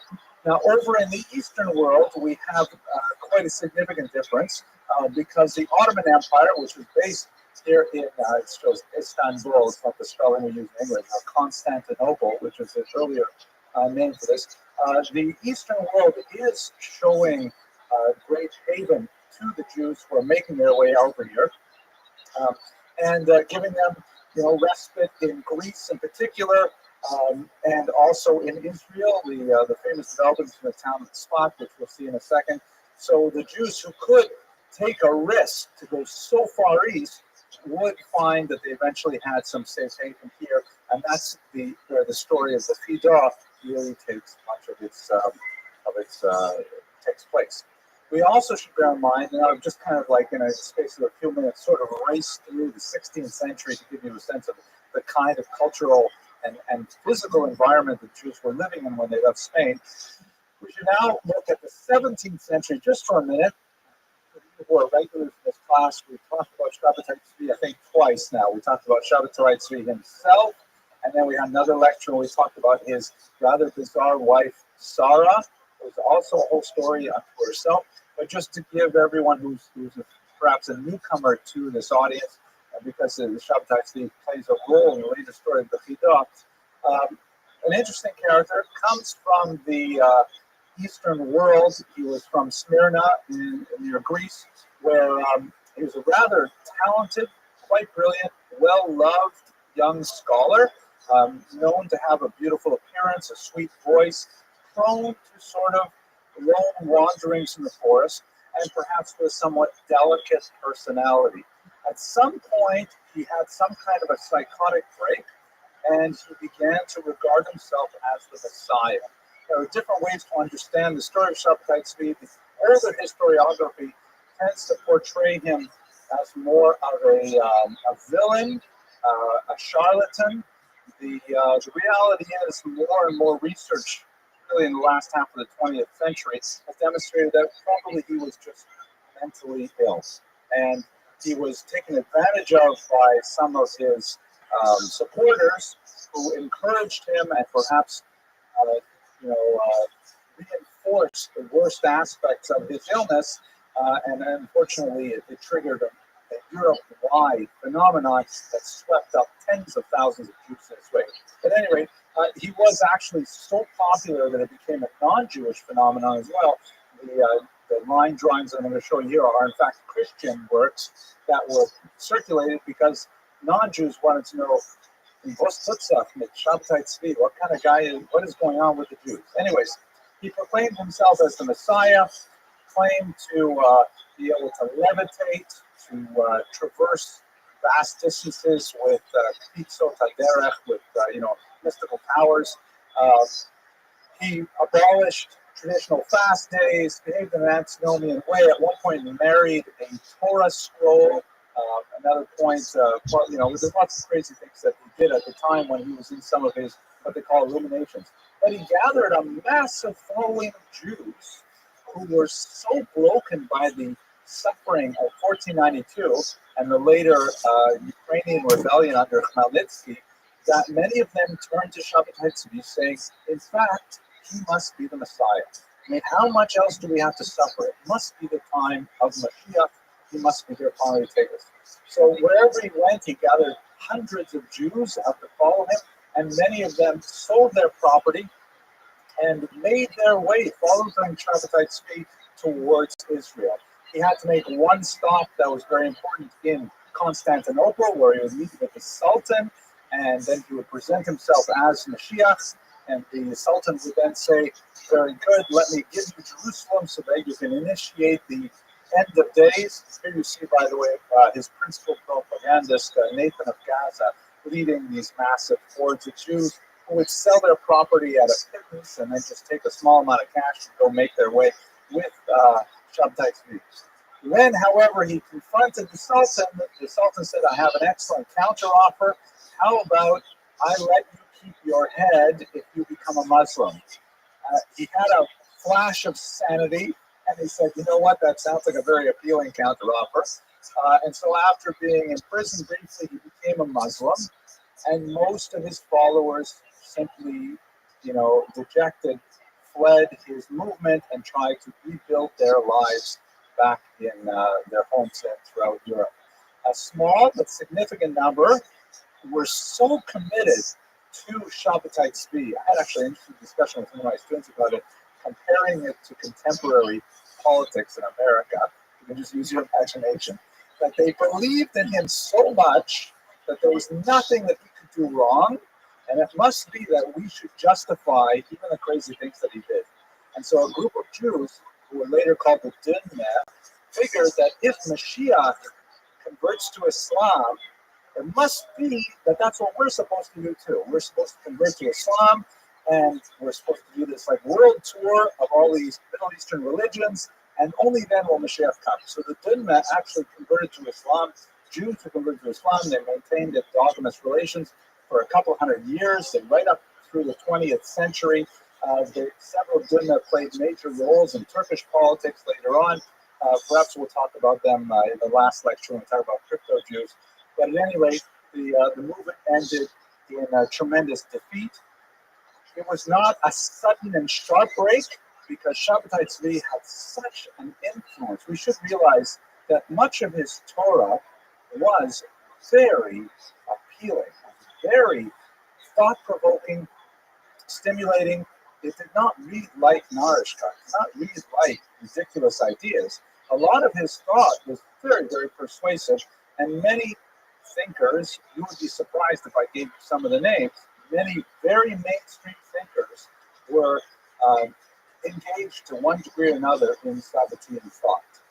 So for the next 100 years or so, many Jews in Europe were like having a mini inquisition where there was always a taint of suspicion. If anyone engaged in mystical thought, there was a question perhaps he was actually a secret Sabbatean. In some cases, especially with kind of B-rated figures, they were actually closet Sabbateans. In other cases, they just maybe looked at some of the books and quoted a few ideas. But nevertheless, the Jews in the 17th century were having a really hard time dealing with these kinds of challenges.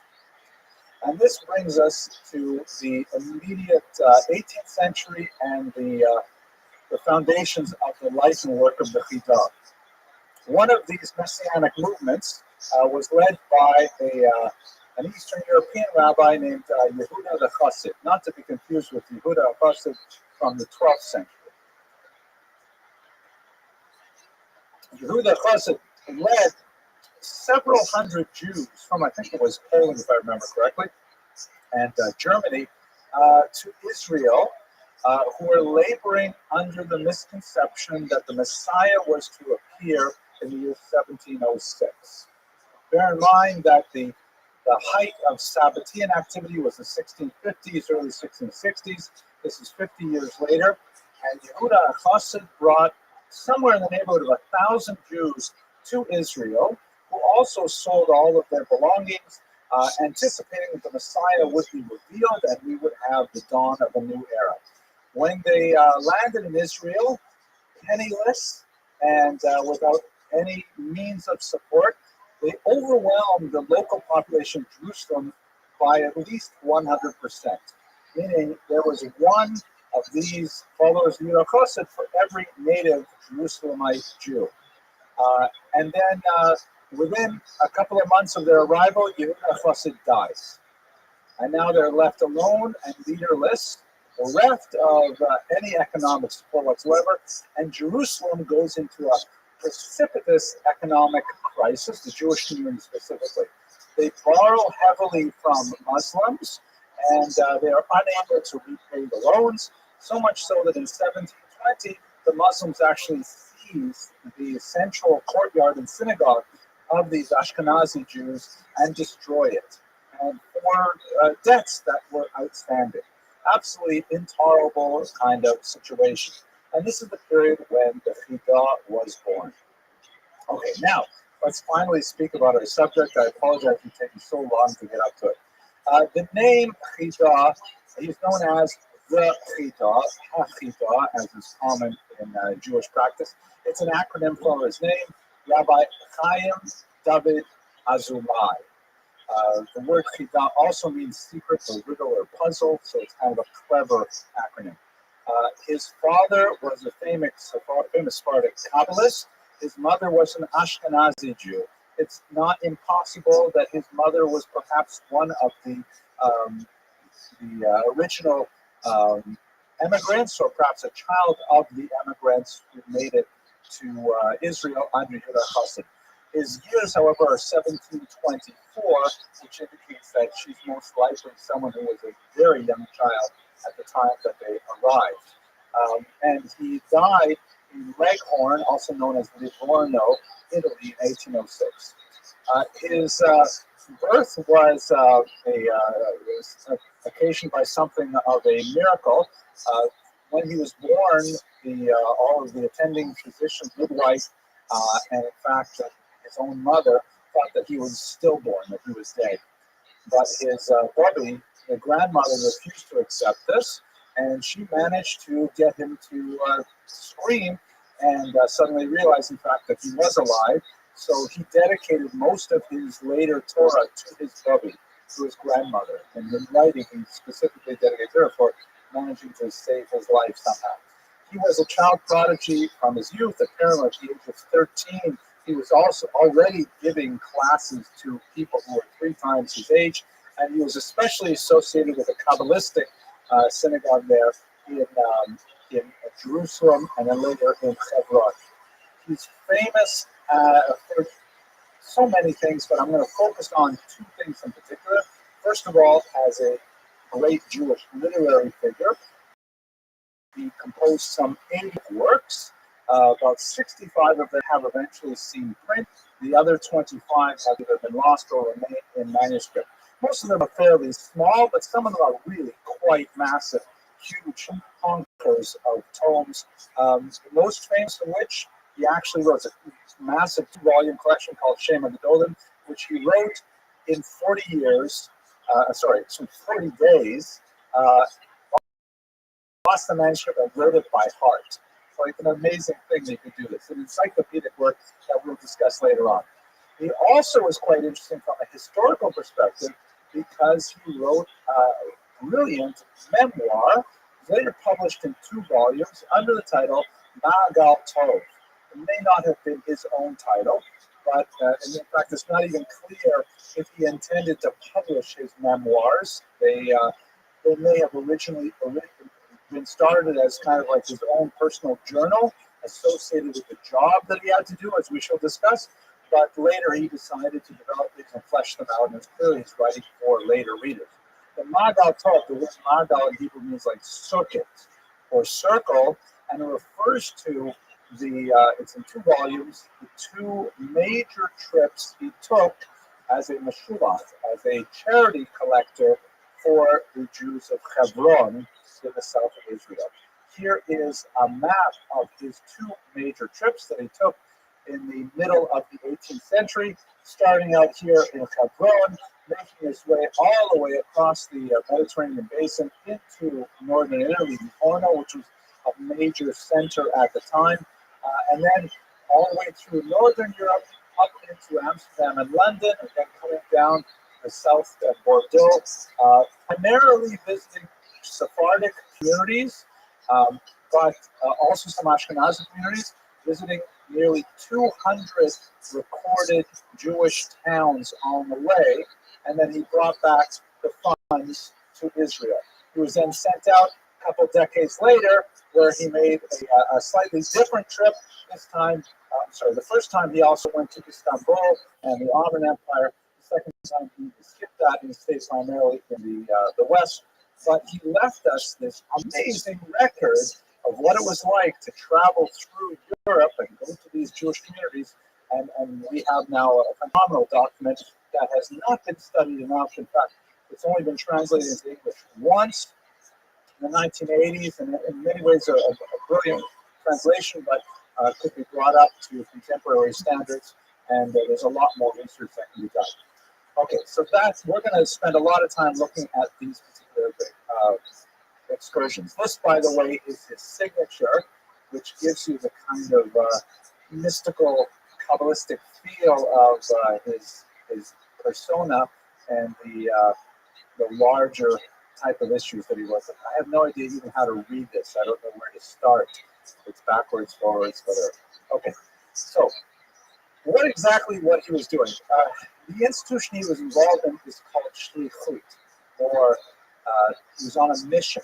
The shaleach in Hebrew means to send out, and a person who is sent out is called a mishulach, meaning someone who is sent, or someone who is shadar, which is shliach de rabbanan, a messenger, an emissary of the rabbis. And basically, he was sent out to collect tzedakah for the impoverished Jews of Israel. You recall that they're struggling because their population suddenly doubled. There's all these Ashkenazi freeloaders who are showing up as Sparta are managing well, and all these Ashkenazim come. Some of them are Hungarians. They take all the furniture, cover it with plastic, put chandeliers everywhere, everything's on credit. So he was sent out to collect the money. Now, it's a really interesting kind of institution. Why would someone want to do this? And these trips, by the way, took like 3 years. These are massive trips, leaving his family behind and so on. when I talked about this with my wife the other day, I was like, "Oh, it's so exciting! I'm reading about the Chida. Guess what he did? It's so interesting." And of course, my wife's reaction is always 180 degrees what I'm thinking about. She's saying, "What's going on with his wife and kids? Like, how come we don't have any books about what his wife and kids had to put up with while he goes gallivanting off, visiting all the great museums of London and Paris? She's at home in Hebron, dealing with all these Ashkenazim. What's going on?" So I could not, as usual, I could not answer my wife's queries satisfactorily, at least not to her satisfaction, but we'll try. But among the motives for being a shaliach are obviously it's tremendous communal responsibility. It's a great honor to be able to support the community this way, but it's also very profitable. The Mishulachim, and we have great records of how the Mishulachim worked in the 18th century. They keep 1/3 of everything they collect, right? Which is, I understand, about the rule of thumb nowadays. That's a huge chunk of money. If you go to a wealthy community and you collect 6 figures, well, you've made a decent salary right there in a few days visit to a place, Bal Harbor or something like that. So it can be quite profitable. It's difficult, but your wife and family are cared for by the community that you left behind, and you come back with a massive amount of money. You also need to choose someone, the community needs to choose someone who is trustworthy, who will manage the accounts appropriately, will not embezzle the funds, a huge problem that was ongoing with the shluchim in that time, perhaps also in our time, I don't know, because they would have to maintain very detailed and trustworthy records of the monies they collected, the monies they dispersed, and so on. The study by Dr. Lehman that I showed you earlier goes into great detail looking at the records of the central organization based in Constantinople and the kinds of problems they had with less than trustworthy messengers. You also had people who were like free agents who would show up in a town and they had poorly crafted, faked, or missing documentation to prove that they were representing a particular community, and they would represent themselves as being bona fide charity collectors, collect a certain amount of money and move on, and then when the real charity collectors would come, there would be nothing for them because the community had already emptied its coffers. So it's a real problem and something that required attention. Just to give you a little bit of sense of this, when I was studying this, I was reminded of my childhood. And forgive me, this is very therapeutic for me. I was born and raised in a fairly remote part of Canada here, where the red dot is, a little town called Iroquois Falls. And I remember this would be in the late 1960s, maybe early 1970s, that every now and then this rabbi would show up, and we were the only Jewish family in this town. This rabbi would show up, and my parents would kick me out of my bedroom, and I would have to sleep on the living room sofa, and he would get my bedroom for a few nights while he made the rounds in whatever the Jew in this town 10 miles away, Jew in this other town 20 miles away, and so on. And my father told me that this rabbi was collecting for Beis Yaakov in Montreal. I think his name was Shaulson, if I remember correctly. And he would literally, in the 1960s, hitchhike 800 miles from Montreal to go visit all the tiny little towns. In every town, there's a little Jewish general store that was owned by someone like my father.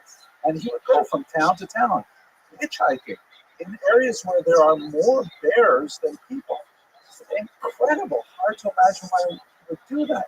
And then later, the reason I'm showing all of North America is because we moved down to North Miami Beach for my first tenure track job was down here. And I'm going to shul one day, and I show up, and I see there's the rabbi. And he makes the same route, probably not hitchhiking, but he makes it all the way down to North Miami Beach. And of course, he knows my father and mother and every single Jewish family along Highway 11 was absolutely astounding. And just to give you a sense of the role of this is one of my sons in Iroquois Falls. This is the town, by the way, the whole town. This is everything. Here's the paper mill over here. And if my son were to turn around and look back this way, there will be no human habitation until you go over the polar ice cap and go into Siberia because it's so far north. And this is where this Mishulach would travel. It's really mind-boggling that this would happen. So that's the kind of institution that we're speaking about. And the Chida was one of like these hitchhiking Mishulachim. He went with just one assistant. And we have to realize, by the way, this is a person with a brain the size of Montana. This is a person who, if he just stayed at home and wrote Torah books, he would be incredibly famous. Yet here he is, going from town to town, knocking on the doors of wealthy people to ask for funds for Hebron. It's astounding. It's like, you can imagine a Nobel Prize winner, standing on a street corner with a tin cup. That's the kind of job that the Chida was doing. So the looking at the map as a whole, the kinds of places that he would go. Constantinople, here on the Bosporus, this little strait that separates the Black Sea from the Adriatic and the Mediterranean, very important town, and it's the center of the Eastern Empire, the Ottoman Empire. Istanbul, of course, is the Muslim name. That would be the center of the Sephardic diaspora. That's where the Jews had the most power, and it was the capital city of the entire Ottoman Empire. So the central organization of these Mishulachim was based in Constantinople. And as Dr. Lehman points out, one of the important things that happens at this time is that the Sephardic diaspora, through the activity of people like the Chida, begin to organize themselves as a diaspora community. Rather than losing their identity by being subsumed within the local cultures that they arrive, people like the Chida are kind of like the arteries and veins that connect one community to another, often living with some degree of hostility with their non-Sephardic neighbors, and connecting them to the idea that they are all part of one diaspora, that they are one klal, so to speak, that is Sephardic in nature, despite their far-reaching connections. This diaspora was very difficult to manage. The languages of the central authority, the Pide Kushta, the appointed people of truth is the name of the organization, they would have to communicate in Ladino, which is basically a Spanish vernacular written in Hebrew characters. They would also communicate in Turkish and in Hebrew, and in different types of handwriting as well. They would have different styles of calligraphy. They would have to send letters ahead to communicate with whichever communities these shluchim would attend to. So this is a very complicated, hard to understand diaspora, and somehow the work of people like the Chida really tie them together. If you look, for example, at the Sephardim who were associated with Syria, and the Sephardim who were associated with Morocco, and the Sephardim who were associated with Amsterdam, very, very different cultures. And especially over a couple centuries, they grow further and further apart.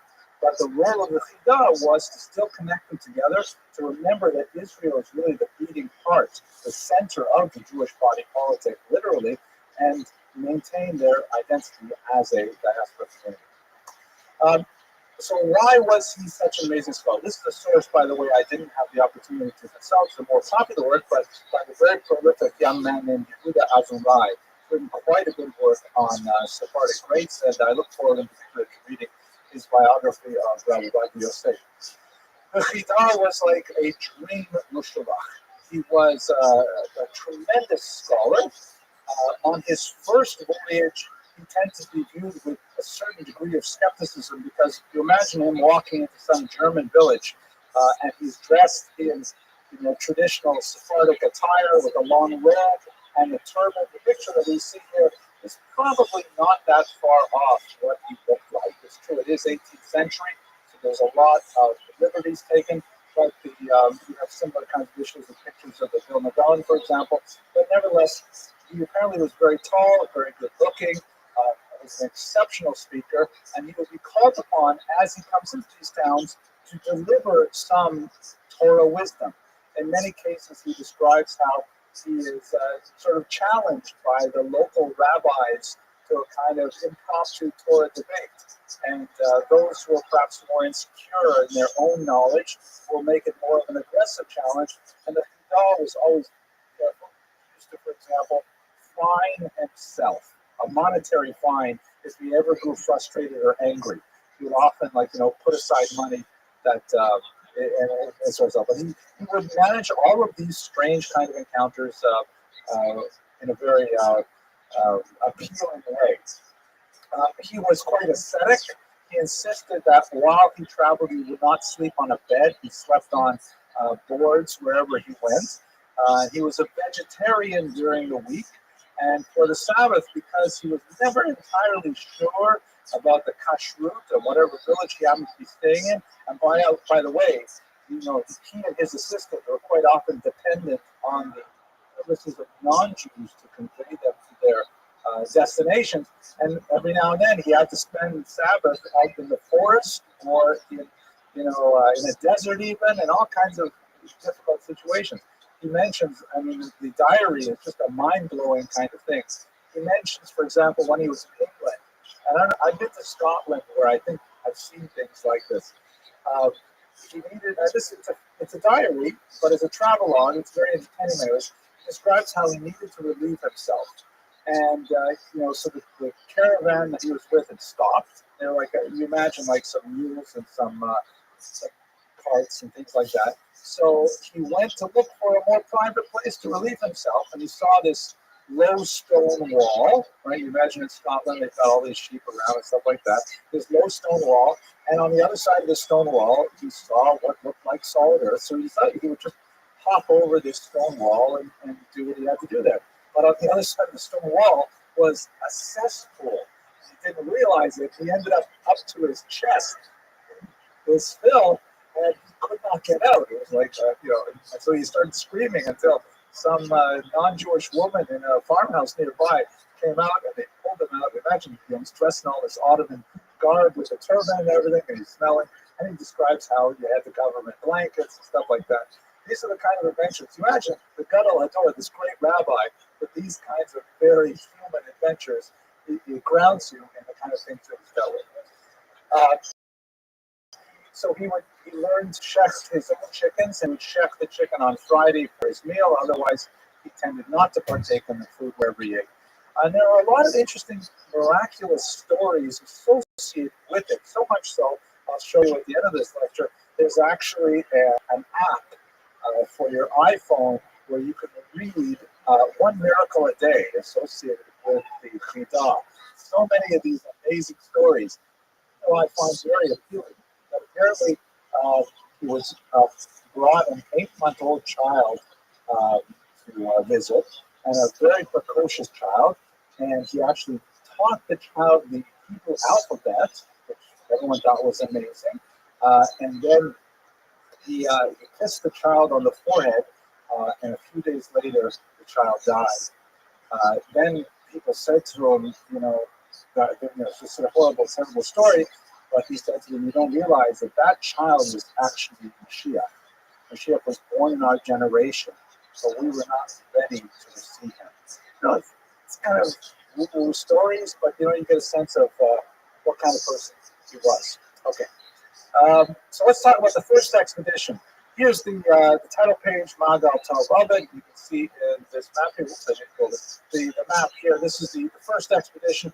Takes them out all the way out to North Europe, out to London, back down through the Sephardic regions of Spain, of France, and then back out to the Ottoman Empire, where they central authorities there, and displayed the Pinkas, the record of the monies he brought down, and then back down to Jerusalem to turn over. To give you just a sense of some of the adventures he had, I talked about some of the receptions that he received. You also have to realize that he had to get frisked by the TSA constantly. He had to go into these many different countries, one after another, with all kinds of different rules. He describes, for example, that when he went into one particular town, I believe it was in Germany, but I can't recall off the top of my head, and they told him in advance, the Jewish community said in advance, listen, in our community, this particular nobleman who runs our town is insistent on the Jewish act. There was a ban that was placed in the year 1215, so this is already 500 years later. It was widely ignored, but Jews had to wear some identifying clothing either a round badge on their chest, sometimes 2 tablets of the law, but quite often a ridiculous conical hat called the Judenhut. And they said, you got to wear this. You go in town without this. He was convinced that this was not only undignified, but it can't be serious. I mean, this is, after all, the 18th century, please. So he describes how he put the hat in his cloak, and he walked around as normal inside the town. He got arrested, and he dragged before a magistrate who fined him 100 golden pieces, which was like an astronomical sum of money. And he managed to argue his way out of it by saying, listen, I had it on my person. I was technically wearing it. I wasn't actually wearing it on my head. It was in my pocket. That's good enough, isn't it? You see the boys go out and play basketball. They have the kippah in their pocket or sometimes in their mouth. That's close enough, isn't it? Okay, I thought it was funny, but anyways. So he describes these kinds of adventures and difficulties that he has as he's traveling. Quite often he was subject to danger. He's carrying a lot of money. You know, he has to bring this money with him. And it's true that when he gets to a more established town, then he can work with the Jewish community there and engage in bills of exchange to write essentially checks that will be sent back and that will be honored. But, you know, on the open road, if he's walking out of a town with, you know, how many golden pieces in different currencies, certain currencies are illegal to possess in different territories. You know, tremendous dangers that he's faced with for years, and he put up with them. Very adventurous. He also describes he's quite an intellectual, he's got incredible, insatiable intellectual curiosity. Whenever he stays in some wealthy man's home, like Revere, wherever he goes, he wants to know what kind of books they have there. And he writes down his diary, oh, they had a great copy of this, and I read it. They had a great copy of this book, and I saw it.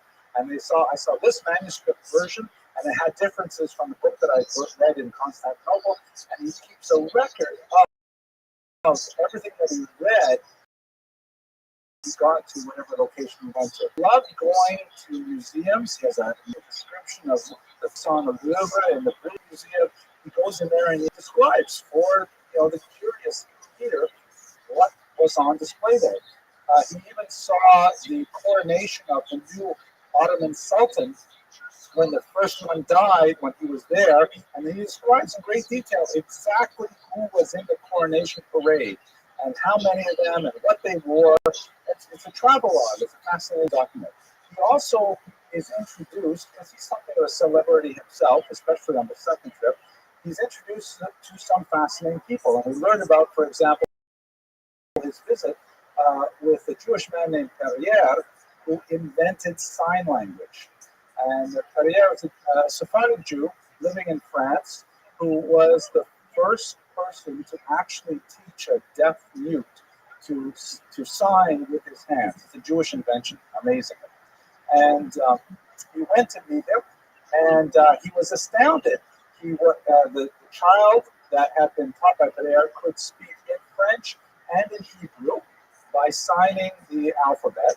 And, the thing that has a sense of humor. He says, I was so amazed by this that just for fun, I tried, just wiggling my fingers in different ways. And he says the child looked had a look of consternation on his face. And Perrier said to him, please don't do that. You just made a vulgar gesture. All right. So he's obviously joking around there, but nevertheless, it's an amazing story. And we get to meet some of these celebrities in the description of them. Also, very heroic individual. I'd love to go back from him someday. Now, all of this stuff is fascinating, but what most people know him for is what he wrote, which is absolutely stunning. First of all, there's this book here called Shem HaGedolim, which is probably his best-known work. Shem HaGedolim literally means the names of the great ones. It's a 2-volume compendium, about 4 inches in width, that has some 2,000 odd citations, if I remember correctly. In one volume, it's a citation of every Jewish book that he had ever seen, which is astonishing. When you think about it in a bibliographic context, he listed them all alphabetically. Every single book. This is a list from one of the early printings of it. Under the letter Tzaddik, on everything written that started with the letter Tzaddik. The second volume is a list of all the authors by name and what they wrote. A phenomenal piece of library scholarship with not just a catalog. He wrote about what's inside these books, what kind of materials are there. And this is besides many important commentaries such as the Birkei Yosef on the Shulchan Aruch and things like that. This is like a huge contribution. I will tell you that, thank God my wife and I, we have 6 kids. And after the first few, we started running out of names. And we didn't know exactly who to name my kids after. So we went to our rabbi, because we're Bali Tshuva, we figured the rabbi knows everything. He's going to tell us what to do. And the rabbi says, go look in Shem HaGedolim for names. Go look in the Chida's works until you find a name that makes sense for your child. So that was an interesting it's a go-to source of name book as well. If you name your child up. The only problem is what happens if you have a girl? Right? All the guys, they're all guys in these books. There's no girls in there. So, anyways, one other book that I personally studied times over, and I got a lot out of, a book called Chok Israel, which is not authored by the Chidah, but he composed a major part of it. Basically, it's a 5-volume series, as you can see here, and it's inspired by the Arizal, one of the great Kabbalists of the city of Tzfat. I had a particular practice of learning a certain number every day, a certain number of verses of the Torah, a certain number of verses of the Haftorah, a certain number of verses of the Ketuvim from the Bible, and then a little bit of Mishnah, a little bit of Talmud, and a little bit of the Zohar. And that was his regimen every single day. So one of his students, the Arizal students, had exactly which verses, and he sent it all down to order. And so you can study the entire Torah and the Haftorah and so on this daily basis. The Chidah took this and said, wow, this is a great idea, but let's make it a little bit more fulfilling by adding a section of halakha and adding a section of musar, a section of ethical writings. And he fleshed it out with more modern materials such that, the daily regimen, if you read Hebrew well, you can probably finish it in about 15-20 minutes. There is I think there's an English translation. I know there's a Spanish translation. It might take a little longer. But although he did not insert his own writing into it, he really edited it. You nevertheless get a real feel for who he was because of the sections that he chose. Very deep, passionate connection to ethical behavior and so on. So the second expedition, somewhat more difficult. Now he's coming back when he was in his 50s. The first expedition he started when he was late 20s, and he was this brilliant, young, charismatic individual, but not so well known. By the time he went across in his 50s, already he's a senior scholar with an entirely different sort of bearing and character. Everywhere he went, he was treated with tremendous respect. And people didn't regard him as a meshubach anymore. People didn't show him any disrespect as being, to use the Yiddish term, a schnorrer, someone who was begging for money. They treated him like a visiting dignitary that in fact he was. He was, of course, very successful with his collection efforts, but he was also importuned on multiple occasions to stay and be the rabbi of a local community. An issue that he felt very difficult not accepting the position because the communities treated him so well, and he clearly felt that he was needed and loved, but he managed to break himself away almost every time. He was heartbroken when he learned, however, en route that his wife Rachel had passed away, and that took him down quite a bit in terms of his energy, and also in terms of his desire to return. Many of his family had already relocated to Livorno. He had children living in Livorno, and in the end, he decided that he would stay in Livorno, and he spent several years there, where he finally passed away, being with his children. He did remarry another woman by the same name, ironically, tried to rebuild his life, but he brought it to an end there. I'll just focus on one last detail about his trip, which is discussed in Dr. Lehman's books. He received very different reception particularly on his first trip when he went to Ashkenazi communities. Because very often, when you go to Sephardic communities, Sephardim would regard him as, to use the Ladino term, Unzara, one of ours, Sephardi. Those who are laughing know you're fluent in Ladino. It's actually Yiddish, but the Ashkenazi, on the other hand, were very like, sorry, you're from the Sephardic community of Hebron. We only give to the Ashkenazi community of Hebron. So we're not really interested. And he was often turned away empty-handed or with very niggardly gifts from these Ashkenazi communities. So much so that he often had to rebuke them in order to get them to donate more generously. This began to fade, especially when he came by the second time, but it portrays a kind of like a growing split between the Ashkenazim and the Sephardim in the 18th century. Okay, to close our lecture, here's the shot from the app. Chida HaYomi, the daily Chida. The most important aspect of the Chida's life from a perspective many centuries in the future is, of course, his literary legacy.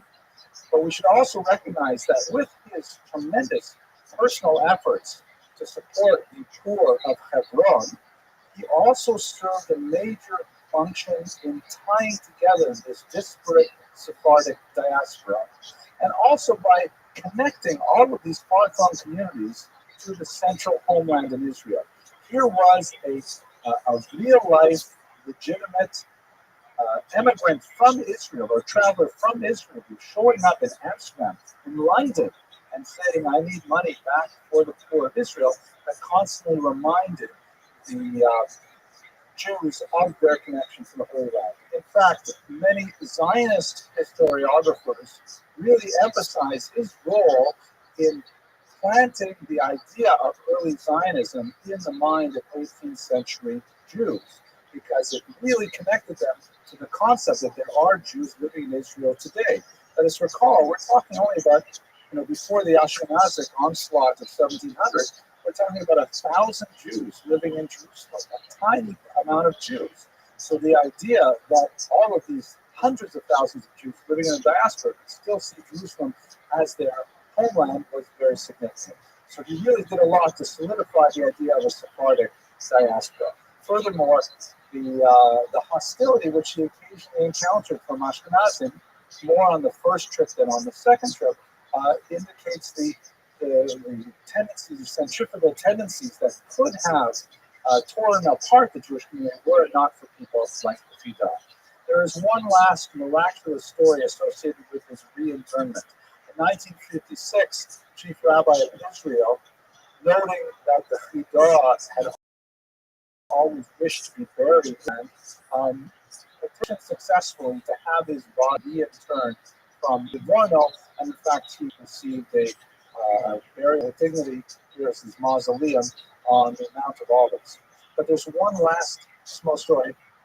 Sorry, Har HaMenucha, the Mountain of Rest. Thank you. It's a tough audience. People know I'm having trouble. We're going to take that out of the internet. So there's one amazing story associated with it that's told by a Rabbi Mordechai Eliyahu, that when they transferred bodies, you may be familiar with this idea that the bodies of tzaddikim, the bodies of the righteous, do not decompose. Right? It's like that joke with Beethoven, lately actually decomposing. But sorry, okay, let's just go back, serious. So the bodies of tzaddikim, this is a widespread mystical belief that the bodies of the tzaddikim do not decompose. So the story told by Rabbi Eliyahu is that, when they put the body of the Chidah in the plane, there were two occasions on the trip when, in fact, the coffin fell and was actually turned upside down. And so when they wanted to move the body from the plane and they were going to take him for interment, the rabbi said, we can't just bury him without making sure that his body is resting in a dignified position. The rest of the Chevra Kadisha, the burial society, didn't want to open the coffin, didn't want to get involved, but Rabbi Arahu, who was the chief among them, insisted. And so he apologized, as is the custom, apologized to the Chidah's body, that he would not intend to do it any injustice or indignity. They opened the coffin, and he did not look. He just put his hands in to make sure that the bones were arranged properly. And he said that from the way it felt, in fact, the body of the Chida did not feel like it had decomposed at all 200 years later. Spooky story, 150 years later. Anyways, that's the story for today. Ladies and gentlemen, I hope you found the life of the Chida as interesting as I did. Next week, we'll look at a very different individual. We'll look at Sir Moses Montefiore, also a person of tremendous heroic stature, working tirelessly for the benefit of the Jewish people. Thank you for your attention as always. Hello, everyone. I hope you enjoyed that lecture. I really got so much inspiration out of hearing about the life of the Chida. I was reading about the life of the Chida. Doing the research for it was just fascinating. What strikes me the most, perhaps, is the fact that this is a person of really global importance in terms of his scholarship and his erudition. And he had such a difficult, menial job, particularly in his first tour, when he was traveling around, literally knocking on doors, collecting money for his community back in Hebron. It reminds me of that passage in the Talmud that says, Al Tehi Birkas Hedyot Kal Beinecha, do not regard the blessing of an ordinary person as of little meaning. That's really kind of an awkward translation, but on the fly. Meaning, when an ordinary person gives you a blessing, take it seriously, because the person could be someone as great as the Chida. You would never have any idea. Anyways, tremendous contribution to the creation of a Sephardic diaspora identity. I should recall that at this time, Sephardic Jews are speaking English, Portuguese, Turkish, Hebrew, Italian, Ladino, of course, they're all scattered all over, and yet somehow people like the Chida are able to bring them together, as we saw with some of the research from Matisyahu Leland on the pan-Jewish identity. Okay, that's it. Last shameless plug. If you're interested in the Jews of Ukraine, check out the distribution of my book that just came out. I'm very pleased with it. And I hope you have a fantastic Purim that's coming up this week. And I'll see you guys next week. Thanks for watching.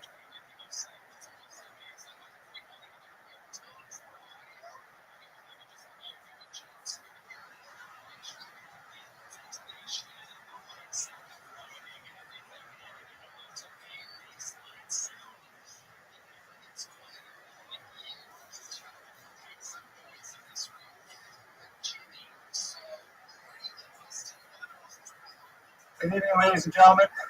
Thank you very much for coming.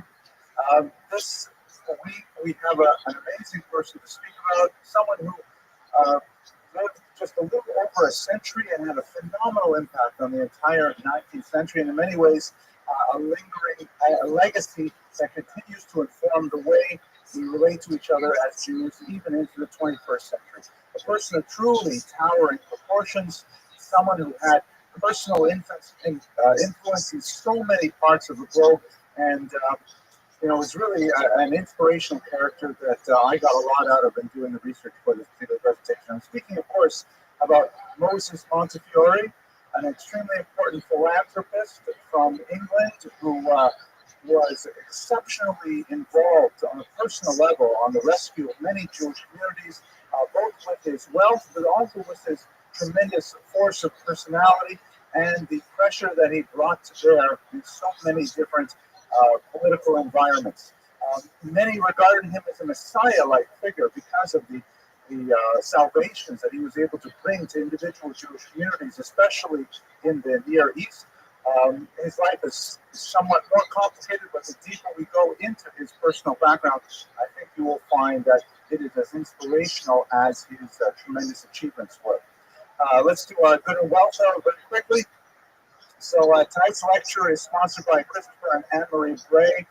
They've long sponsored a lot of our lectures here by donating to our scholarship fund, and it's especially appropriate, I think, that longtime sponsors should be associated with the name of Montefiore.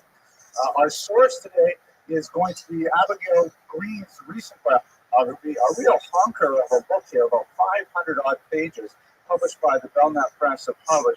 Really an impressive piece of scholarship. She herself happens to be a descendant of Montefiore, but she's also a professional historian, and it's very clear that her training is really what dictates the voice of her research. At the same time, it's fascinating to read about some of the inside scoop that she gives us. Like, for example, I'll speak a little bit about one moment when Montefiore's life was miraculously saved, and it is a custom at the Passover Seder that all the descendants of Montefiore read at the Seder one page from his diary in which he describes his personal salvation. So it's a very unusual kind of perspective that a professional, well-trained Oxford historian brings to the task, and it's a very worthwhile read. She's got a tremendous skill with setting the scene, whether it's Marrakesh or Damascus or Ramsgate.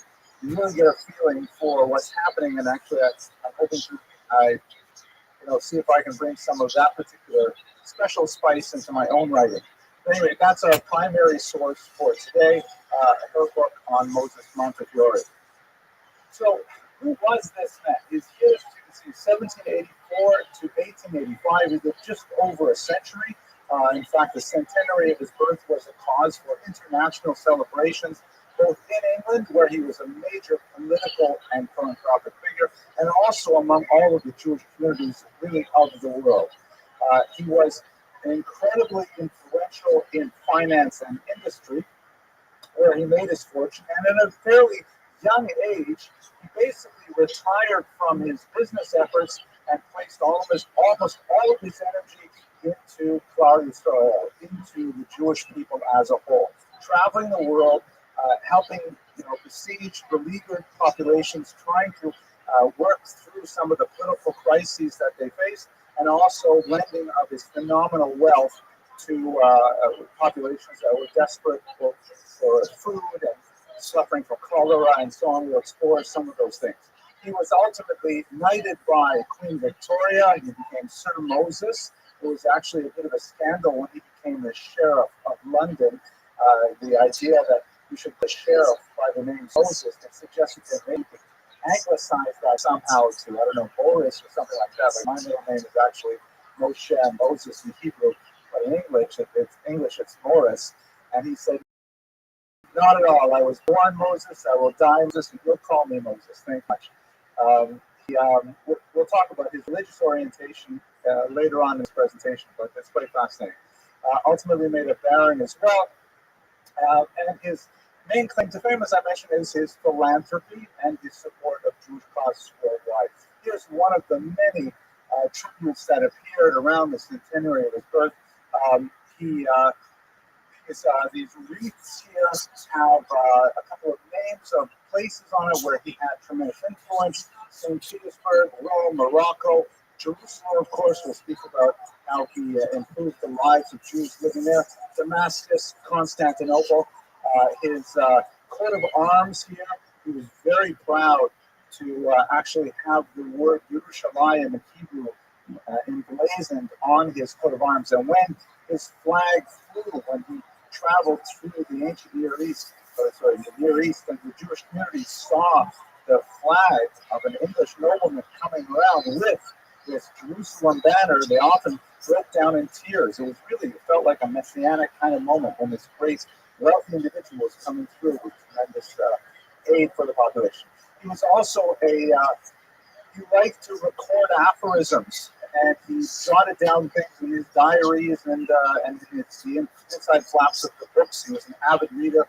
One of his most famous aphorisms is think and thank. Right? Contemplate and express gratitude.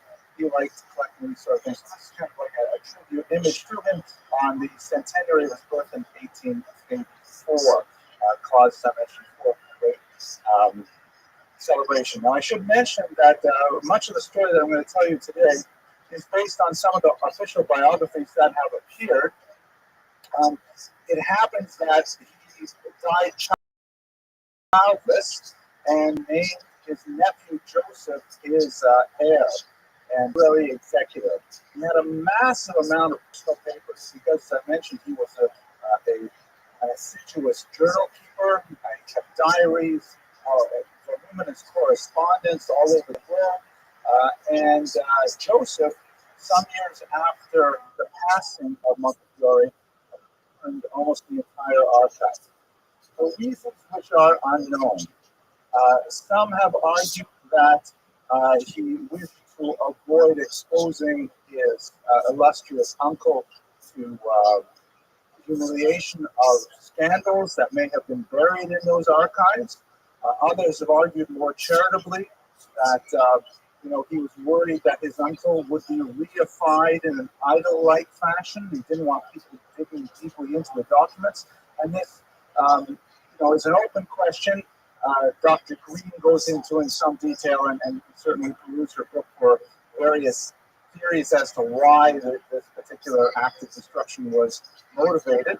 But nevertheless, we have only a few bits of official biographies that were recorded by several figures important in his life, and we have the official papers that Joseph held back that he deemed appropriate to state, and also Montefiore had a personal secretary named Lura, who was actually a rather brilliant man who came from Eastern Europe with a traditional Talmudic education, but a very broad secular education as well, Dr. Lura.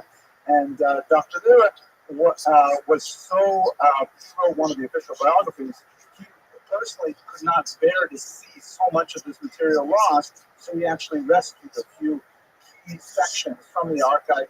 And that, taken together, is basically the source material for the life of Montefiore from his own family archives. Of course, he made such a tremendous impact on so many world governments that there's a phenomenal amount of source material, journalistic accounts, government papers, and so on. The other side of so Dr. Green was really able to piece together quite a complex picture of a man whose activity over a century had such incredible impact. This is the theme of this semester's activity. We're looking at the Sephardi diaspora.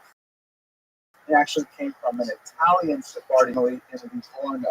Livorno, also known as Leghorn, was a major trading port in Italy, northern Italy. It happened that Jews found to be a very welcome center for their activity. Dicis had actually a law guaranteeing religious tolerance for at that time, and so many Jews flocked to that region, primarily that they're free to practice their own faith. Both the Jews, Sephardi and per se, those were Jews who had fled in 1492 when they were exiled from Spain, and also those so-called Portuguese who had fled first to Portugal, where they were forcibly converted, and then over the next few decades they managed to escape, trickling out of the Iberian Peninsula and then returning back to their ancestral faith once again. To give you a sense of the pervasiveness of this community, the split between the Sephardi and the Portuguese. Portuguese was the official language of Montefiore's synagogue in London, but that's actually how they would conduct all of their synagogue business, was in Portuguese, minutes taken in Portuguese, it was of course in Hebrew, and he was quite adamant that the service should not change one iota. In fact, he was one of the most stalwart defenders of the traditional Orthodox service. The Reform movement made considerable inroads into England. They tried to bring with it some of the German innovations, introduction of organ service and family seating men and women together in the sanctuary. He opposed it bitterly, and while he was alive, he was able to, in fact, withstand much of those social pressures. It did lead to a breakaway minion, and we will not go too deeply into the politics of that, but nevertheless, his particular orientation was definitely very Sephardic and was based on his heritage from Livorno. His parents, of course, were actually English, hence his English citizenship, and they were visiting Livorno where their parents had come from, and that's his connection there. His wife, shown here, Judith, was actually Ashkenazi, so it was a little bit of an unusual marriage of the time to have one of the Sephardi elite marrying one of the Ashkenazi elite. They had a long relationship. She passed away in the 1860s, if I'm not mistaken. But when he was irritated with her or wished to veto her, he would called her in German meine liebe Frau, which is, of course, a Yiddish or German term underlining the second-class Ashkenazi status as opposed to the Sephardi of However, she had another connection. Her sister to an important Ashkenazi named Rothschild. So the connection between the Montefiore family was cemented through marriage in the two sisters, one of whom Judith marrying Moses, and her sister, of course, marrying into the Rothschild family, together with the Goldsmith, a third family from the Ashkenazim. They really controlled a tremendous amount of Jewish wealth and even general English wealth at the time. He was the eldest child of several. Tragically, he lost one of his sisters when her dress accidentally caught fire and she was burned to death, could not be rescued, and then his father died shortly thereafter, and he remained the sole support of his mother, or from a teenager on. Here's a picture of the two of them together. They're rather quite devoted. You can also get sort of this image, even though they were married at the beginning of the 19th century. It definitely feels kind of like a private image. And it's a quote attribute as such. They remained childless, and this was a cause of pain to Judith. She devoted much to helping causes, which often got her husband into trouble, as we shall see shortly. He made it primarily in the mercantile area as a tea merchant, and then he transferred over to the burgeoning stock market, which really just developed in the 19th century. He partnered originally with his brother Abraham. They had a major falling out when Abraham married a woman that the rest of the family disagreed with. In fact, this was kind of like a red line, a defining line in the sand for Montefiore. He looked on with tremendous disfavor, and in fact, himself with family members who did the faith. He made a tremendous amount of money in tea, and then later in the stock market, even more money, and he invested quite a bit of that into several new industries. He was very interested in gas lighting, which was just coming to England at this time. That is, like electric, and they had gas lines running over the place. It sounds, terribly dangerous, but that had for street lighting and things like that. He was a heavy early investor in that technology. Also in insurance, he saw a tremendous value in the field of insuring enterprises of one thing or another, and he became a phenomenally wealthy person at a very young age, built on the family fortune that made it that he was one of the prominent wealthy Jews of the 19th century. In 24, he formally stepped back from his business affairs at the age, although in reality he was regularly back at the office for various personal activities. His activity was ultimately political or social or philanthropic nature. So he was still very much working with this, but when he had actually retired from business per se already at the age of 30. Well, started out primarily as a travel enthusiast. And just to give you what it must have been like, he and Judith bought something like this, and they would travel throughout Europe and throughout the United Kingdom. That would take days upon days for journeys that would, for us, take just a few hours. They would spend weeks traveling place to place, often in these kind of crowded and heated circumstances inside one of these carriages. But he loved it. He loved to go to the seaside. He loved visiting, remote places, and he was very fond of compiling, very detailed travel journals. When they were visiting Livorno, the ancestral family home at one point, he saw boats docked there preparing to go to Jaffa, Israel, and he was deeply moved by the thought that he could actually travel to Israel per se.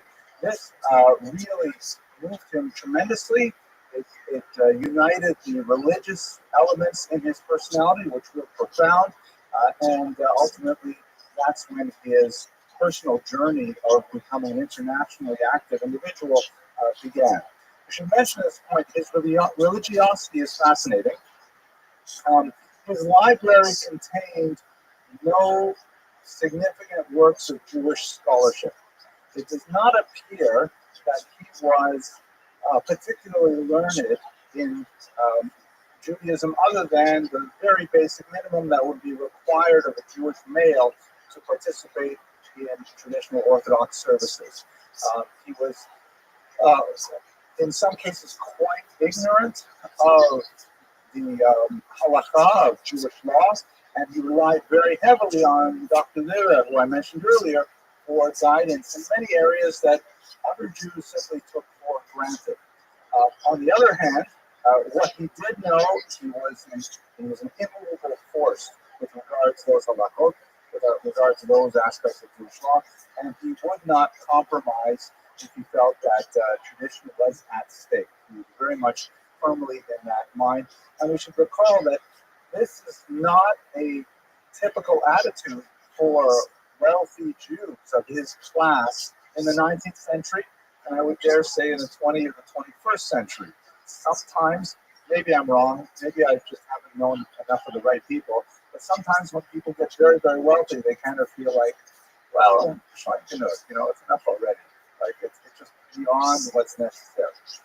I don't mean to malign anyone for having money. All of those of you on the internet who have money, please share it with our students in the scholarship fund.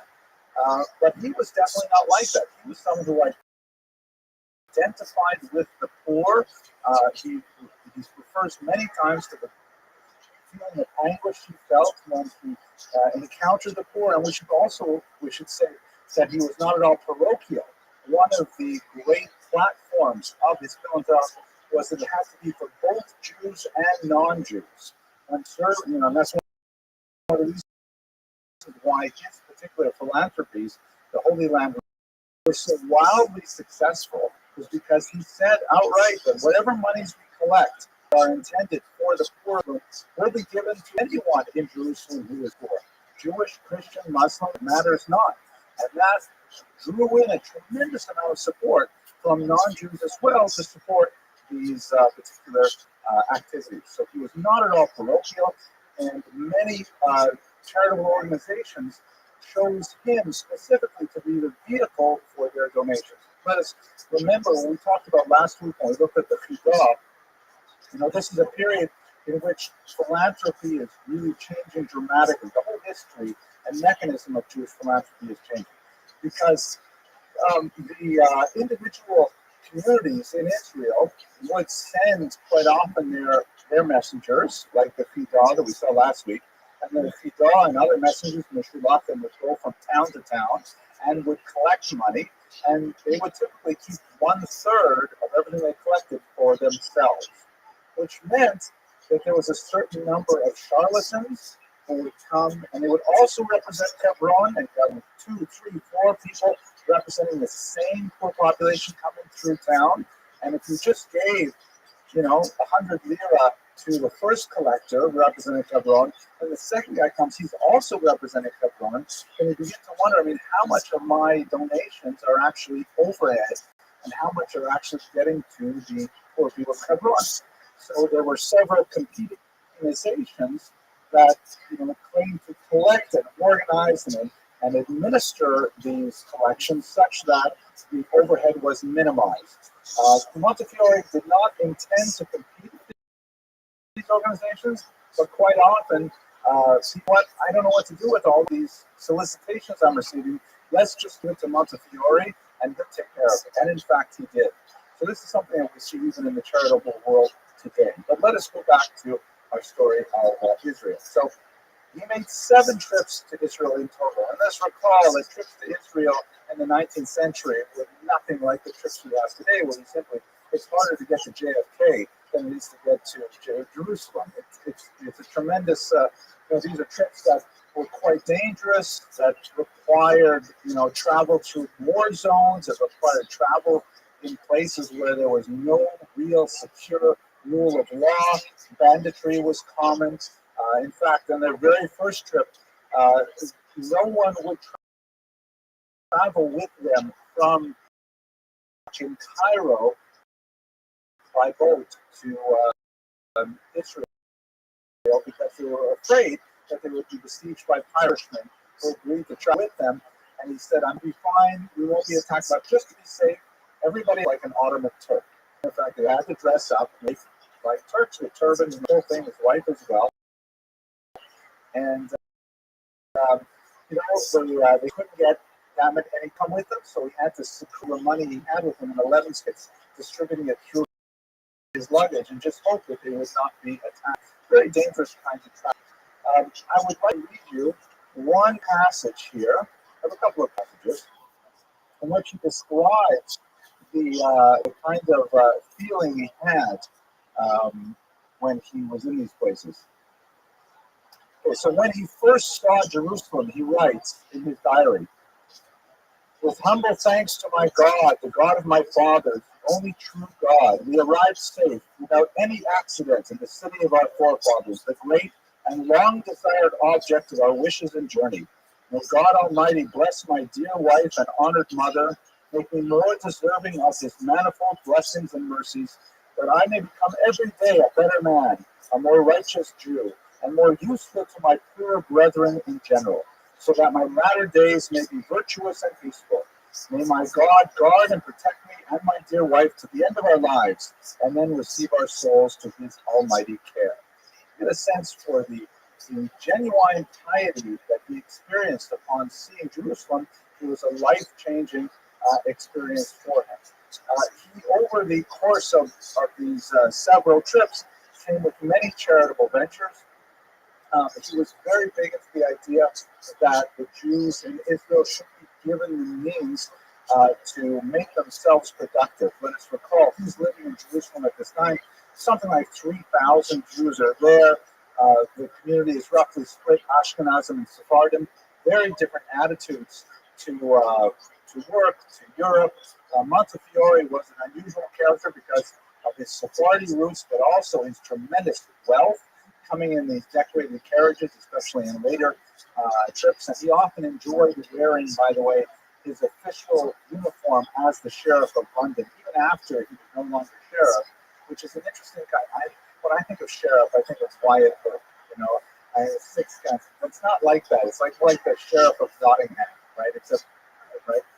With a big, old office, a medallion of office with red robes and things like that. And he would appear, and people would be astounded that a Jew could be wearing these kinds of clothes and representing, one of the most powerful maritime countries in the world at the time, empires. He believed very much in setting up various types of vocational endeavors for Jews. Sometimes I got into trouble. The most famous, iconic example of this is, of course, the windmill that's seen in Jerusalem today. The windmill was one of his many attempts to try and get the Jews some means of production. Because of his experience in England and in Northern Europe, he felt that harnessing wind power to ground grain into flour would be something that would enable them to be quite productive. They didn't really think too much about exactly where they put this particular windmill. The wind was not as effective as they would have liked. The thing was constantly breaking down. They didn't have parts for it. So it's more of a kind of a visual icon than a very productive means of production for the Jews, but nevertheless, it was quite a significant statement, and it was a visual reminder of Montefiore's presence there. The almshouse here, by the way, set up for the poor, were paid for, as well as much of the windmill, by a bequest of $50,000, which is an incredible sum at the beginning of the 19th century, from none other than Judah Turo, for whom this college is named. We'll speak a lot about him in a couple of weeks when we come back to it. But Montefiore was the recipient of Turo's beneficence even back then, because Judah Turo wanted to give this money to the poor of Israel, and he chose Moses Montefiore to do this work. The Min Moshe neighborhood of Jerusalem is named after Montefiore himself. Its Hebrew name, of course, in Hebrew is Moshe. Let's just have a quick look at the next thing. So, to give you one example of the kind of stories that are associated with them, on that first journey to Israel, they had a tremendous amount of difficulty with the sea at one point when they were crossing the Mediterranean. And there was a tremendous storm that threatened to capsize the ship. Everybody was terrified, and the sea was raging.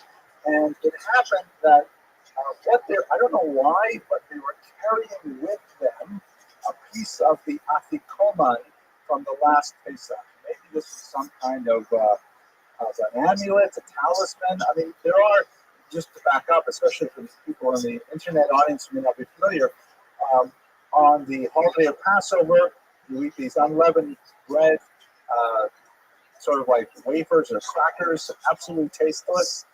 No human blood in them whatsoever. That will become relevant shortly.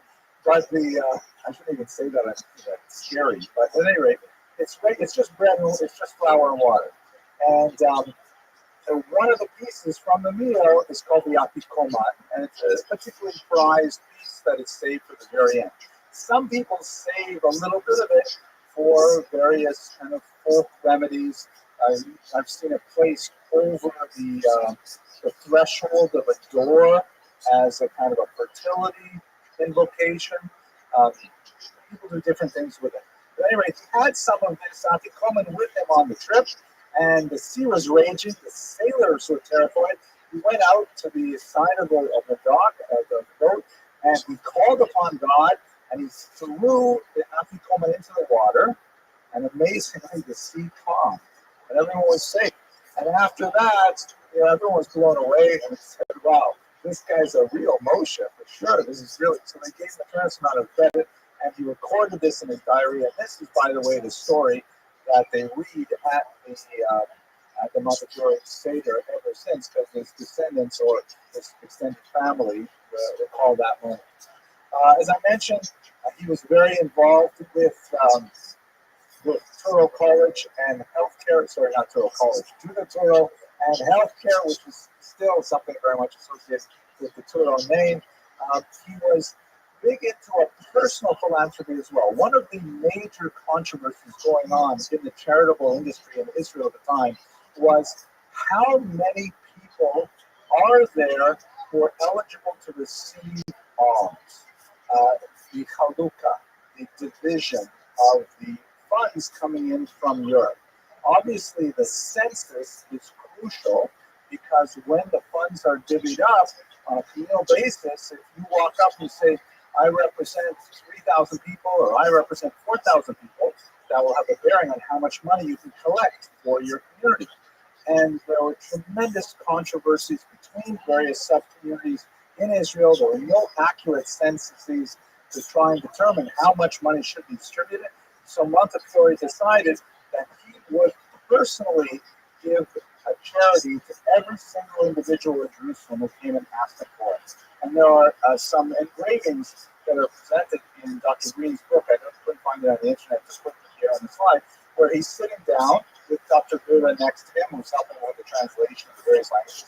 And there's huge lineups of people, kind of like the Rabbi giving out dollars. Huge lineups of people, and each one would come, and Montefiore would sit there, and they would have a little conversation. He would give charity to them, and of course, this is the way he maintained the census, because he was able to keep track of how many people came to him, and so doing, he was able to not only get a sense of how much money was needed for how many people, but also to have a personal connection with the people he was helping. It meant a lot to him to actually know the stories of the people who need help, and it had a huge impact.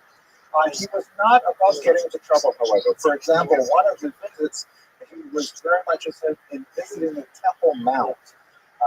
Again, I'm sure most of you in this audience are perfectly aware, but just for the internet as well, the Temple Mount, which currently houses the Muslim Dome on the Rock and the Al-Aqsa Mosque on top of the site where the Temple of Jerusalem was originally built, both of them.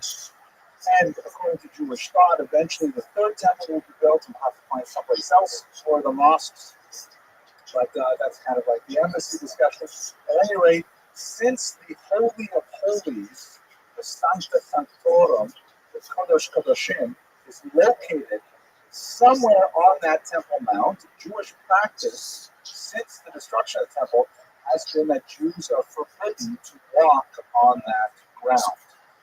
There are some interesting rabbinic differences of opinion about where exactly is the forbidden part of the territory, and in fact there are some opinions which are rather outliers and say no, Jews are allowed to go up there, but the vast majority of rabbinic thought says Jews cannot go onto the Temple Mount. They may not tread anywhere on its steps because they may actually be walking in a place which is permitted only to Kohen Gadol, with the high priest during the ritual of Yom Kippur.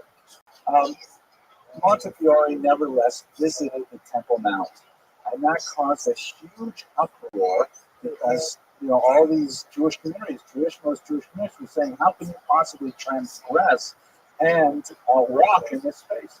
So there are a couple of interesting stories, and actually he was put in cherem. He was formally excommunicated by the rabbinic establishment in Jerusalem. Despite all of the charity, despite all of his good works, it didn't matter if he flagrantly violated Jewish law by walking in the Temple Mount. He was excommunicated. So we should have to pause it on this now. There are a couple of stories associated with it. One of those stories is that, in fact, he did not walk anyone out. He was carried in one of those sedan chairs. And so the non-Jews, for whom there is ironically no prohibition to walk out there, they carried around. He never actually set his foot anywhere on the steps. That could be. Another story, which is perhaps more powerful and more telling of who Montefiore was as a person, though, is that when he was put into cherem, when he was excommunicated, he asked his secretary to provide a list of all of the signatories of the cherem, all the rabbis who had formally excommunicated him. And of course, they received this list. And then when he was called for an aliyah that following Shabbos, he asked the Gabbai to read a Mishaber, to read a blessing on all of the men who had excommunicated him. So he repaid their ostracism with inclusion, he repaid with a blessing. I think that says a lot more about what kind of person Moses Montefiore was. It's also possible, by the way, Dr. Green discusses the problematic dates of this particular cherem, that it may not have even have been his fault. It may have been his wife's fault. Why? Because among the many projects that Judith was very interested in was women's education. Again, the whole idea of making the Jews, the impoverished Jews of Jerusalem, productive, teaching them a trade, teaching them ways to earn a living. She opened up a Jewish school for girls in Jerusalem. Let us recall, by the way, that this is a good 60, 70 years before Sarah Schneer, before the Beis Yaakov movement. And Sarah Schneer had a tremendous amount of difficulty getting the idea of formal education for women established in a much more traditional community.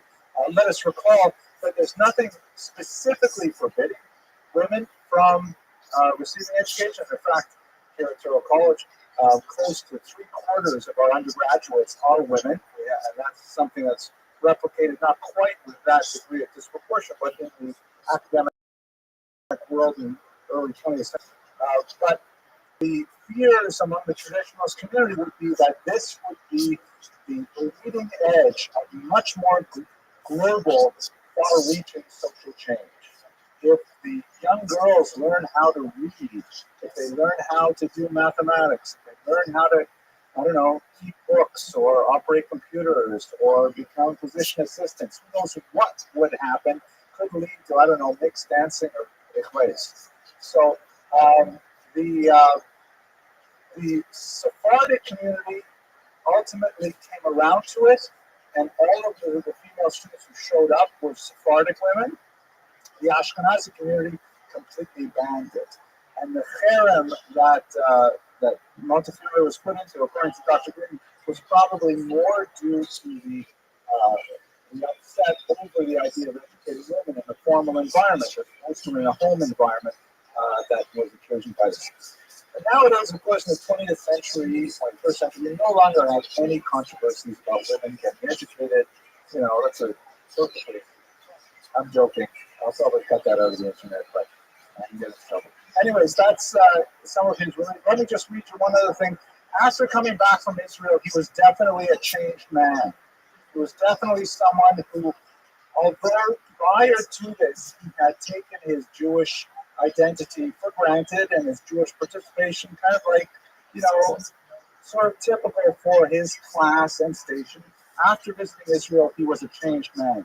And we have here, on his 43rd birthday, on board a ship on his way back from Israel, especially after visiting the tomb of Rachel, which moved Jewish very, very deeply.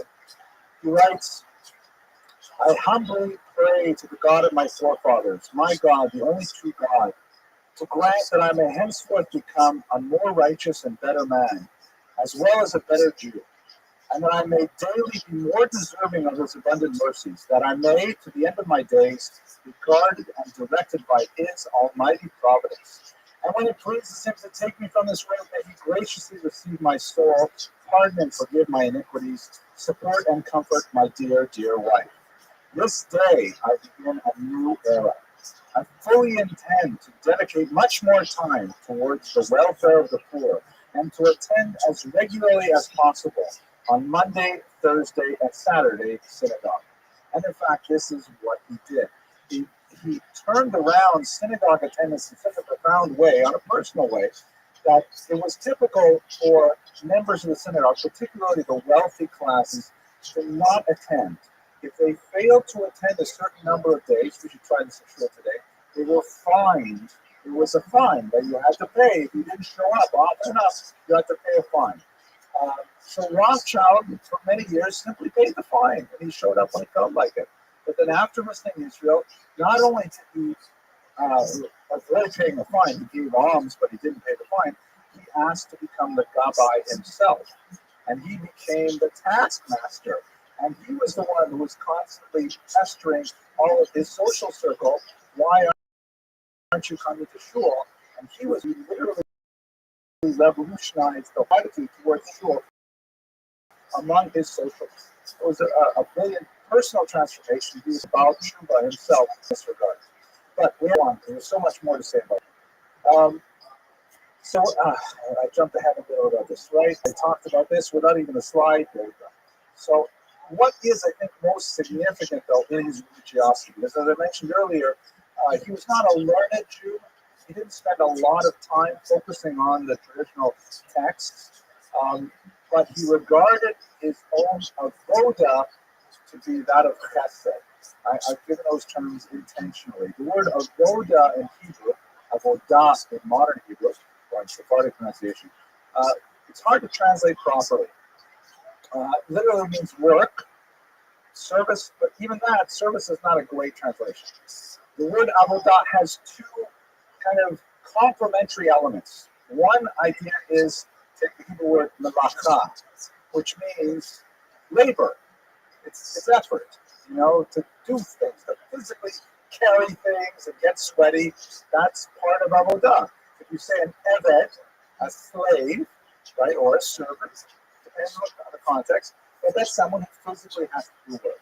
So avoda is something that you have to reach down into your kishkas to do. Kishkas is another difficult term to translate, but it's something you really have to work to do properly. Avoda, however, is also the term used biblically for worship and the service of the temple. Service in the sense of, so we use the Hebrew word as well, sharet, to actually provide for another. So the avoda in the temple would be to provide, so to speak, for God, but there's also an avoda for one's fellow, that is to provide for another person. So looking at his attitude, his personal avoda, which is again two elements of both physical labor, effort, and service to the other. That it was defined by chesed. It's the second term I wanted to define. Chesed, again, hard to translate.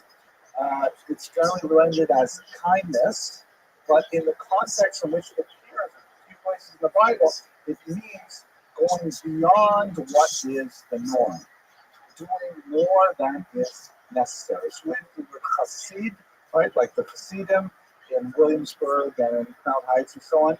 So his chesed, his kindness was beyond the norm. His personal avoda was, what can I do for other Jews? And for other poor people in general, how can I possibly help? And he devoted a tremendous amount of his energy to this specific task. Let's look at a couple of examples. So the Damascus affair was perhaps the defining moment of his chesed outside of the narrow confines of monetary assistance. In 1840, there's a terrible story that a Capuchin monk named Thomas and his servant, who was Muslim named Namara, disappeared in the streets of Damascus. We don't know exactly what happened to him. He was probably murdered and the body lost by because he was involved in some nefarious activities. Bones were later produced in the context of the scandal, but the people who found the bones would not release them to be examined by a forensic expert to see if they were even human bones. They may have been dog bones or something like that. Anyway, we don't know what happened to them, but they disappeared. A story went around Damascus, however, that what happened to this monk and his Muslim servant was that they were captured and murdered, and their blood was drained in order to make the Passover matzah. Right, the old, ridiculous blood libel that has haunted the Jews for centuries. Complete fabrication that has no basis in reality whatsoever, but nevertheless has always spelled doom whenever the Bible circulated. Now, it happened that Damascus at this time was under some French control, and a French government employee actively prosecuted the case, believing that this in fact had happened, that the Jews had killed this monk for his blood. They arrested 7 Jews and tortured them horribly. Some of the tortures are described in the Montefiore biography as well. I'm not going to repeat them here, but they're just awful. And what ended up happening is 2 of the tortured Jews actually died while in custody. One tried to save himself by converting to Islam, and the remainder confessed. And that's put under quotation marks, of course, because they're confessing while being tortured. And they listed all kinds of names of Jews in the community, particularly prominent Jews, and said they were all involved in this crime to murder this man.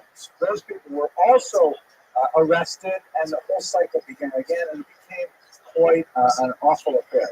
At one point, in trying to seek more information, officials stormed a Jewish school and arrested 63 children and kept them incarcerated, separated from their parents, forcing their parents to give up the names of people who were involved in this crime. An absolutely horrible thing. It happened that one of the Jews that was arrested was an Austrian citizen. And so the Austrian government got involved and said, listen, we don't do these kinds of things. This is already 1840. This is the modern era. We don't do things. And it was reported in the Austrian press. The Jewish world got wind of it, and eventually it came to Montefiore's attention. And these Jews were still held incarcerated with dire consequences that they would be murdered on this ridiculous charge. So, together with Adolphe Cremieux, shown here, a very important French lawyer, with whom Montefiore did not get along. The two of them ended up being complete rivals over so many things, but nevertheless they cooperated on this and a few other ventures as best they could. It was resolved to send a delegation to the Ottoman Empire to say this cannot happen, and also complain formally to the French government to indicate that their government agents should not be involved in perpetrating such a crime. So they ended up traveling to Egypt. At the time, Damascus was under the control of an individual in Egypt, and there, Montefiore took advantage of his 6'3" frame and his official sheriff's libs and so on, and he demanded, together with Tenure, that this end. There were some other geopolitical events going on that would be too complicated for our purposes today, but ultimately it became clear to the Egyptian authorities that it would be a good idea to capitulate, at least in some form. So what they did was the Egyptians agreed for the immediate release of the prisoners, although not a pardon. They were just agreed to let them go free. They eventually created by the way, there was a burial site created for the monk, and the inscription says, "Here lies Thomas, who was cruelly murdered by the Jews for his blood," and Montefiore was never able to have that inscription removed from the grave as well. But nevertheless, they also agreed to issue a firman, a document that indicates that in fact Jews do not drink Christian and so on.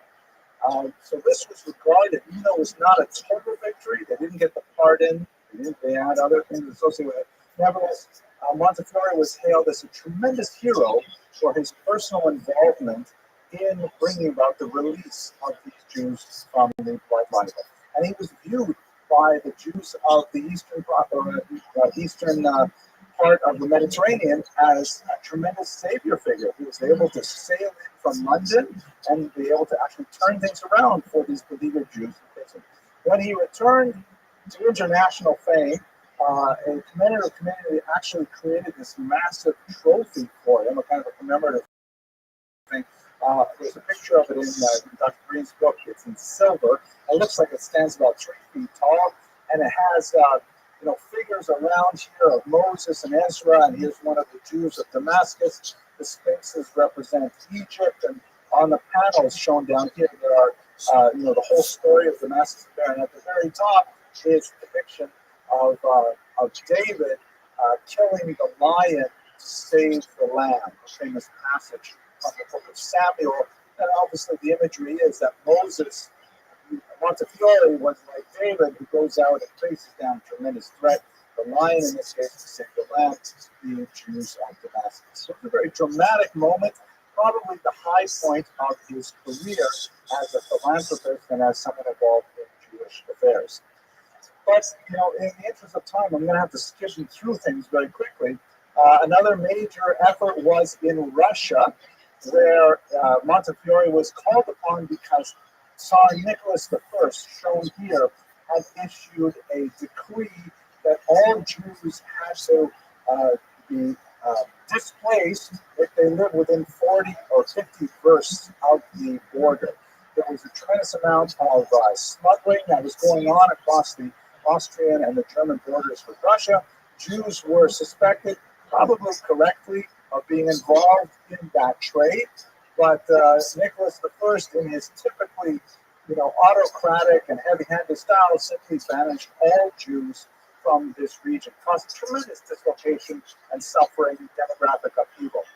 We should also recall that Nicholas I, here, by the way, is a picture of the Pale of Settlement. This is the region where Jews were allowed to live in the Russian Empire between 1772, with the first partition of Poland, up until the end of the Tsarist Empire in 1917.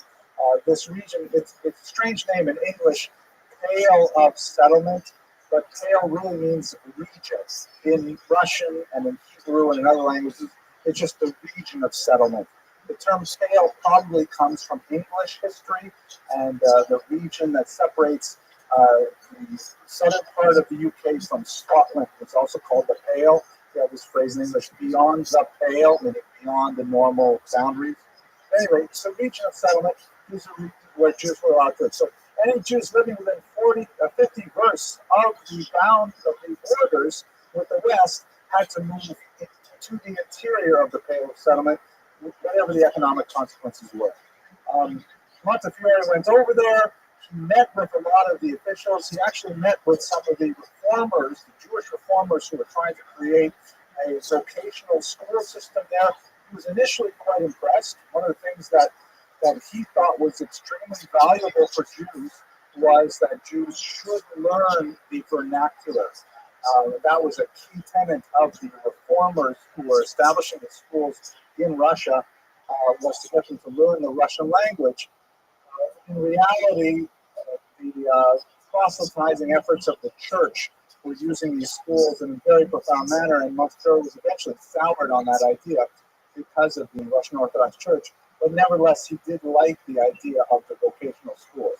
He met with Nicholas I's officials and attempted to dissuade them from this particular plan.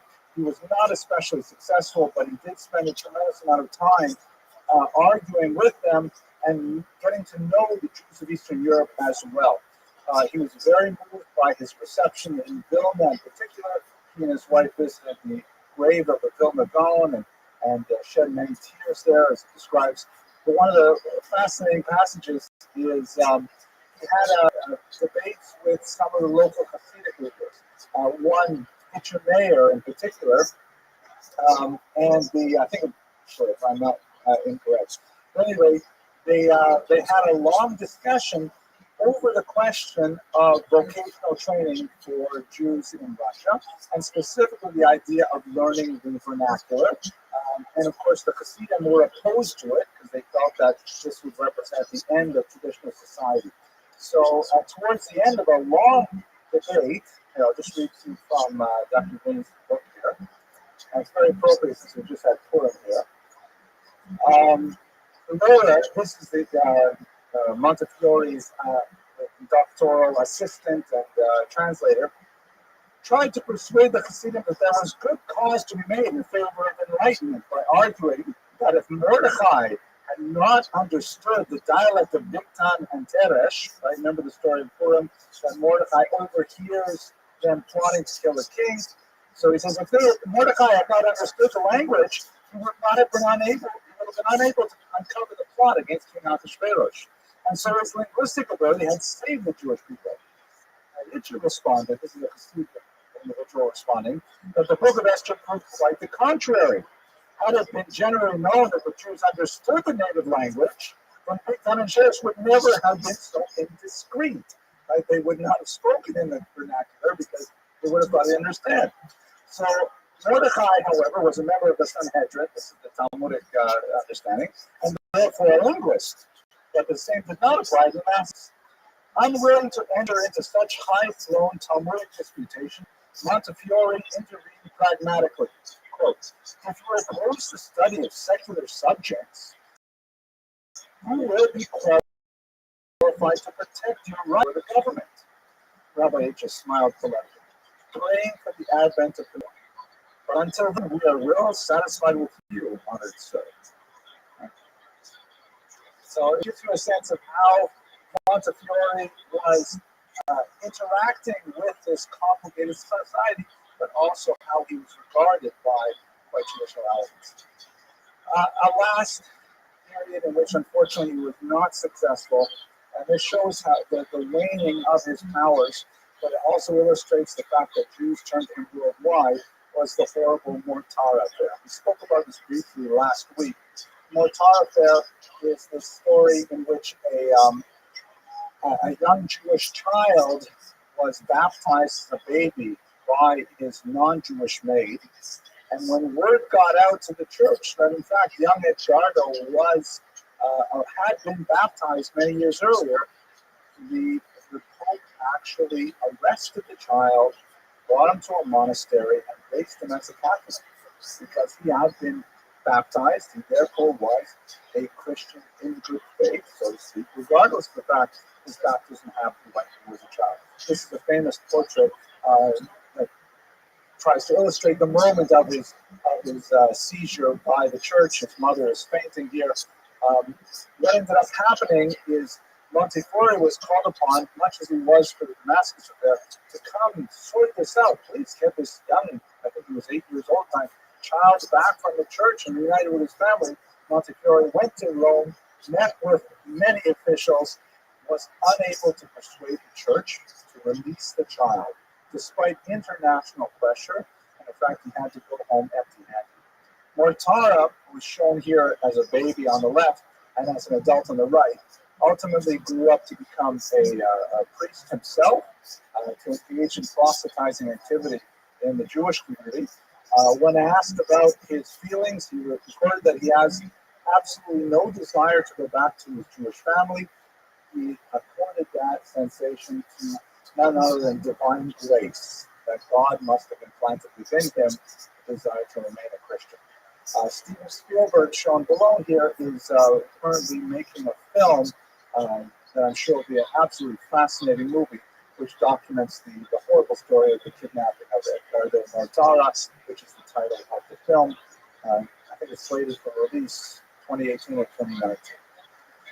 So to sum up his legacy, Moses Montefiore, absolutely phenomenal Sephardic individual, who early on realized that his role in the world was far beyond that of an extremely well-to-do London Sephardic Jew.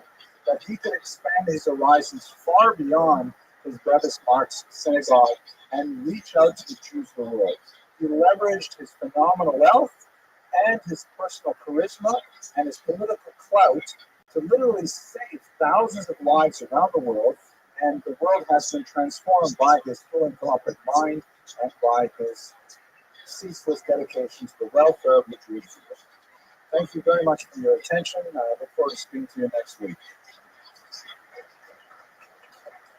I guess, what I found absolutely fascinating about that particular presentation, but I really loved it how this is an individual who stepped up to the plate, who saw what he was capable of doing in the world and then acting on it. It's absolutely mind-boggling. I wonder how many more Montefiore's are out there. I wonder how many Montefiore's are actually watching this video. Interesting idea. If you are even a little Montefiore, please think about what you can do in the world and act on it. That would be great. I'll give you a couple of these things. First of all, share this video. Maybe that's the extent of your Montefiore-ness. Maybe that's what you can do to encourage someone else who might be able to help others in a significant way. And that's it. I mean, that's how you can be the one to inspire another person to do something great. If you want to push your Montefiore-ness just to the next notch, think about supporting our students with sponsorship of one of the lectures. We've got 2 left for this semester, or for another donation to our scholarship fund in general. I'll put the little website on the bottom here.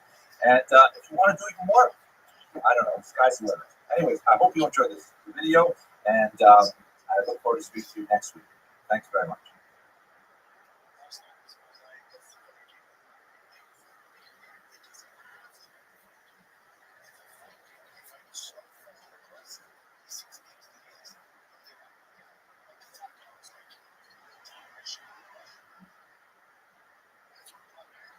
Okay, very good. Ladies and gentlemen, thank you very much for coming. It looks like a bit of a sparse turnout tonight. I'm not sure why. Maybe it's the subject, because it's a very unusual topic that we're going to address tonight. We're going to look at the life of Daniel Mendoza. A little bit of a departure from our usual fare of, like intellectual and spiritual greats. We're going to go into the physical world. What's good, son? How's your day?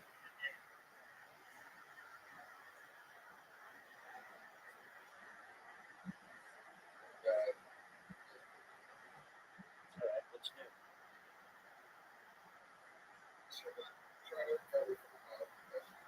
What happened, big dog?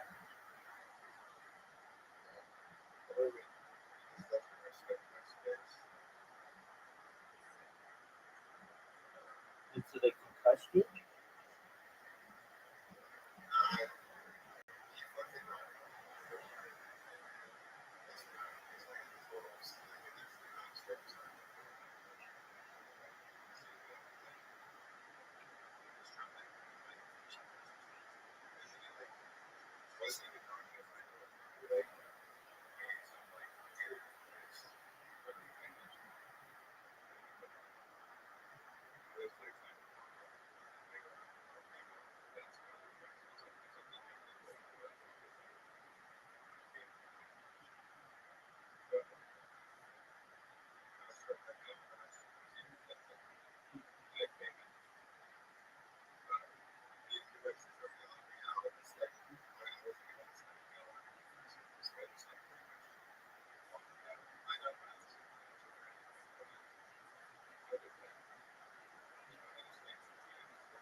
What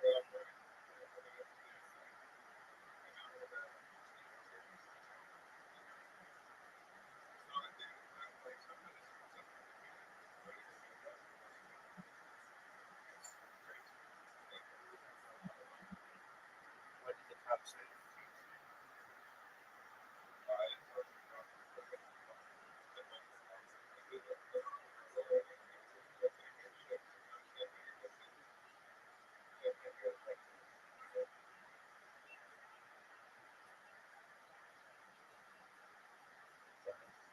It's an unfortunate situation. How is things with your women?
So how's your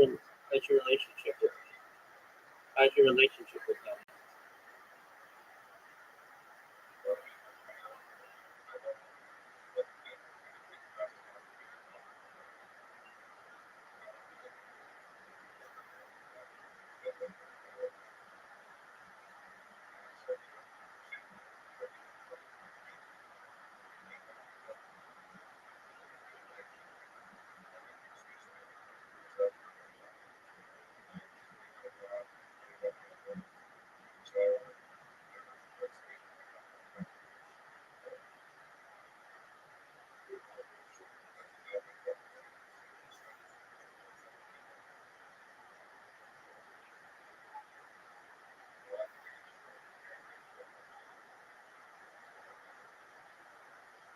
Or Doug, you gonna have an okay relationship with him, or do you want him to move out?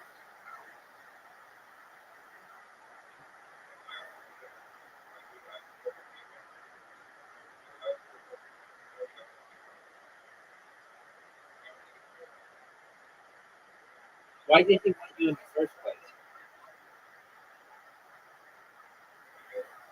He not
how's your other how's your other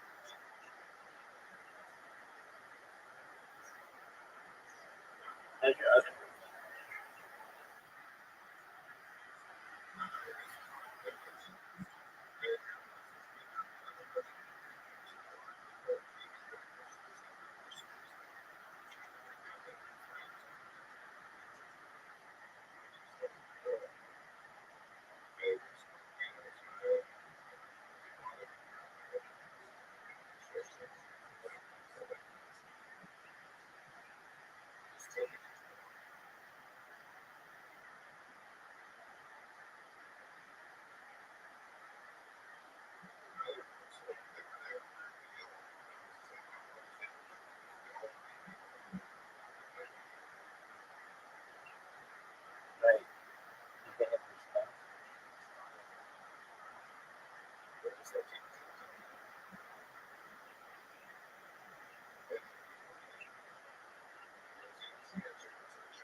Right.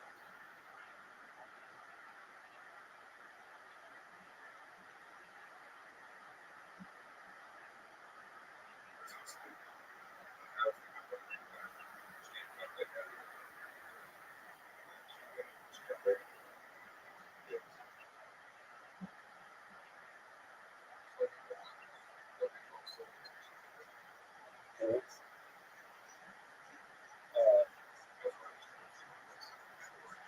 Did she read? Did she read?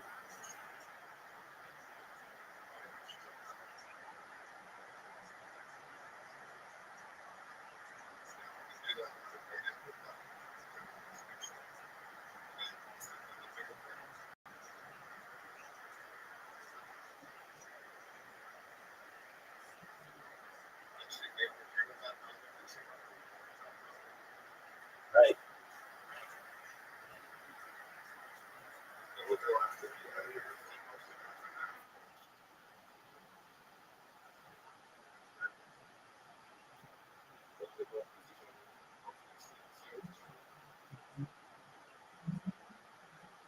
So yeah, so they're done basically.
What up, Sue? How are you?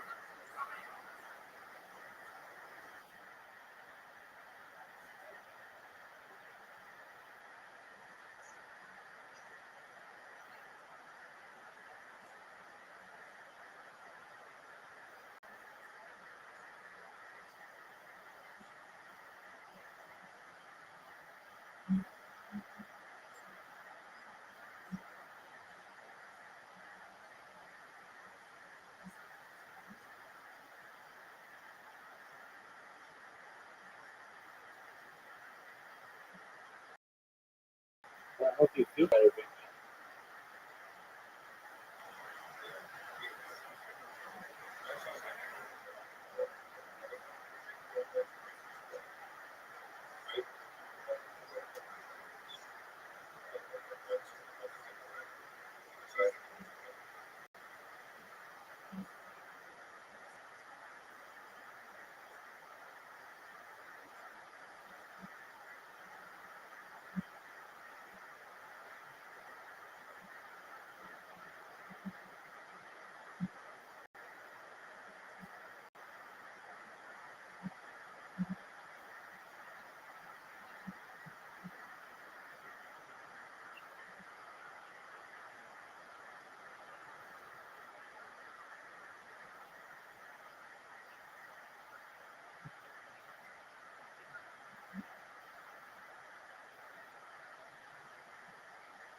We're going to look at the life of a prize fighter.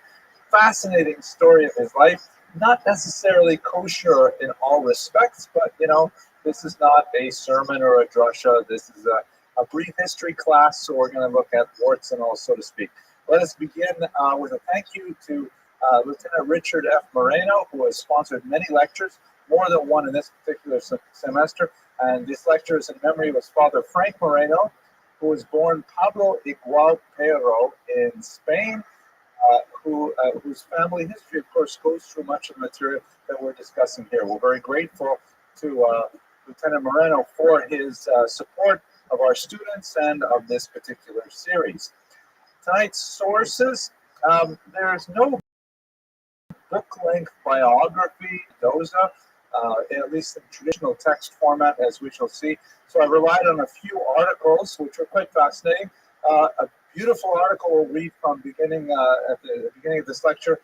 Lewis Edwards prepared a paper for the Jewish Historical Society of England, writing in 1938.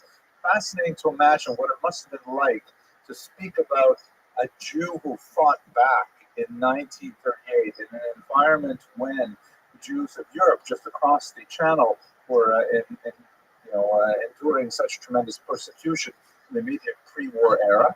We'll also look at John Wales' Daniel Mendoza's Contest of Identity, Masculinity, Ethnicity, and Nation in Georgian prize fighting. There's a lot about Mendoza and his specific role in embodying Jewish aspirations in a very physical form as a prize fighter, as opposed to a kind of like a pasty complexion, underweight man sitting and learning Talmud all day. Mendoza was a tough little scrapper, as we shall see. And finally, most interestingly, a recent master's dissertation defended at McGill University by Daniel Brody, The Jewish Strongman, Daniel Mendoza, and the Assault on Stereotype in Late Georgian England. a little bit longer study than the other two and actually quite useful. Unfortunately, one book that I really wanted to look at, I did not get in time to cover the section, but there is a graphic novel on Daniel Mendoza published by Oxford University Press, which is in itself an amazing thing that Oxford University Press is publishing graphic novels. It says something about the medium and it's maturing. I don't quite get it yet, but I'm hoping to understand exactly why graphic novels are so appealing. Perhaps they're intended for undergraduates and so on. But anyway, fascinating material. I would have liked to have seen this before this lecture, but I'm putting a plug in for people who want to read more. So let us begin with just the bare biographical facts. What are we talking about here? And it would be appropriate now to speak about Daniel Mendoza in terms of statistics, because after all, he's a boxer and that's what people do, right? His year 1764, we're not precisely sure about that date, but he passed away in 1836. He was 5'7" and 100.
160 pounds, or so just to get a size of what that looks like.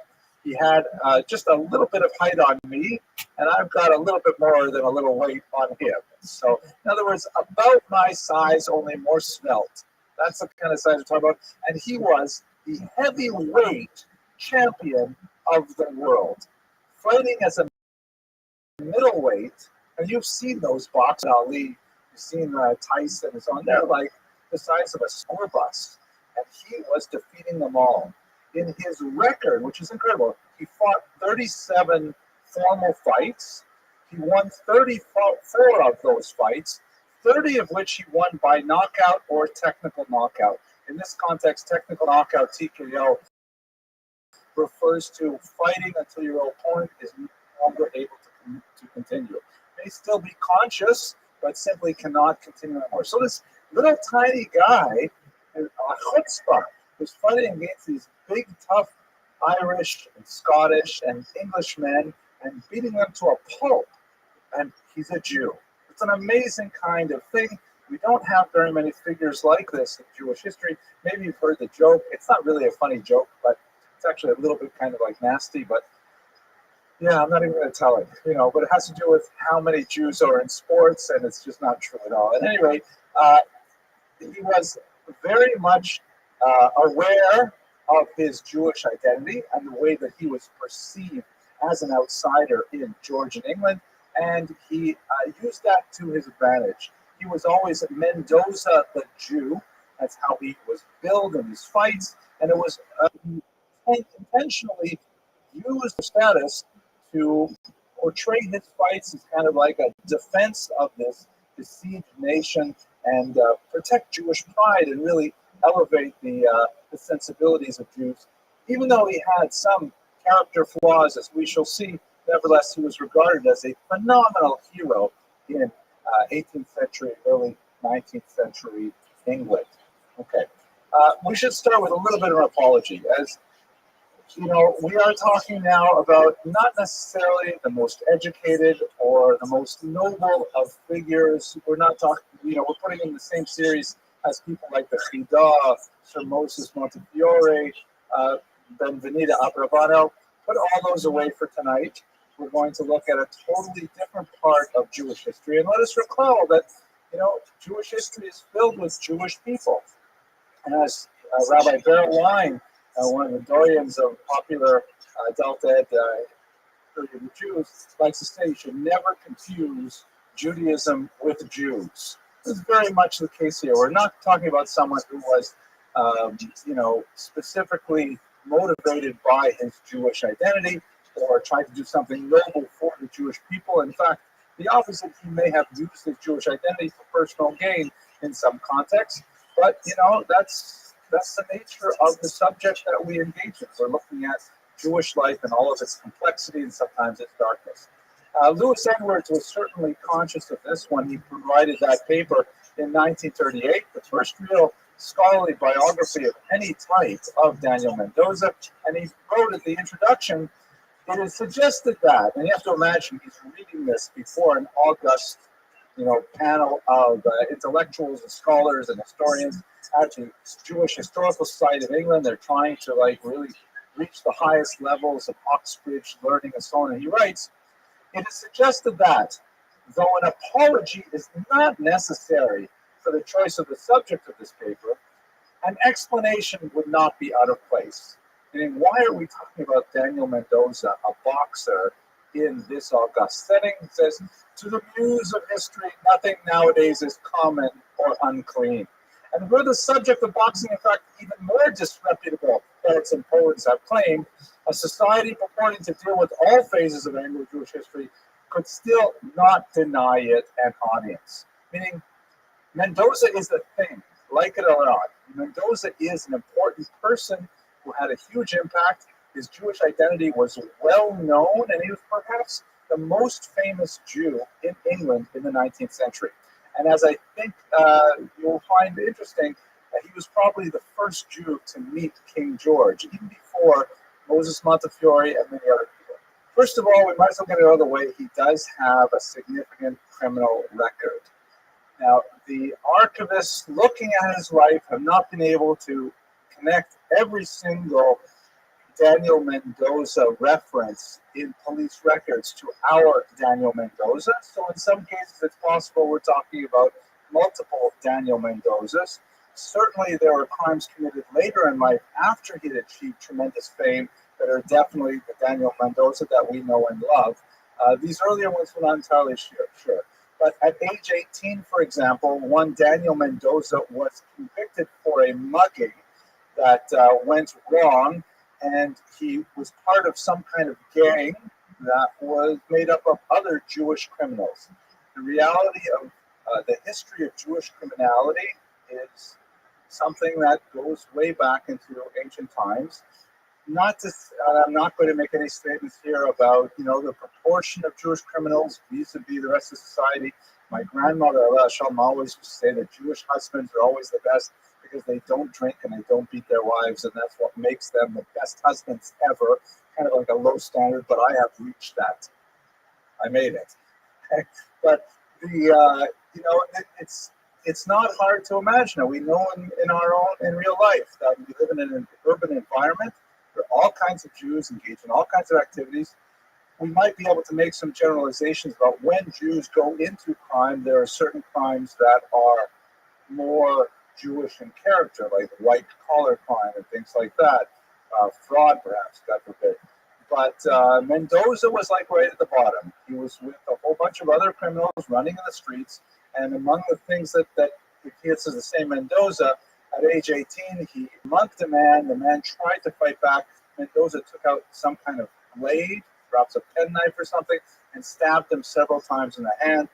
He was caught and arrested, and he was, in fact, deported to a penal colony for 2 years. He disappears for some time. The same would happen to his son, who also picked up a life of crime as well. We know that when he came back, or actually this is a little bit earlier, he had a series of menial jobs He was a glass cutter, and he was fired because he beat up the boss's son. He was a grocer. Here it says grocer. This is an old 18th century spelling of the word grocer. And he was fired because he had a female boss, and there was some other woman who was constantly accosting her, and so he would zealously defend his female boss. Excuse me, no, sorry, this was a male customer who sometimes bother his female boss, so he came to a rescue.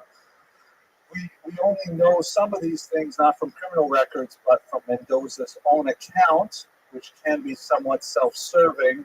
So we have to read these perhaps with a grain of salt. And as I mentioned, he was deported in criminal proceedings as a youth. It's interesting to note that the Mendoza, nevertheless, was a tremendous hero for Jews, both in his own time and then much later as well. So we can see another comic version of Mendoza the Great, because it's hard to find heroic Jewish fighters before the Zionist movement in particular. Like, where do you go to look for these people? You go back to the biblical period, King David, Samson, wow, plenty of them. But then the scope of the Middle Ages, Bar Kokhba, then it's really hard to find fighters. And Jews living under often anti-Semitic, persecutorial conditions, feeling marginalized, feeling weak, feeling stereotyped. Mendoza was kind of like look at Mendoza. He's really what a Jew could be on a physical plane. It's a fascinating kind of contrast. Let us understand that when Mendoza was coming of age, this is in some ways a very bad time for Jews in England. The Jews had been expelled in the year 1290. The massacres in York, and Jews were essentially, personae non gratae in England for about 400 years. They were then readmitted under Oliver Cromwell. And remember that, I spent a summer studying at Oxford, and they have these beautiful botanical gardens there that were built on the old Jewish cemetery. After they expelled the Jews, they had this wide tract of land. They just removed all of the gravestones, and they built a gorgeous botanical garden. So one day, my wife and I were walking by, and she went up to the ticket window. My wife is like this. She has no fear. She's like channeling Mendoza in some ways. And she goes up to the person at the ticket counter. She says to them, that all of this entire garden is planted on top of a medieval Jewish graveyard. And the woman says, "Listen, that's why everything grows so nicely, right?" So at any rate, they're kicked out in 1290. They're admitted back in the 17th century, right? 17th century, but they don't necessarily have full emancipation yet. They are slowly, and especially the Sephardim, who culturally are much more inclined to adapt to the social norms of a society, adapting its dress and its language and so on and so forth. They are making real strides towards acceptance. And in fact, this is happening on the continent. France would grant equal rights to all Sephardic Jews in 1790. They would wait another year before they gave it to the Ashkenazic Jews. And in England, there was enough of this sort of momentum that in 1753, they said, let's pass a bill that was known as the Jewish Naturalization Act, informally known as the Bill, that gives Jews equal rights. Passed through the House of Lords, but when it got to the House of Commons, there was such an uproar. It's a bicameral house, kind of like Senate and Congress. So the Senate, as it were, the House of Lords said, "Okay, sounds okay." It's close enough, I think, for Americans, right?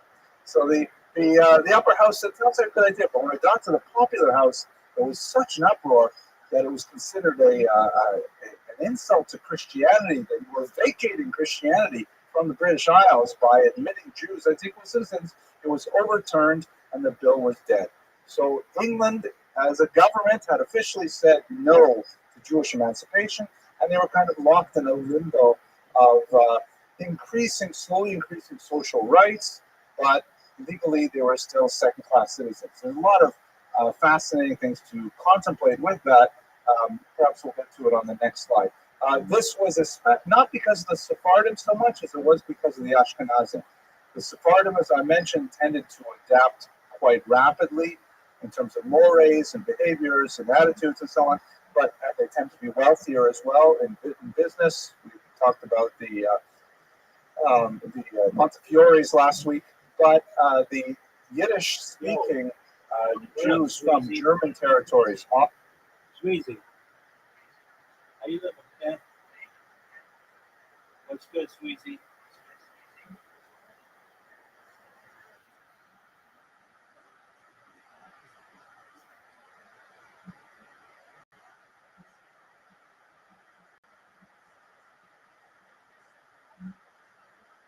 Austria, Hungary, Germany itself, they were really quite foreign, maintained their traditional modalities of dress and commerce and so on, and England just was not ready to consider them equivalent. It is important to note that England is a country that has a long tradition of philo-Semitism, that England has itself, the British people themselves, have often identified with Jews, seeing that there's even a tradition that the British Isles were populated by the lost tribe of Menashe, that the English were actually descendants of that lost tribe, and there were some sort of, affinities drawn to the diaspora of the Jews to the condition of the British people. So there was a natural trend of philo-Semitism that we definitely see through much of the early modern period. We see it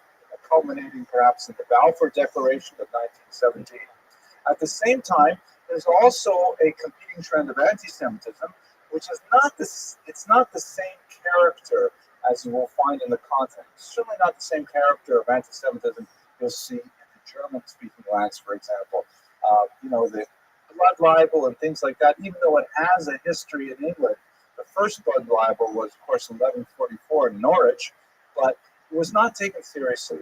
Instead, there was kind of like a genteel anti-Semitism that may have ascribed to Jews negative characteristics, but not necessarily ones that were fatal in nature, and not ones that would necessarily imply genocidal impulses. Fagin, for example, who's still about 100 years after Mendoza, 50 years after Mendoza, is a classic case in point, where Dickens created this character of Fagin in Oliver Twist, who was absolutely horrific, and he was a Jew. But he was not, when you read it, he was not absolutely horrific because he was a Jew. Jewishness was just something that went along with his awfulness, like, let's say, the fact that he had red hair.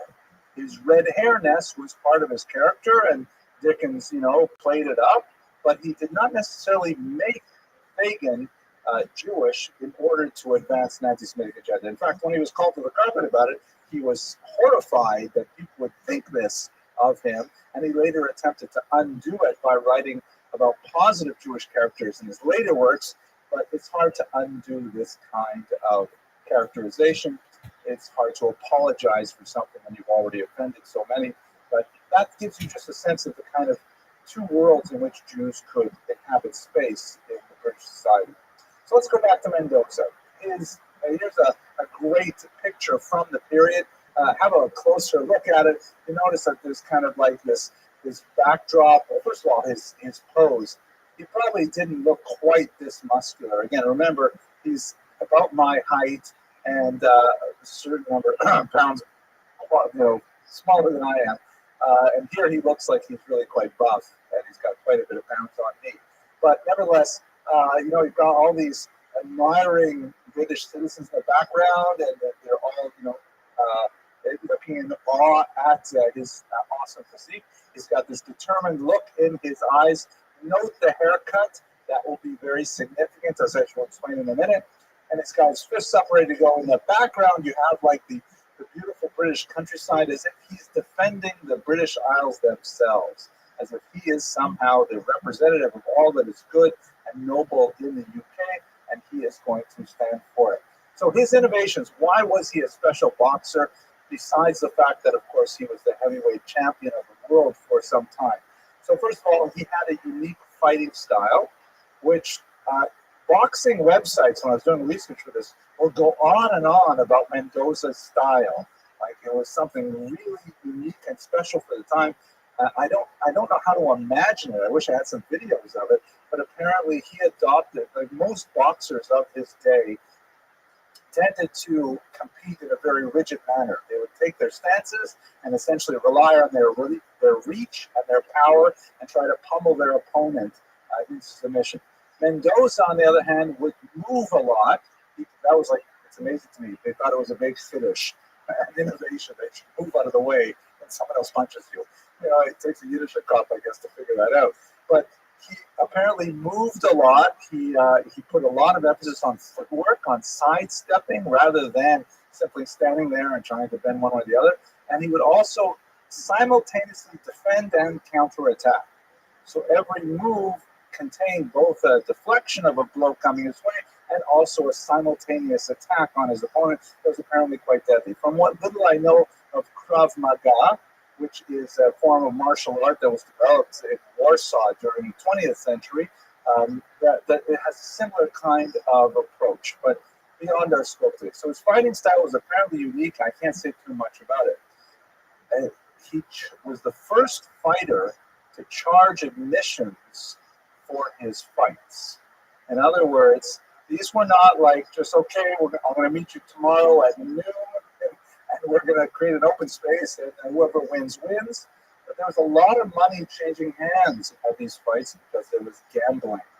And since there was a lot of gambling going on, and Mendoza also capitalized on the gambling, he and his opponents, particularly Richard Humphreys, who we'll talk about in greater detail shortly, they decided to mount their prize fights far away from the urban centers, often outdoors, but you had to commute to get there. It wasn't something that was like fought in the alleyways. And so therefore, people who went tended to have more means that they could get away from work and could afford to travel to attend these things, and then they would actually charge admission to watch these spectacles. So he applied an economic incentive to prize fighting, which of course is still true today. Haircuts. In one of his last battles, he was brutalized by an opponent who, realizing that Mendoza was very proud of his Samson-like locks, grabbed him with his left hand by his hair and with his right hand pummeled Mendoza into submission. And you have to realize that the rules of boxing at this point in the 18th century were pretty limited. And so that he could do this it was legal, although somewhat dastardly. There is a widespread notion that you'll find on all these boxing websites that as a result of that particular fight, I think it was in 1795, boxers always cut their hair short. The Mendoza haircut, in order to avoid this kind of situation in the future. He also had a unique sense of theater. He realized that boxing was the kind of sport that had a lot of economic potential and that there was a lot of build-up to it, the gladiatorial aspect of it, the personalities of fighters, that they could speak in advance, that they could have like trash talk, and it would be reported widely in the papers, much like it is today. And so people would be built up towards these kind of events. He pioneered that entire industry. So in many ways, Mendoza was the father of modern boxing as a whole. As opposed to street fighting, Mendoza really took it to the level of an industry. Okay. His first fight is, I think, perhaps most indicative of where he came from. He was a young man. He was 16 years old, 1789. And the fight was so remarkable, it was actually reported in the Times, a major British newspaper. It was also mentioned in his memoirs, which we'll talk about later, and there's some interesting small discrepancies between the stories. But at any rate, at this time, he was working as a grocer, and he had apparently a big box of tarts, a big box of baked goods. and he was walking past a regiment of soldiers who were training, and he may have looked Jewish or something, but one of the soldiers stepped out and said some derogatory remarks that actually boxed him on the head. That was not a pun. He hit him on the head. Apparently, he was carrying a box of tarts on his head as well. The box fell down. They're all crushed and ruined. And Mendoza got quite upset, and he challenged the soldier to a fight. Mendoza at this point was 16 years old, still a kid, not well developed. And the soldier was, after all, a man of war. Right? He was near 30, and he was a bully. Mendoza did not like bullies. It's true, I think, of many small people who don't like bullies. At any rate, so the Mendoza challenged him to a fight right there, and all the soldiers thought this was hilarious. This little Jewish kid who is, he's not going to submit, and so they formed a ring right there, and in front of all the other soldiers, Mendoza completely demolished his opponent. Here's the quote from the paper. Then the Jew, note that he's the Jew. He's not just some 16-year-old. He's the Jew. That's all you have to say about him. To the surprise of all present, gained a complete victory over the Christian, although the man of war was near 30 and the confectioner only 16. He is now, because it was written a little bit later than the actual fight, accounted the neatest, quickest, and most active pugilist in Europe. It's kind of like a story. It's validated from outside sources. He relates it in his own autobiography as a moment of, he was abused. He was undoubtedly abused in an anti-Semitic manner, and he stood up for his rights, and he won. And in fact, right after he demolished his opponent, he demanded that the regiment pay for all of the broken tarts. And right there in the spot, they paid him 5 guineas to make up his losses, and he went on his way. It's kind of an interesting adolescent start to this world-class fight. His most famous series of fights, however, associated with this man here, Richard Humphreys.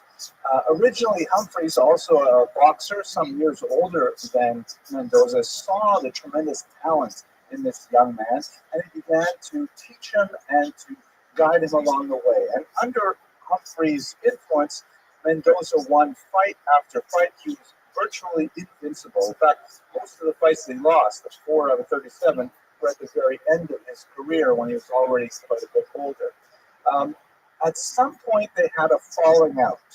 The falling out was probably over a debt that Mendoza may have owed to Humphreys. He denied that he owed that debt. Humphreys was upset about it. He may have had to do something with Mendoza setting up a boxing school, not necessarily having enough funding for it. And in fact, Mendoza was plagued with debt most of his life. He married, he had a large family, he could never quite pull things together, even though he often won large prizes for his fights and often won large gambling winnings on his fights. He never could quite escape poverty, and so he was always short over money, and he was short-tempered as well. So anyone who specifically needled him on money was sure to get a very powerful rebuke.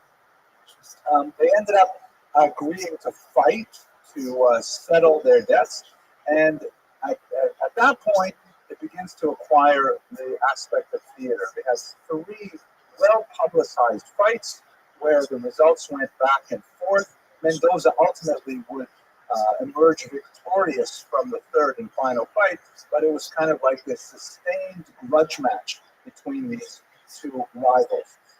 They had some arguments as well over training facilities. Since Humphreys had challenged Mendoza, it was up to Humphreys to provide the training facilities. And apparently, and we have to think about this in the 18th century, it's not like there are gyms and there are like professional places where you go to work out. Such the very concept of working out didn't exist before the 20th century. So going someplace in order to exercise, health or strength, maybe you'd see that in ancient Greece, but it really wasn't part of European culture. So he put him actually in a house of ill repute.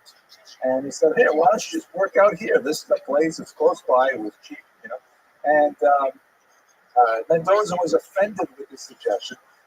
We know that he's not such a little wilting flower. Like, there are a lot of things he put up with, people he hung out with. He was not, for example, even though he billed himself as the Jew, he had no problem fighting on Shabbos, things like that. But he was not, we're not talking about chief rabbi material here. And he was so offended that he refused to train for his fight as long as he was placed in a bordello for his training purposes. And he has a famous quote where he says, I rely on my excellent constitution. I have no need of training. And he'll just walk straight into the fight. So they fought 3 classic fights. Perhaps the most famous of them, you may want to say, but the most famous of them, just to give you a sense of the kind of drama of the ring under Mendoza. I didn't actually read the caption to this, but this actually says it all. Let's see if we can, it's kind of hard to read. It's written in script, which, by the way, most kids my 14-year-old age cannot read. They don't know how to read script handwriting anymore. Maybe it's a little bit too hard to read the whole thing. But anyway, here's Humphrey and Mendoza. And this is one of the seconds of Humphreys. This is the other one, Amanda Johnson. These are 2 others who are seconds of Mendoza. They're named Jacobs and Isaacs, right? And they really did play up the Jewish aspect of it, as we shall see a couple of examples shortly. So he's got these Jewish seconds who are helping him out. By the way, later on in life, when he was no longer capable of fighting, also acted as a second for a boxer who was an African American who had bought his own freedom with his boxing winnings. So he had kind of like an interesting sort of career later on, supporting another outcast from society. At any rate, what happened in this particular fight, Mendoza was doing really well, and he was fighting tremendously well. Humphreys was beginning to tire. At one point, the match was going very poorly for him, so his second poured water on his stomach. Somehow that helped, and they got back into the fight. And when Mendoza was about to deliver a mighty knockout blow, Johnson stepped in and blocked the blow from his boxer, which is clearly cheating. Anywhere you look at it, right? Because the second is not allowed to get in there and block the blow. That's the dramatic moment here that's shown in the picture. Because even these Jewish seconds were saying, they said, "Oy vey's here. How could you do that?" But somehow he did it, and there was a lot of, public excoriation. That's cheating, and Mendoza certainly would have won without that, and so on. They had to have that third final match, and in fact, Mendoza did win the match. But one wonders, and I have not seen this in print from any of the analysis, but from just reading about Mendoza in a few different articles, I get the feeling that the whole thing was probably staged. Like, this just adds to the drama and the tension. That, you know what, Humphreys manages to eke out, not losing badly, but he does it with cheating and so on. Come on, it just makes you want to see the next fight. Makes you want to have Mendoza win in the end. So that's this kind of material was, in fact, au courant in the papers every day. People would read it, the sports page, that kind of material. This is a page, I believe, from that Oxford University press book, and this is sort of expressing the way in which he portrayed himself. It's not exactly I don't think this text is real. I can't get it up, but here's at a fight. Even the Prince of Wales, the future King George IV, was there at one of the fights. We definitely will see his connection with royalty in a minute. George IV says, "You're an admirable boxer, Mr. Mendoza, and a credit to your people." And he says, "I'm a Briton, sir." Meaning, what do you mean, your people? I'm us people. I'm you people, too. And he says, "Yes, that's what I meant." So you get a little sense of the genteel anti-Semitism there. But we do know that, in fact, as I mentioned earlier, he did meet George III, the current king, before even Montefiore, before Rothschild, before Goldsmith, any of the wealthy Jews ever got to meet him. This boxer, Daniel Mendoza, met him. And it's a fascinating story. Apparently, he was invited to go on a fox hunt, which is something that British people do, I guess. They get together, they get a whole bunch of horses, and they get some hounds, and they go chase after foxes, and then they kill them. or whatever they do with them. But at any rate, Daniel Mendoza, coming from the lower echelons of British society, had no idea how he's supposed to behave at a Fox hunt, and apparently he broke the rules. He wrote, like if you can see this picture, I'm trying to figure it out. I should have done a little more research. But I think all the people in the back are like the participants, and then you've got the people in the red are sort of like officiants or helpers. They're not actual stewards. They're called stewards, or stewards. Yes, in America we say stewards. So the stewards are they're helping, right? They're somehow guiding the dogs, things like that.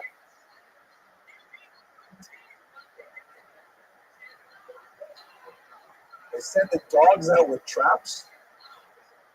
Are the dogs supposed to trap the fox? Oh, the fox. Okay, fascinating. They're running out there, and I guess the participants are not allowed to run with the hounds. The hounds run in front, and you have to run behind them, or vice versa. So anyway, he broke the rule. I guess he raced ahead with the hounds. So what happened was, happened to follow the sport in a way. This is from his memoirs, which gave great displeasure to a gentleman who rode up to me and accused me of riding among the hounds and of other improper conduct. So in other words, here he is. He's at this fox hunt. He doesn't know what to do. He breaks some of the, he has some faux pas. And so some nobleman comes up to him and says, "Hey, you're breaking all the rules." He threatened to horsewhip me unless I altered my behavior. Not the right thing to say to the prize-winning heavyweight champion of the world. I felt greatly irritated by his language and therefore warned him in a resolute manner not to attempt anything of the sort, and declared that if he raised his whip for such purpose, I would certainly strike him off his horse, be the consequence what it would. My surprise was greatly excited at learning almost immediately afterwards that the person I had offended was none other than his grace himself, meaning the King of England, right? That's not, the King of England comes up to Mendoza and says, "You're breaking all the rules and I won't have it." And he says, "Oh yeah, well, I'll come down here and say that," essentially. So kind of humorous stories, but there you go. He constantly played up this Jewish David versus the Christian Goliath. Like, even though Jews did not have equal rights, he nevertheless seized on this, and he always portrayed him as kind of like a Zionist mentality of like the David versus the Goliath, all the Arab armies surrounding him. Who knows how much of an impact he had in the formation of the Jewish mindset of the youth of the 19th century. It's hard to imagine.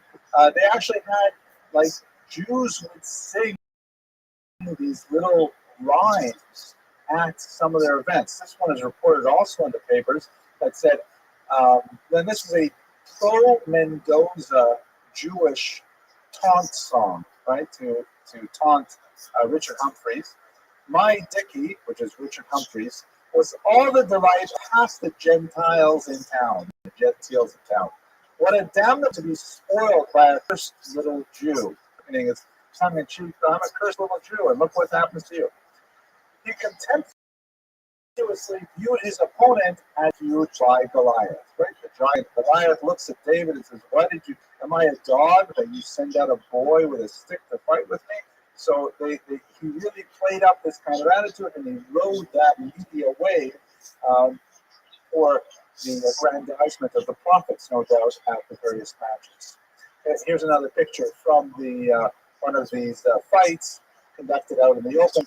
Mendoza is on the left, and Humphreys is on the right. He eventually wrote his memoirs at age 52. The motivation for writing the memoirs was most likely his deep tenure. That he was impoverished, he was not able to keep funds together despite accumulating great amounts. Somehow the money just disappeared. He engaged in a variety of business ventures, all of which failed, including a boxing school. He was actually sent to debtor's prison twice. His son also got in trouble and was sentenced to death for robbery. It amazes me that you could be sentenced to death for robbery, and ultimately that was commuted, and he was deported. I believe to a penal colony in either Australia or Africa, I'm not mistaken. But he had a very Canada. Canada didn't take criminals over there, but at any rate, he wrote these memoirs. So they're different memoirs because they're as most memoirs are, quite self-serving, and he glosses over a lot of the kind of darker parts of his youth in particular, but he played up the whole idea of here he's a Jew, and he's downtrodden by society as a whole, but he doesn't care, and he'll speak his mind to anyone, and he had the courage to stand up for his perception of who he was as part of the nation. In the end, he just fought too long. Like so many boxers, they keep fighting and fighting, and they don't retire as heavyweight champions. They still take another challenge and another challenge. For him, he had to financially. He simply could not keep going without the flow of income. He took a challenge from Gentleman John Jackson. The name is so ironic because it was Jackson who grabs him by the hair and pummeled him mercilessly. He had a period of decline. This is John Jackson's son here. Later, he got in trouble with the law again. A woman insulted his wife Esther over a debt of 18 pence, and he brutally attacked the woman and even chased after her when she sought to flee. Definitely not cool behavior for anyone, let alone a heavyweight champion of the world. When he was brought to the courthouse for this particular incident, the Jews of London blocked the streets and crowded the streets, perhaps to get a sight of Mendoza, perhaps to support him, but ultimately they were unsuccessful, and he was convicted and found guilty for that attack.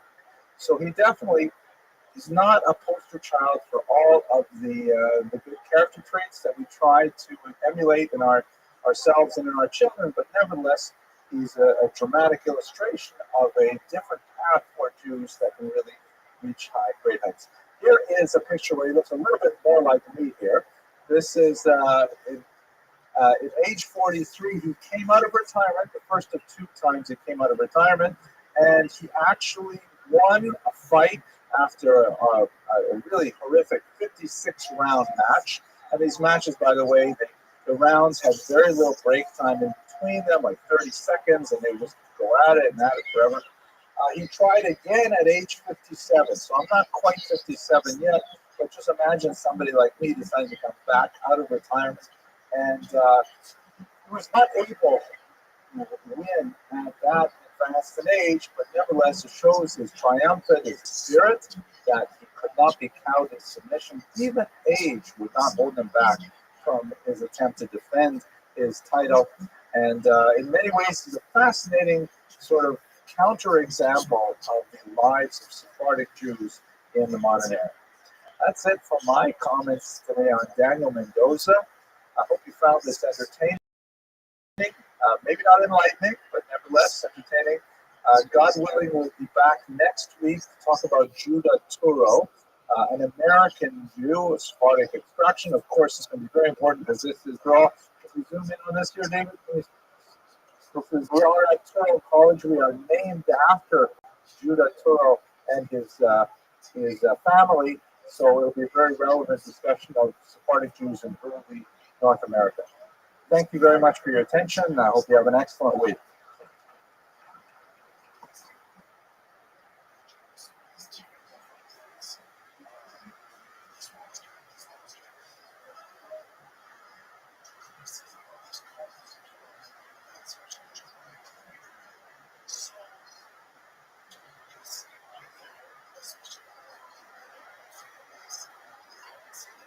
Good evening, everyone. I'm really happy to see you all. Tonight's lecture is something really close to me because, of course, I've been working for Turo College for about a decade now. Actually, a little longer than a decade, although I'm my 12th year now with this college. And I thought, as I was preparing the series of lectures for the Jews of Sfarad, and now we're in the second semester with the Sephardic diaspora, I thought since Judah Turo was someone who was of Sephardic extraction, and he had a connection to place of employment, I thought that would be a nice kind of fit. And I thought that maybe afterwards I would send a link of this lecture to all my bosses and get a bust out of it. But I have to say that reading the biographical materials available on Judah Torah, I was surprisingly moved. I was actually, my eyes even welled up at one point while I was reading it on the Long Island Railroad. You know, he's an incredible individual with a tragic life story and made a phenomenal impact on so many thousands of Jews in his lifetime and beyond, right up until my own students in this very day. So I think you'll find his particular story fascinating, with some surprisingly tragic elements to it that really flesh out something that's only a name to us, but I think we'll understand a lot more about his background by the end of this hour. Let's just do some of the good welfare material to start with. First of all, tonight's lecture is sponsored by an anonymous donor. When I asked her if she wanted to do it in honor of any particular individual or something like that, she simply said just in honor of Jewish scholarship. So that is, in fact, our donor for today. Just an important reminder that this is the last class we're going to have before the Passover break. We will return on April 16th. I mentioned in previous classes that I'm going to be leading a trip into Spain and Portugal this summer on Kosher Riverboat cruises, and I'm really excited about it. It's going to be great to be able to speak about the things we've discussed all year in actual locations in Spain and Portugal. There's only 12 cabins left, which is really nice. It's almost sold out, so it's a last push for anyone who wants to participate in this wonderful opportunity. Okay. Tonight's sources, we're going to be based primarily on one somewhat hagiographic biography by Leon Hurner, who was a historian who lived about 100 years ago. 1871 to 1967 are his dates. He was German-born, and he spent a lot of time in American Jewish history in 16 monographs, an incredible amount of, a very prolific writer, including 2 volumes of poetry, which I particularly admire. And he wrote a book called The Life of Judah Turo, which is, of course, our main source for today. That is the only biography of his that has appeared, although there are some fictionalized accounts in German and in English of Judah Turo. For reasons which are, maybe we'll return to it at the end of tonight's lecture, the figure of Judah Turo was very important to 19th century German historiography. His particular life story was part of the whole Wissenschaft des Judentums model of the ideal Jew, and so his life was portrayed in some German fictionalized, serialized novels and things like that. We'll also look at some contemporary scholarship of the period. Morris A. Goodstein, who wrote The Story of the Jews of Newport, another monograph called Aaron Lopez and Judah Turo. These were major source texts for Hurner in his monograph. And some more recent material. Not a lot has been written on Judah Turo, but Bertram Cohn and Jonathan Ness. I also saw just today an article by Jonathan Sarna, a major American historian today, who wrote something interesting on the monument, the proposed monument to Judah Turo after his passing. So we'll get to that as well.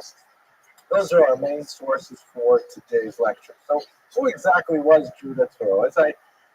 As I heard someone in the audience say a few minutes ago, he doesn't look happy. This is the only photograph that we have of Judah Turo that I am aware of. It's a daguerreotype. His years here are 1775 to 1854. And as one of his contemporaries remarked here, Colonel John Winthrop, it is a strong likeness of him in every way, perhaps too strong to retain the same amiability which so softened and pervaded his countenance, and which the artist has not been able to transfer. In other words, he's much better looking in real life, much less angry looking in real life. I can say from his biography that's certainly true, but he did live a life of great solitude. A failed love affair early on in his life was the end of his romantic life, and he lived alone, a very simple lifestyle, very incredibly successful businessman, but very few social contacts, only reserved a small circle of friends that he closely associated with. And yet, at the end of his life, in particular, a tremendous production of philanthropic works in his will, and many during his lifetime as well that remained hidden until he passed. So this is the man whose life we're going to study from 1775 to 1854. Let's look at his Sephardic background. The story, as you'll recall, that we've been following since the turn of the semester is the departure of the Jews from the Iberian Peninsula. And you've got lots of Jews we talked about, for example, the Chida making it out to Eastern Europe. We spoke about the Abarbanel in Italy, and we talked about Usque also in Italy. Last year we spoke about Da Costa making it to Amsterdam. There are many Jews who made it all out to the Americas. In particular, at this time, there were many Jews who actually went to Portuguese-held territory in Brazil. You'll recall that the experience of Spanish and Portuguese Jewry were somewhat distinct. Many Spanish Jews tried to evade the oppression of the Inquisition by fleeing in 1492 or earlier across the border into Portugal proper. And once they lived there, they found that their refuge was very short-lived, and ultimately the Inquisition came to Portugal as well, and it represented a tremendous hardship for the Jews living there. Over the course of the next 100 and 200 years, Portuguese Jewry sought to escape, all the while maintaining their identity outwardly as Christians and retaining their Jewish identity at home. So that's the Turo family in particular. Many of these Portuguese Jews made it to Brazil because that was under Portuguese control at the time, and they were hoping that by moving from the center to the periphery, they would be able to escape the clutches of the Inquisition. This was unfortunately not the case.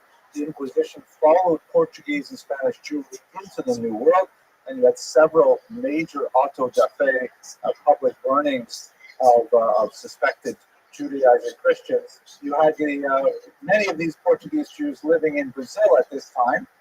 And Brazil, of course, is a highly religious territory. Once the Inquisition came there, it was unusually strong.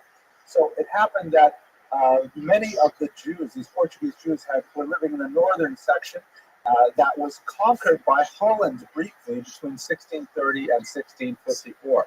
Holland, unlike Portugal, had tremendous religious freedom. Amsterdam, of course, was this bastion of liberal values in general and tolerance for all faiths. And so a lot of these Portuguese Jews who had been posturing as Christians for generations said, okay, it's Mardi Gras. So once Dutch rule came to northern Amsterdam, all of these hidden Jews began to show their true colors and were outwardly practicing as Jewish. This, of course, was a death sentence when the Dutch lost Brazil. And with the overcoming of the Portuguese, that meant that the Jews who were once again under Portuguese control simply had to flee. So you had a few dozen Jews leaving Recife, who eventually ended up in this point that as Lower Manhattan, because at that point, Lower Manhattan was, of course, New Amsterdam, was still under Dutch control. And so these erstwhile Portuguese Jews moving to Brazil to try and get from the center to the periphery, and then when it becomes Dutch, they say, all right, let's try it out. Let's see if we can represent ourselves as Jews. And when the Portuguese come back and they flee, they end up here in New Amsterdam, which, of course, is New York City. Then from New Amsterdam, many of them moved out to Newport, which was at the time a bustling industry.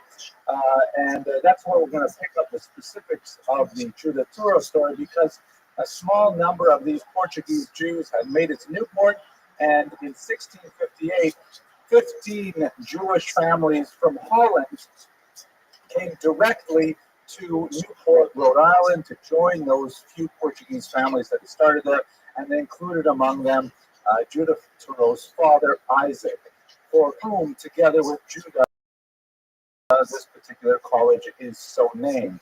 Are you able to get this over here, David? Does it show up? Can you see the Turo, or is it too low? Okay, good. There we go. So that's basically the story of how the Turos come to America. Let's look at them in particular. Isaac Turo is the important person in this particular story. Here's a drawing of the Portuguese synagogue in Amsterdam. And remember, Portuguese, these are the Jews who have lived for who knows how many generations as Christians. And then when they finally get to a liberal place like Amsterdam, then they begin to express their Jewish identity. And it occurs many times in the community records. One Abraham Turo is named as the Guy de Terra Santa, which means the treasurer of the Holy Land Society. Recall we talked about the Chida. There are many organizations that were collecting charity for the benefit of the Jews living in Israel. And so Abraham Turo was one of those officials in Amsterdam who was responsible for that. He was also Parnas in 1682, meaning he was the president of the Jewish community in Amsterdam, a very prestigious position. One of his descendants is Isaac Turo, shown here, who was born in 1738. He had religious inclinations, and he served as a chazan, as a cantor, probably more like a rabbinic position, without necessarily having smicha, without necessarily having rabbinic ordination. But in Jewish context, that really doesn't matter, at least for officiating at synagogues and performing a lot of life cycle functions.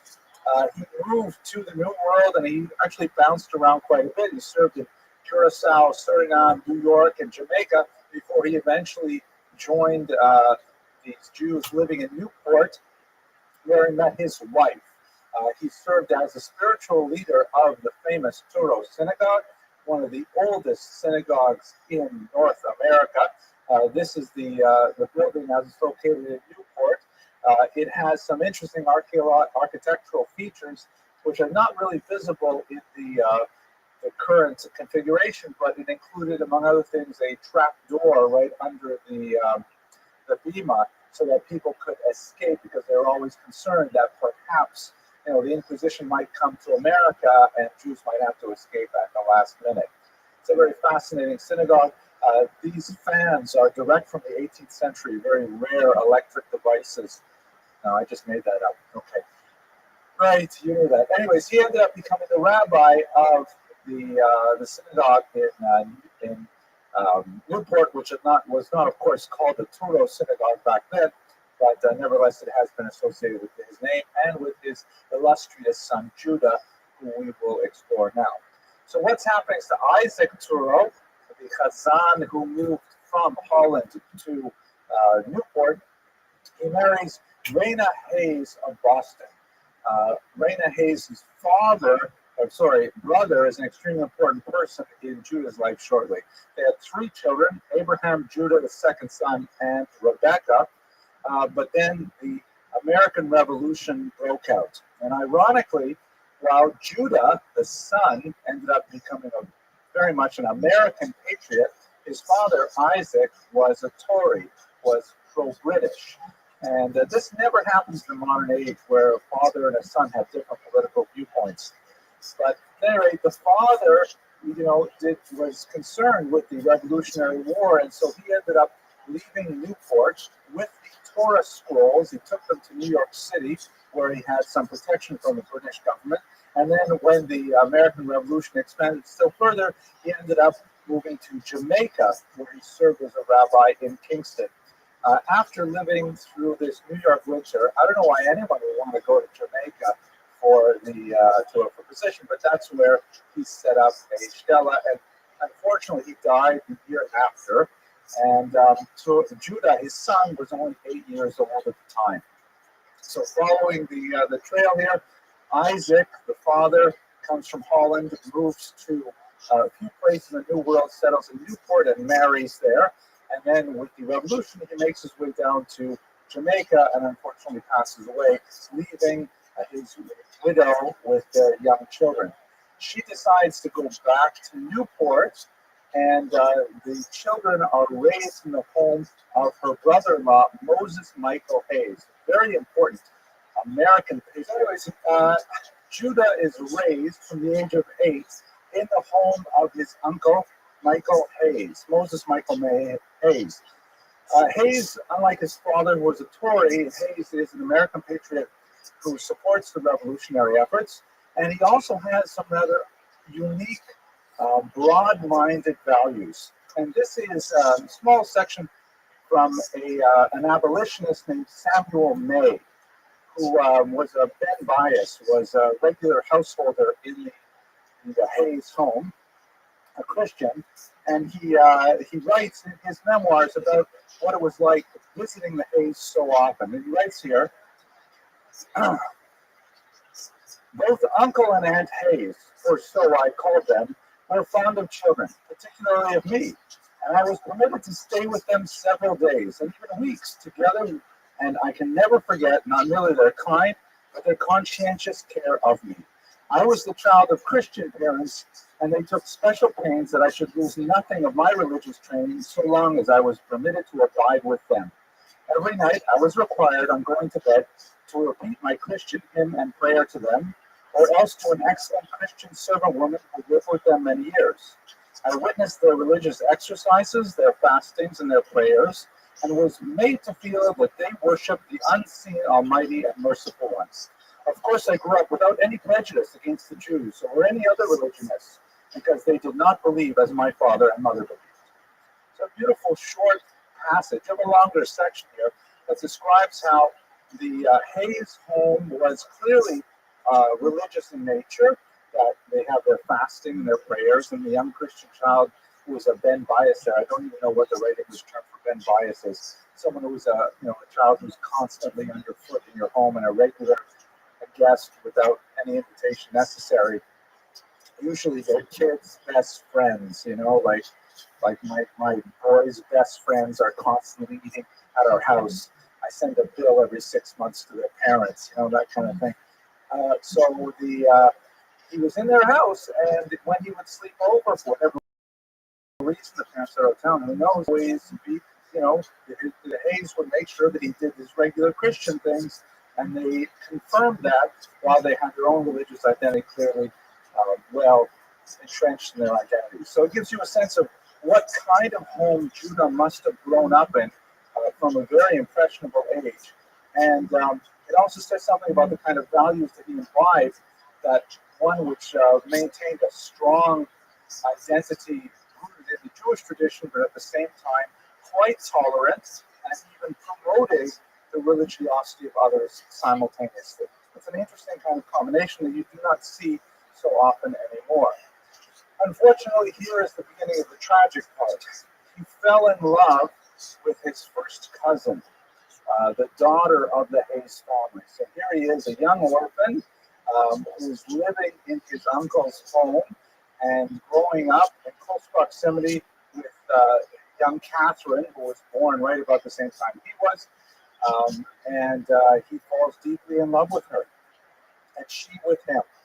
And he begs her father's permission to marry, and he denies. It's not the issue of, I'm going to try to pronounce this word, consanguinity. Is that right? I hear some nods. Okay, thank you. It's not the issue so much of that it would be illegal in either Jewish law or in secular law for them to marry. Probably not recommended, but for whatever reason, we do not know. The sources are sparse in this area. The father objected and would not allow Judah to marry his daughter. He tries a couple of interesting stratagems to keep them apart. At the age of 23, when the love affair is still not going away, and Catherine isn't going to date anybody else, so he says, okay, and Judah, by the way, at this point is working in his international import-export business. He says, Judah, I want you to lead a ship that's going to go all the way to the Mediterranean. It'll take you 2 years to manage this particular mission. But at least in the biographer, after 2 years of separation, she'll meet someone else. Maybe he'll meet someone else, and their puppy love will die off.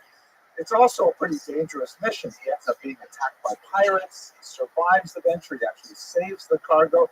He ends up becoming a huge success, and he comes back 2 years later, mission accomplished with a phenomenal amount of of positive results to the venture. But the father says, no way, no with an olive, you cannot marry my daughter.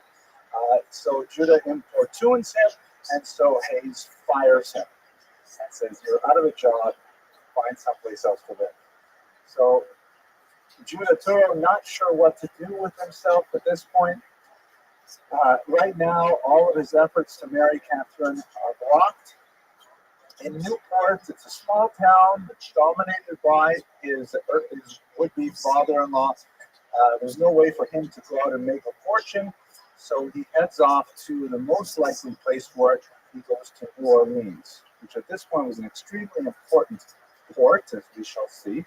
And he thinks he'll make his fortune there, and perhaps he'll be able to return after he's, an established individual with his own home and so on. Perhaps then he'll be able to marry Catherine. Turns out that never happens. He never marries. She never marries. And at the end of our lecture, you'll see they actually die within a few days of each other.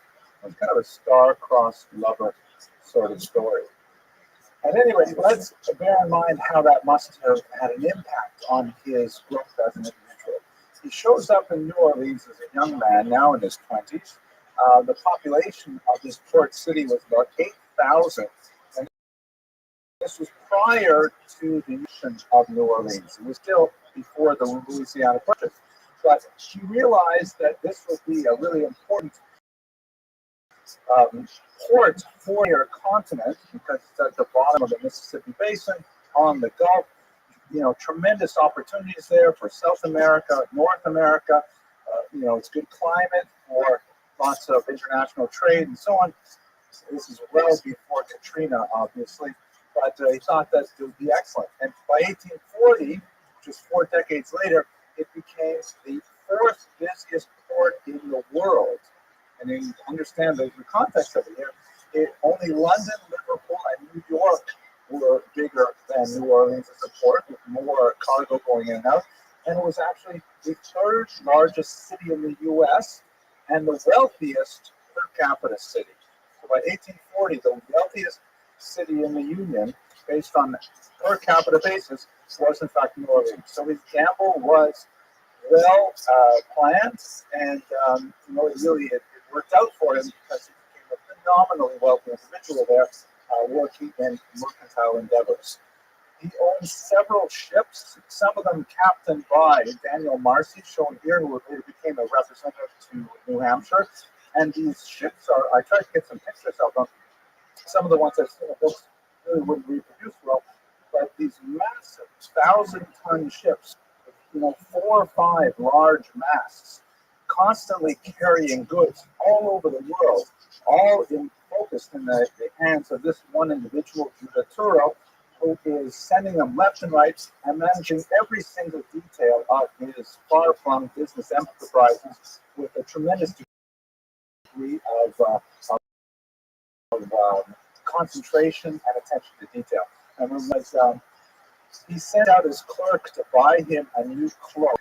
And before the clerk could come back, another vendor came into the store saying that they're on sale for $2 cheaper at a different store. So he sent that clerk to go buy it for $2 cheaper.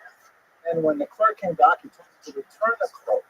So in other words, he saved himself $2, which, okay, maybe it would be the equivalent of $50 or $60 today, but still, for an incredibly wealthy man, not a large amount of money. But at the same time, he wrote a $5,000 check to tzedakah to charity on that same day. So he may be very parsimonious with his own, parsimonious. Did I pronounce that right? Thank you. Are you an English teacher? Because you nodded at the other one too. English major, thank you. There's one word I used to get wrong all the time, reverberate. I used to say reverberate. That's reverberate. Anyways, so Judah Turo may be very, very particular about $1 or $2 here or there for his own personal needs, but extremely philanthropic and generous with his money, as we shall see shortly. Here's the center of his business in New Orleans, massive buildings. Imagine these pictures for like the 1840s, really quite significant. Compare them to Macy's on 34th Street, buildings like that. Really quite incredible facilities. He himself occupied a tiny office, and he never moved from it for the entire duration of his business career. He had no need for the big corner office with lots of windows and things like that, which was very content to work in his own small home. He had an apartment rather than a house. He lived very simply in it all his life while becoming tremendously wealthy. He had, as I mentioned, very few friendships. He was a very private life, especially after his wounding in the War of 1812. One of his best friends was this man here, who was later his literary executor. And by the way, I should mention, I forgot to mention earlier, part of the reason why we're so dependent on a few biographies is because, like Montefiore, his contemporary, Giuditturo insisted that all of his personal papers be burned after his death. We don't know, for example, what kind of correspondence he carried on with Christina in New York, with Catherine. Thank you. Christina would probably not be appropriate. Catherine in Newport, but he left over like a slew of business papers, of bills of lading, things like that. But his personal papers were lost. It apparently took several days to complete all of the burning. But we do know about him from other people who wrote in their own memoirs about him. One of those is stories that we have about his friendship with Reverend Davis Shepherd that was cemented in particular on one dramatic moment on the battlefield. This is from the biography of Andrew Jackson by James Parton, and I'm going to read you a section about Giuditturo here. So Giuditturo, the far famed and far beloved philanthropist of New Orleans, on this day, January 1st, 1815, served his country in a capacity much more dangerous than that of a combatant. When the state was invaded, Mr. Turo was attached to the regiment of the Louisiana militia. After performing severe labors as a common soldier in the ranks, Mr. Turo on the 1st of January volunteered his services to aid in carrying shot and shell from the magazine to Humphrey's battery. In this humble but perilous duty, he was seen actively engaged during the terrible cannonade with which the British opened that day, regardless of the cloud of iron missiles which flew around him and which made many of the stoutest-hearted cling closely to the embankment or seek some shelter. That in the charge of duty this good man knew no fear and perceived no danger.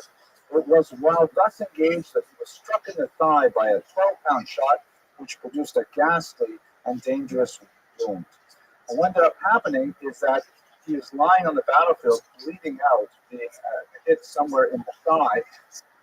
This man, Reverend Shepherd, ran out there, grabbed his prone body and dragged him back to safety, got him to medical attention. It apparently took close to a year for him to recuperate, but it ultimately saved his life, and they maintained a very close friendship for years thereafter. He was one of the few associates, a non-Jew, who was very close with Giuditturo. But I think it's interesting to contemplate how here, by 1815, he's really quite a wealthy man. He's been living in New Orleans for a dozen years, and yet he volunteers for the militia, and he's out there doing the grunt work of carrying shot to the battery to be able to reload, to allow the soldiers out there to reload. Incredibly dangerous work for a businessman who at this point is in his late 30s, early 40s. It's quite impressive that he would personally undertake that kind of heroic activity. And it shows his patriotism as well. Now let's turn a little bit to his Jewish life. He was not especially gregarious, as I mentioned earlier. He didn't like going to synagogue very much, in particular because the first synagogue in New Orleans was not Sephardic. There was a German synagogue there, and he was not very fond of it, and so he rarely participated. He doesn't show up as one of the more generous members. Later, when a Sephardic synagogue would be established, then, like Montefiore, he has kind of like a change in his attitudes, and he ends up becoming a very regular attendee of services and so on. So he obviously had some deep attachment to his Sephardic roots. And he was also secretly, at this point, giving thousands of dollars to charities all over America. And Looks good.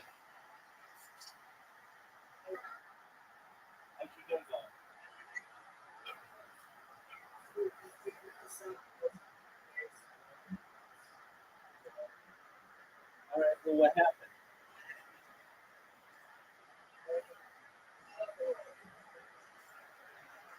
Talk and audible?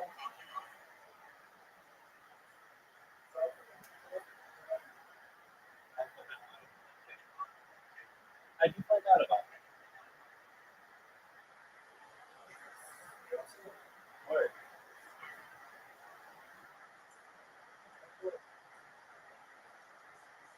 Okay, well, welcome. We'll watch Jewish history lectures. You'd enjoy.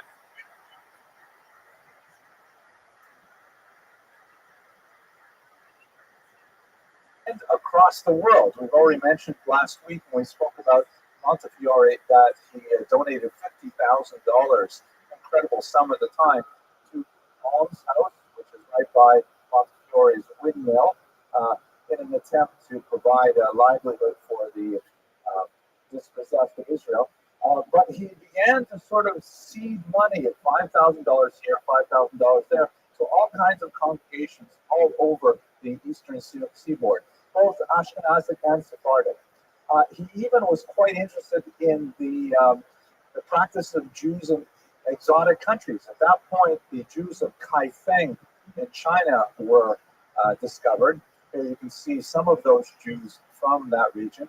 And he gave thousands of dollars to be able to support this struggling community, which amazingly was not able to make a go out of it, even though they had such tremendous proximity to authentic Chinese food.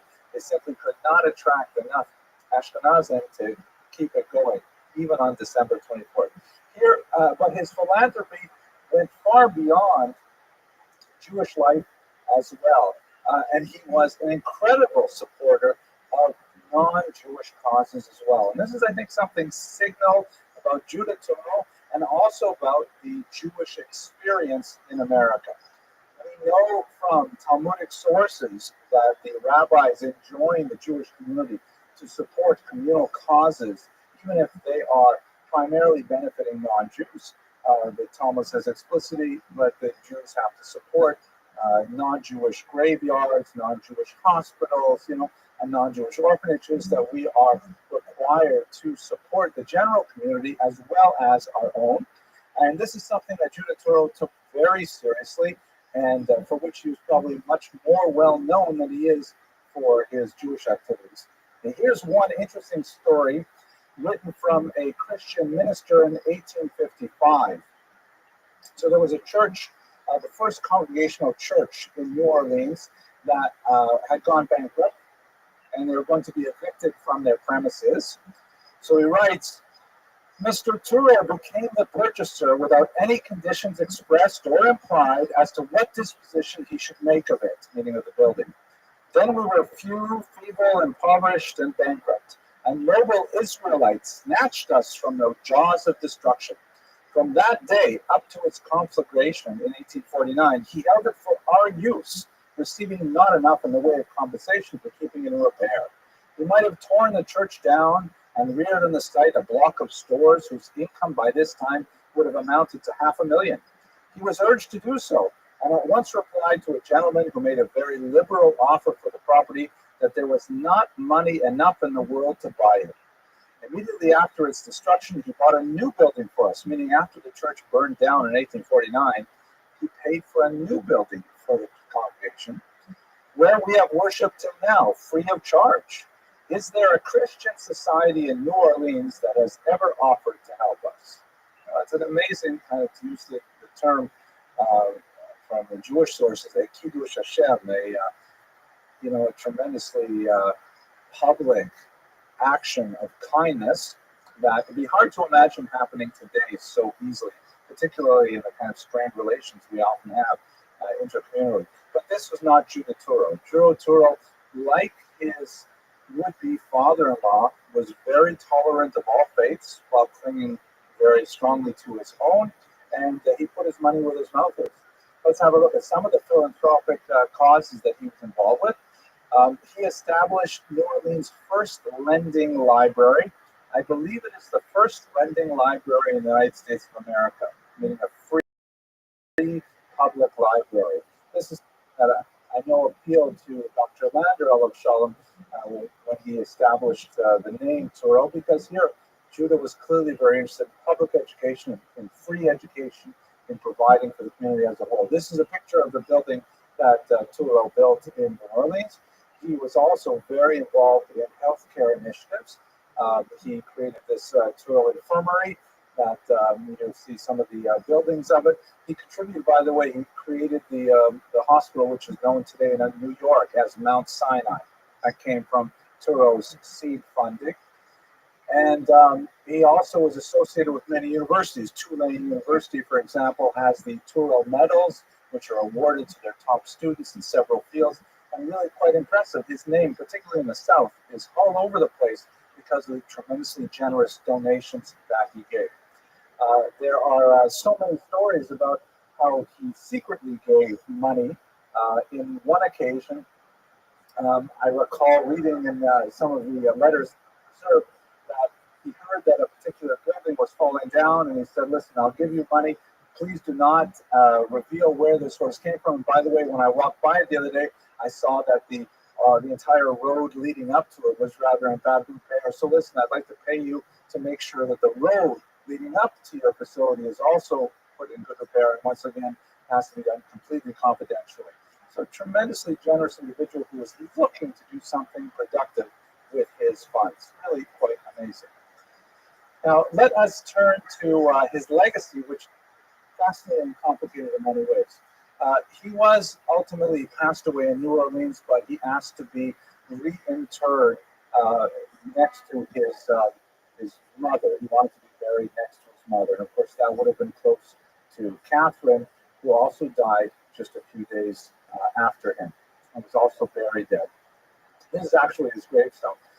In his funeral cortege, all of the orphans in New Orleans followed his hearse because he had supported 6 orphanages. He had maintained the facilities and the costs of 6 orphanages in the city. So they brought all the children out to walk behind his cortege as he was taken off for burial. And at that point, a Jewish society thought that we should really erect an appropriate monument to Judah Touro. Oh, I forgot to mention, by the way, that in his will, he gave away $500,000 to Jewish causes all over America. I should have done the calculations, I apologize. But $500,000 in 1854 would probably be somewhere in the neighborhood of, who knows, $20 billion today. It's hard to imagine that kind of money. Imagine Bill Gates plus Steve Jobs plus whoever giving away all their wealth. He had no children, so he gave all their wealth. Well, maybe not Steve Jobs, but someone wealthy giving away lots of money. Incredible. He gave away money to his family. He gave away $5,000 to Catherine. He did not realize that she was going to pass away shortly, but this incredible, windfall for struggling congregations essentially established them and allowed them to continue well into the 20th century.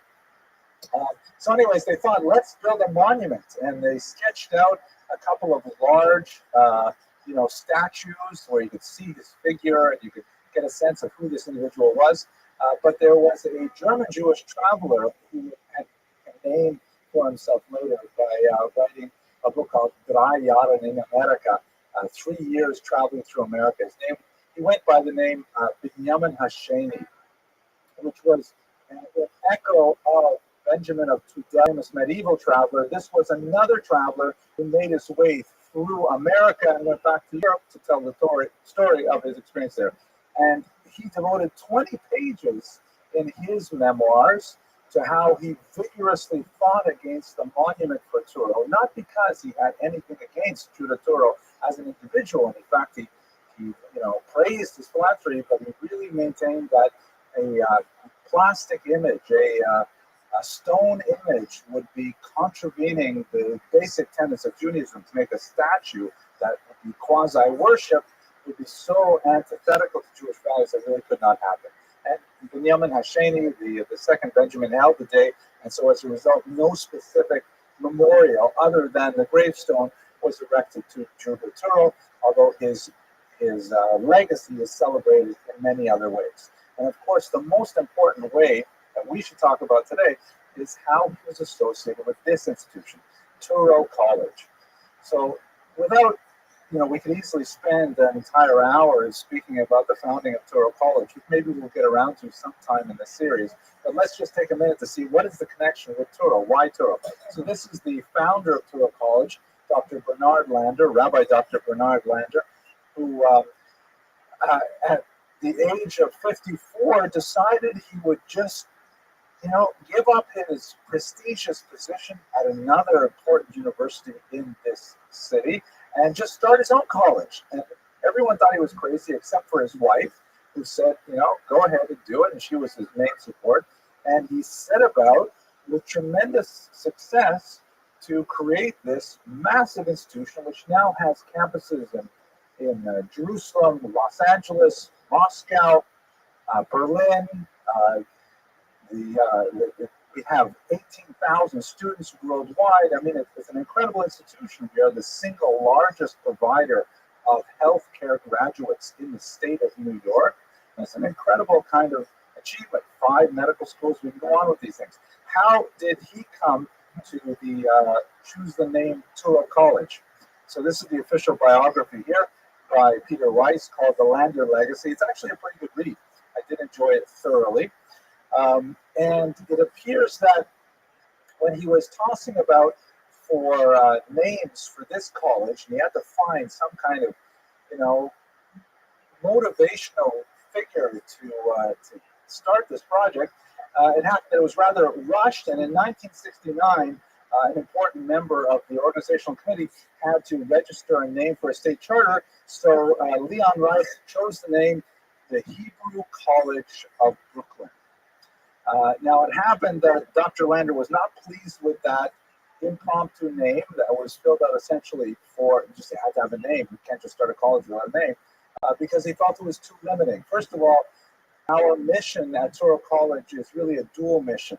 Dr. Lander articulated this vision where Touro College would serve the traditional Jewish community in a culturally sensitive manner, but at the same time, Touro would also be dedicated to serving traditionally underserved communities. That's why we have, for example, a medical school in Harlem. And you don't normally put medical schools in Harlem, but that's kind of Dr. Lander's vision.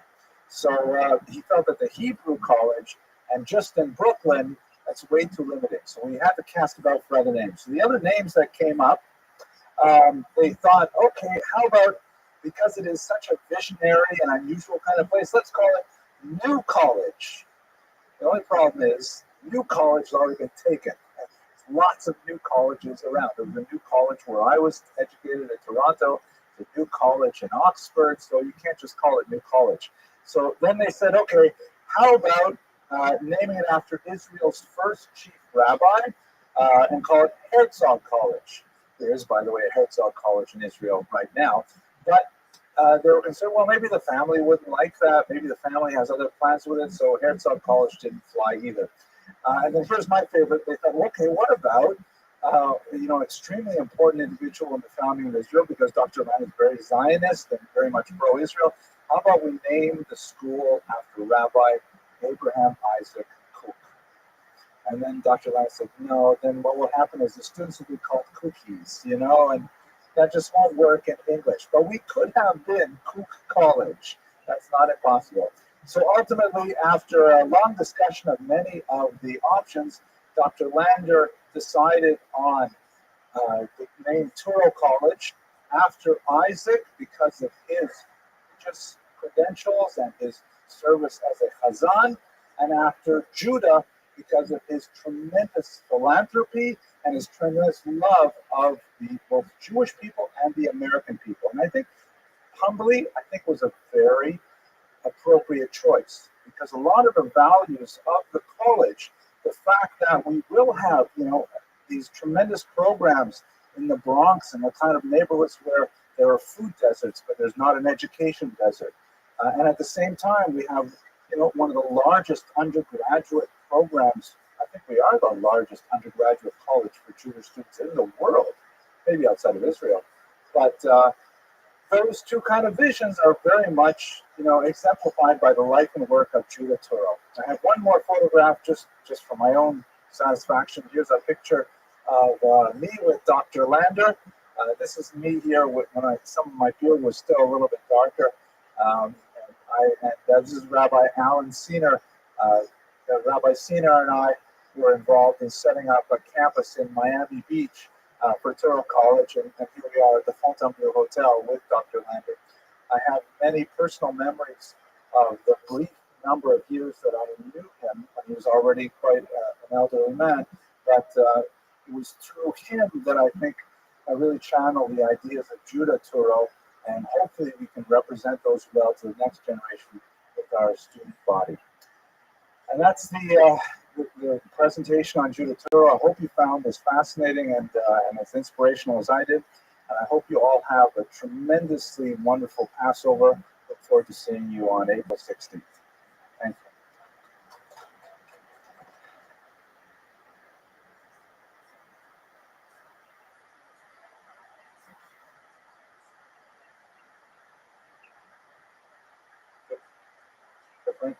As you are well aware, the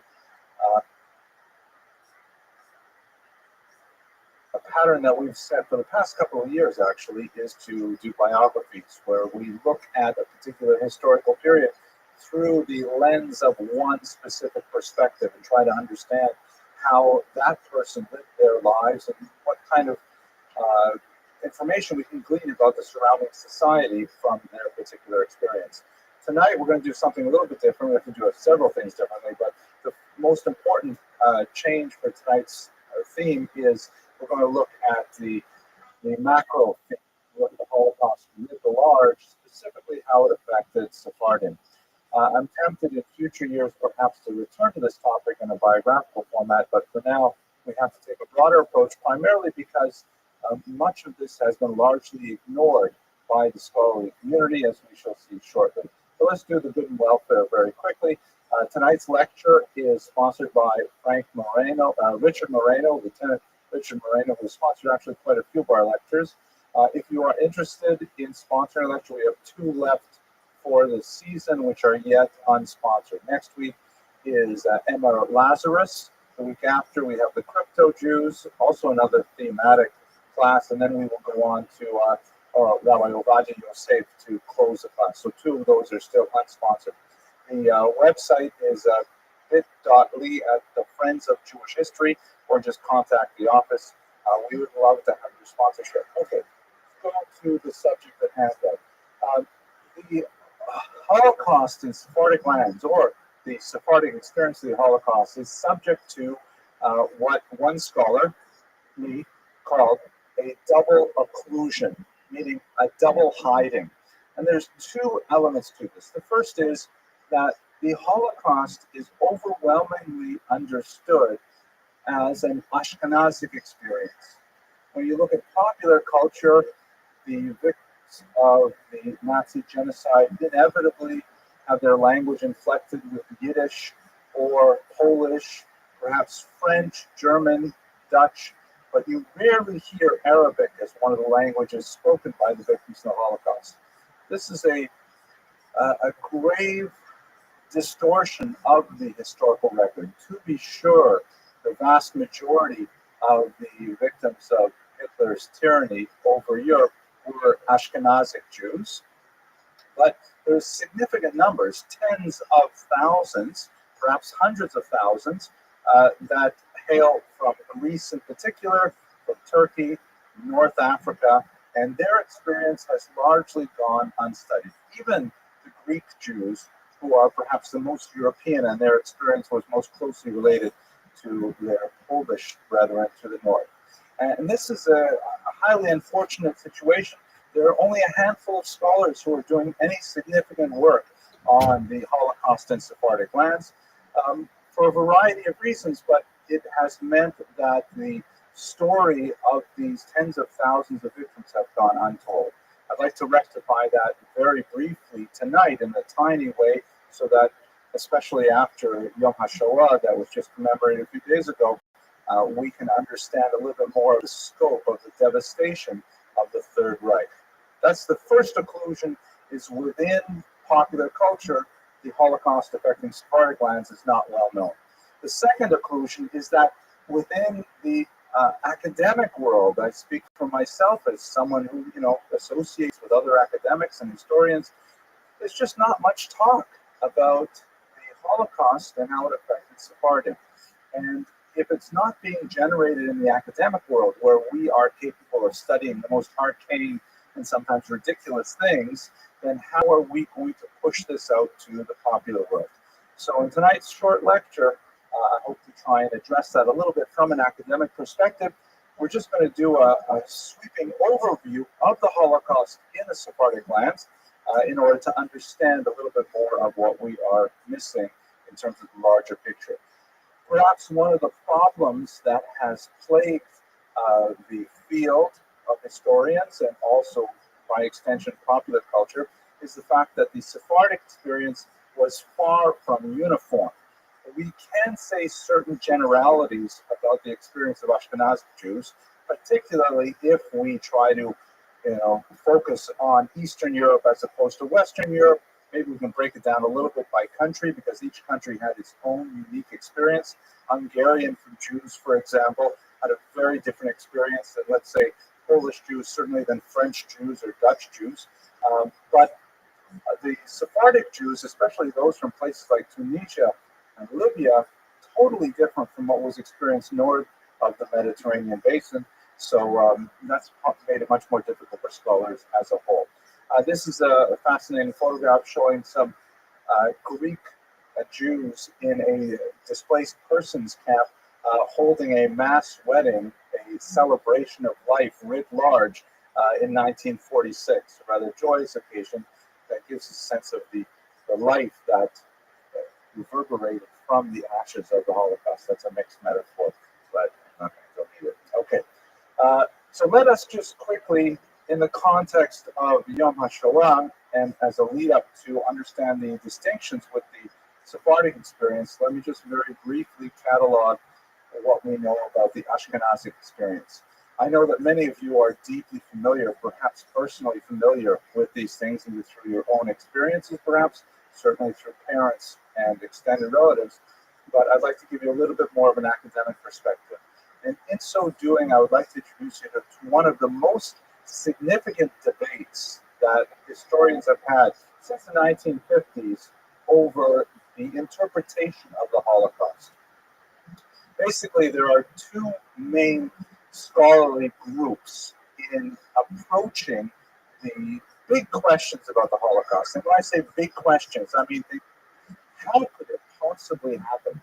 How is it that an entire continent could participate in the murder of millions of its citizens?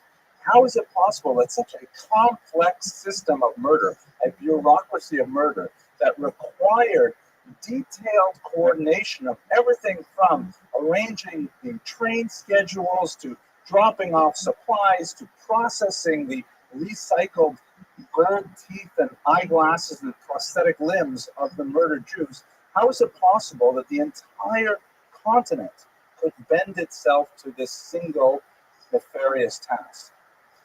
Why was there no collective resistance? Why was there no one standing up and saying, hey, wait a second, we can't do this? Literally, no one, except for partisans hiding in the woods and maybe a few people in underground bunkers. There was really no major resistance against it. We'll talk about France, or perhaps not today, but these are some of the big questions of the Holocaust. So two schools developed. The first school is called the intentionalist school. The most important intentionalist, perhaps you've heard the name, is a great historian named Lucy Davidowitz. And she was essentially following a model that was created, a philosophical model of the Holocaust that was created in the context of the Nuremberg war trials. 1946, 1947, right after World War II ends, immediately the Cold War begins. And America and Russia are locked in this global conflict to try and establish domination over Europe. And the assets of Europe, particularly the human assets like the German rocket scientists and so on, are hotly sought after, and the allegiance of the populations, many of whom were either pro-Nazi or were willing to go along with Hitler's aims, have to be secured in order to ensure that either America and democracy or conversely the Soviet Union communism can dominate what would eventually become a divided Europe. And so what was necessary for the Allies in the war trials is they wanted to wrap things up really quickly. They wanted to find who was guilty, hopefully not a very large circle of people, punish them, and let's move on. That was really the strategy of the justices at Nuremberg, is they wanted to find the guilty, punish them, and move on. It was important that, for example, Western Germany should realize that, yes, we have to throw in our lot with the Allies, and we have to face West, and we have to democratize, and you just can't do that if you're going to hold guilt over a society for decades and generations. So they came up with a legal strategy, which we can question as historians today, which posited that the reason the Holocaust happened was that Hitler formed a conspiracy with a tightly knit group of individuals, particularly those associated with the SS. And with this small group of people, perhaps a few hundred, they were able to essentially dupe the rest of the continent into going along with the process of murder. The Poles really didn't know what was happening in the fields around Silesia, and the Germans near Dachau, they thought they were some kind of factory there. They had no idea. This is the model of the intentionalists, and it worked fairly well for a long time. A very small number, 10 people, were hanged at Nuremberg, and they established clear criteria for who was a war criminal and who was not. And basically, shalom al nafshi. At that point, we kind of wrapped things up, and we were able to try and rebuild Europe, Marshall Plan, and so on. So that's the intentionalist school, which says fundamentally that Hitler intended this from the very beginning and created a model that invited co-conspirators and kept everyone else out in the cold. This model held up until the 1950s, when many historians, Martin Grosjat in Europe, began to poke holes in it, saying, wait a second, it doesn't really make sense, because we see a few things that argue against this trend. For example, why was it that the ghettos really didn't get established until 1940? If Hitler really intended it from the beginning, why didn't he start right away? And furthermore, why is it that Jews were still allowed to leave? And why is it that Hitler actually set up two different repatriation plans, one in the island of Madagascar, another one in the Lublin region of Poland, where it seemed like he was trying to transport Jews as opposed to murder them all? Why is it that the mass murder only begins in 1941 and the death camps only begin in 1942? These dates just don't make sense with the intentionalist model. It really should have been earlier if that was the conspiracy. So a more sophisticated, in my humble opinion, a more sophisticated model called the function began to rise. The functionalists argued that certainly Hitler was an anti-Semite of millennial proportions, a Malek. There's nothing to say about that. This is not diminishing in any way his dastardly intentions for the Jewish people. However, he and his co-conspirators, so to speak, only stumbled across elements of the Holocaust when they saw that people were willing to go along with it. When they radicalized one aspect or another of their legislation, and they saw that, hey, no one's bothering us. Like, for example, Kristallnacht, we have a massive pogrom all across the country. We burn, hundreds of synagogues, break lots of glass, people are killed, and what happens? Nothing. People slap us on the wrist by writing op-eds in the New York Times, and nothing really changes. So you know what? We can get away with it. And bit by bit, the Nazi regime was radicalized until Operation Barbarossa, which is where we're going to pick up the story at this point. So the functionalists who argue that the Holocaust was a function of the war, as the war became more brutalized and more seemed to be possible, then the idea of actually murdering all of the Jews of Europe dawned in Hitler's mind, and he was able to implement it to a terrible degree. That's a big. And so, for example, to give you a sense of who's a modern functionalist, most modern historians adhere to this model of understanding. And you have people like David Goldhagen, who wrote a book called Hitler's Willing Executioners, which is instructive, meaning that German citizens as a whole were willing to go along with the plan. By focusing on Hitler narrowly, we miss the larger story, which is a deeply embedded anti-Semitism, or at least an apathy in society that is willing to see this minority population murdered. And we have many examples of corroborating evidence, for example, from the world of psychology, the Milgram experiment, the Zimbardo experiment. Perhaps when we have more leisure, we would look at that. Let's look at the essential timeline of how the Holocaust played out with the context of the intentionalist versus functionalist debates. So perhaps the first thing that Hitler embarked on at the beginning of the war, September 1939, is Jews. And this happened in a haphazard manner throughout all of the occupied territories. There did not seem to be a coherent plan as to what exactly this concentration was for, but ultimately, and we should note also that these concentrations, which are called ghettos, of course, many of them did not have any kind of barriers other than administrative ones, meaning they would simply put out a map. This is the Jewish region. You must live in the Jewish section of town, and if a Jew is caught outside of the section, especially when a year after the war begins, they institute formal badges and armbands for Jews. The person could be shot for being outside of the region, but there's no external constraints like a wall keeping them from living within the ghetto. Two types of ghettos develop. Some, like in the Polish city of Łódź, seem to operate on the model that the purpose of the ghetto was slave labor.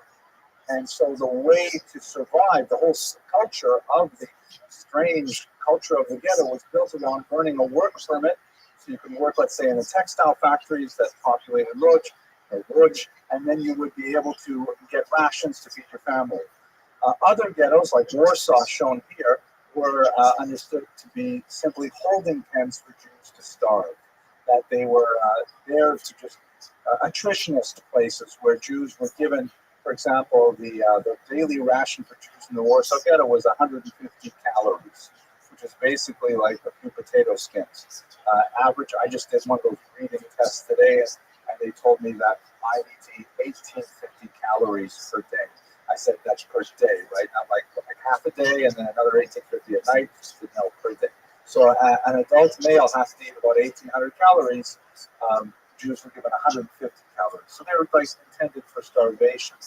The starvation was, in fact, the occurrence in most of these ghettos, which remained intact basically from the beginning of the war of 1939 until the spring of 1942, when the next stage was deportation. But before we get to the deportation, understand that one of the great turning points around which functionalists and intentionalists have a tremendous amount of debate is the significance of Operation Barbarossa.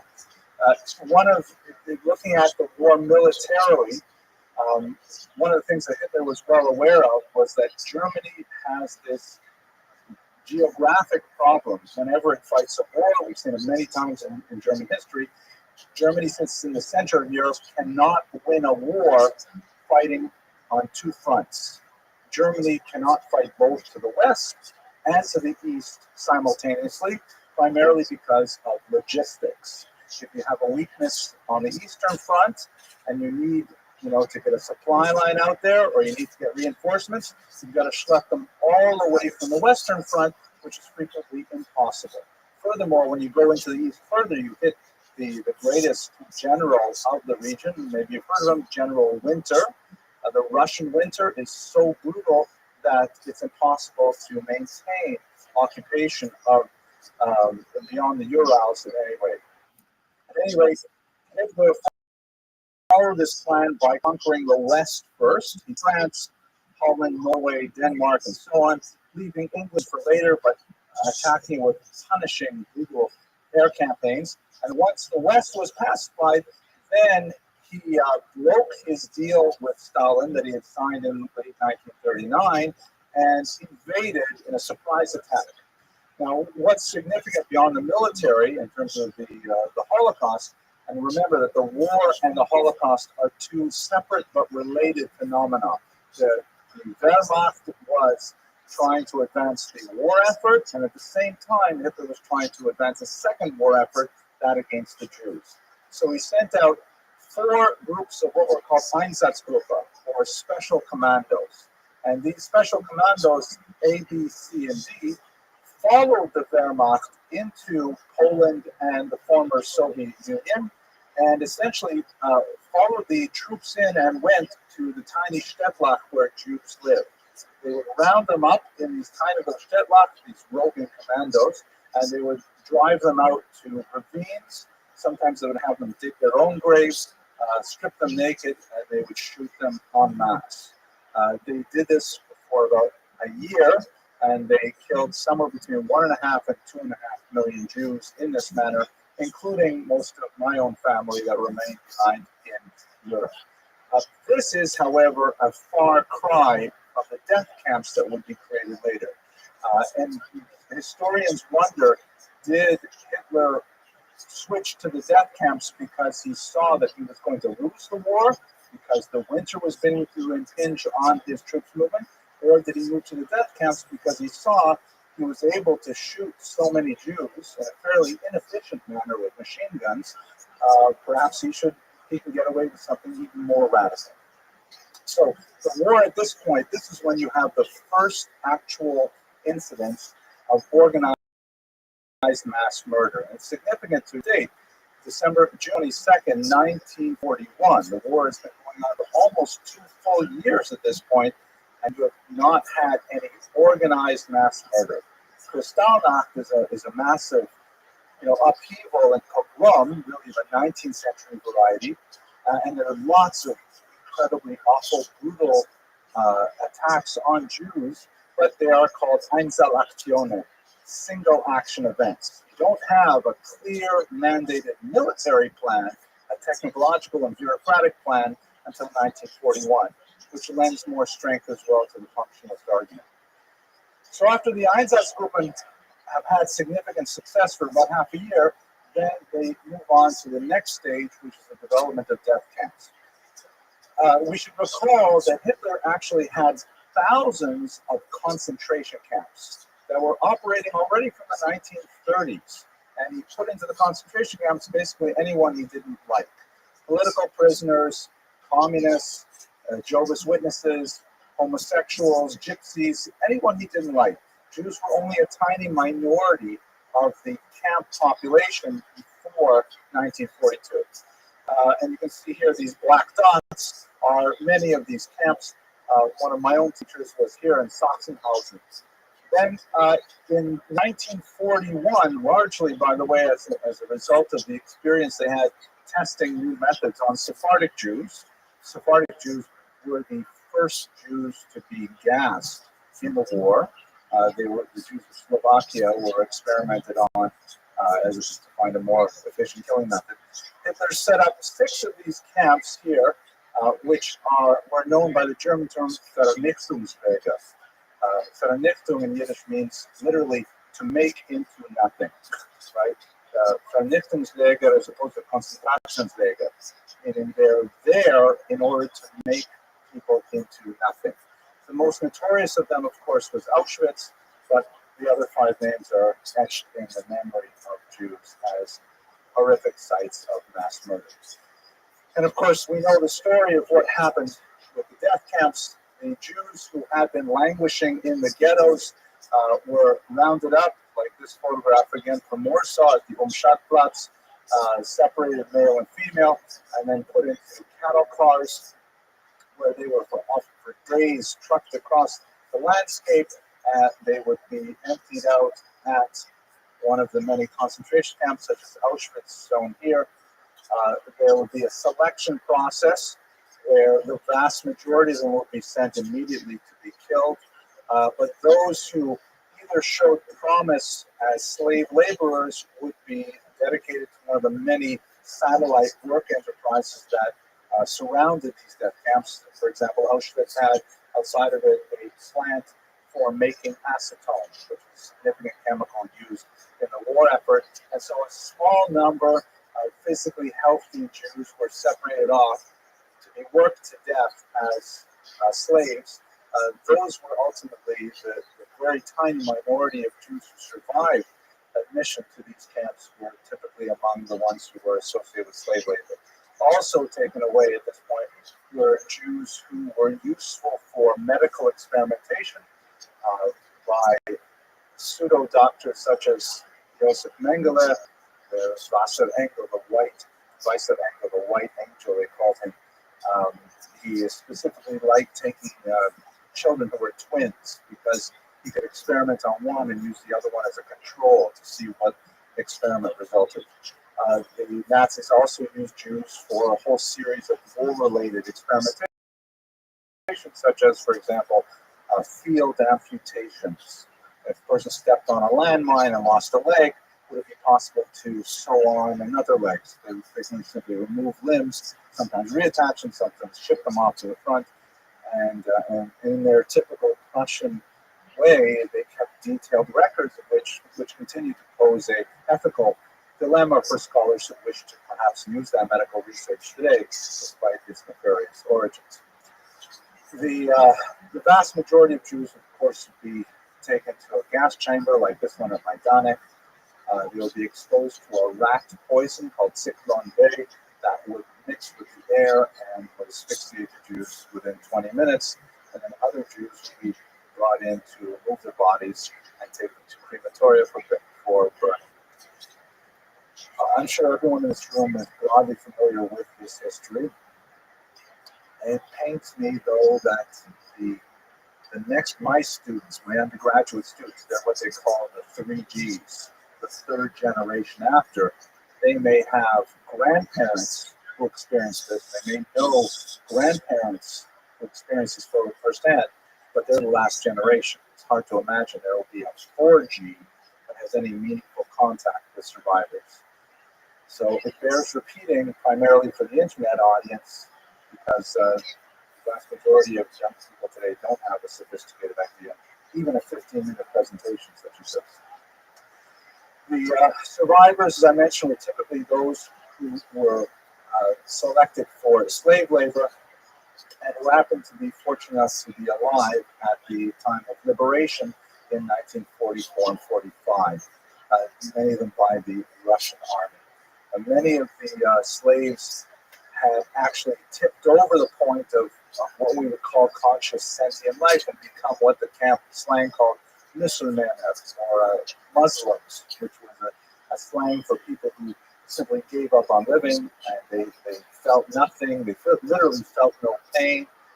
They had no more effort to even eat, and they would typically die within a few days. They were exposed to horrific conditions. These are the latrines, for example, fed a gruel that encouraged diarrhea and then forced in very brief periods of time to use these latrines. One of the most fascinating accounts and studies of the camp system, very in-depth study by a man named Terence Desprez, who wrote really one of the first early studies of how the camps actually worked. He wrote a brilliant study called The Survivor. And after finishing the book, like many great scholars of the Holocaust, he promptly killed himself. And he wrote about the latrines. He argued that the Nazis actually consciously used what he called an experimental assault, meaning that he wanted the Jews to actually go back and lose all of their humanity, lose all distinguishing features such as their distinct clothing, their hair. It was forbidden to refer to another Jew by their name. You had to refer to them by their serial number, and ultimately even to lose the most basic of civilizing elements of our lives, to lose their ability to be toilet trained. But that's again for another time. Now we have to bring it back to Sfarad. So the scope of the genocide. This is a map that shows you the deportation range, which essentially extends from France, Drancy was one of the major transit camps, all to the 6 death camps in southeast Poland in particular. But the Sephardic lands are hardly represented here. Spain was technically neutral, as was Switzerland, although as we know, when you're being neutral when there is a tyrant in the room essentially means you're siding with the tyrant. But what about all the Sephardim who are living down here in North Africa? What happens to them? They largely survived the Holocaust, but only briefly. As this map shows, the vast majority of them experienced their own demographic upheaval, not at the same level as those of the Jews to the north, but they were decimated by the uprisings of their local populations upon the establishment of the State of Israel. And just looking at some of these numbers, countries like Algeria had 140,000 Jews in 1948 when the state was established, and in the year 2000 they had 100. Libya went from 38,000 to 0. This, Jews forced out of their homes and essentially exiled to Israel. And if you have to be exiled, Israel is a good place to be exiled too. But this is the contrasting experience of the Sephardim, which is of course slightly later than our time period. Okay, so if we look at the Sephardic context, you can say 3 basic things about their experience and why it was different. And I am painting in broad strokes, but we're just trying to place it within the overall context. The first and most important thing is the date of occupation by the Nazis. And this is true of Europe as well. The longer the Nazis held the territory, the more likely it was the Jews there were to be murdered. You see that most impressively, perhaps, in the case of Hungary, where the Jews actually managed to hang on right until the very end, until 1904, until the Nazis drove out the local Hungarian government, which was allied to the Nazis, but was hesitant to actually put in place the draconian measures that once the Nazis took over Hungary, then of course one of their first priorities, even at the expense of their own war effort, was to immediately murder as many Jews as possible. So the same rule holds true as well for Sephardic lands. Greece, where we'll have a large population of Jews, was taken over fairly early by the Nazis, and they had some of the most devastating losses. In North Africa, however, which was associated with Operation Torch, when Rommel made his way across the coast here, hoping to close the circle around the outside of the Mediterranean basin, these countries had it progressively easier because Nazism was in their countries for less time. It's a simple function. The longer the Nazis are there, the more likely it is that Jews will be murdered. The later the Nazis come in the war, the more likely it is that Jews will survive. Persecuted, but still survive. Second very important factor, this is number 3. Let's go 2 here, is colonialism. Especially in North Africa, the indigenous populations did not view the Nazis as liberators. Algeria, Tunisia, Libya, Egypt, they viewed the Europeans on the other side of the Mediterranean lake as essentially interlopers who were coming in and were forcing their ways onto the local populations. So what difference does it make if you're dealing with the French in Algeria or you're dealing with the Germans in Algeria? There was a tremendous amount of skepticism in the local populations who were not as enthusiastic about cooperating with the Nazis. This is not the same situation that you have in Europe, where, for example, in countries like Lithuania, Latvia, Poland, Ukraine, there is tremendous enthusiasm, honest enthusiasm from the local population who feel threatened by the Soviets. They're welcoming the Nazis with flowers, thinking, okay, with German help, like we had in World War I, we will drive the communists back. This is not something that happens in North Africa because they view the Germans with mistrust. And thirdly, I got these out of order, but I'll go back this way. The thirdly is the fact that Sephardic Jews tend to be, and still tend to be, far more acculturated than Ashkenazi Jews. Ashkenazi Jews tended to maintain their own separate language, Yiddish, tended to have their own separate modalities of dress. They tend to be very focused and very narrow commercial enterprises like money lending, petty trade, artisanry, things like that.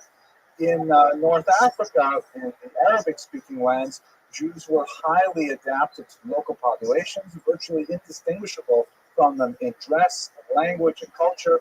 They did not have nearly as narrow a range of occupations, and so they were generally much more well-connected to society as a whole.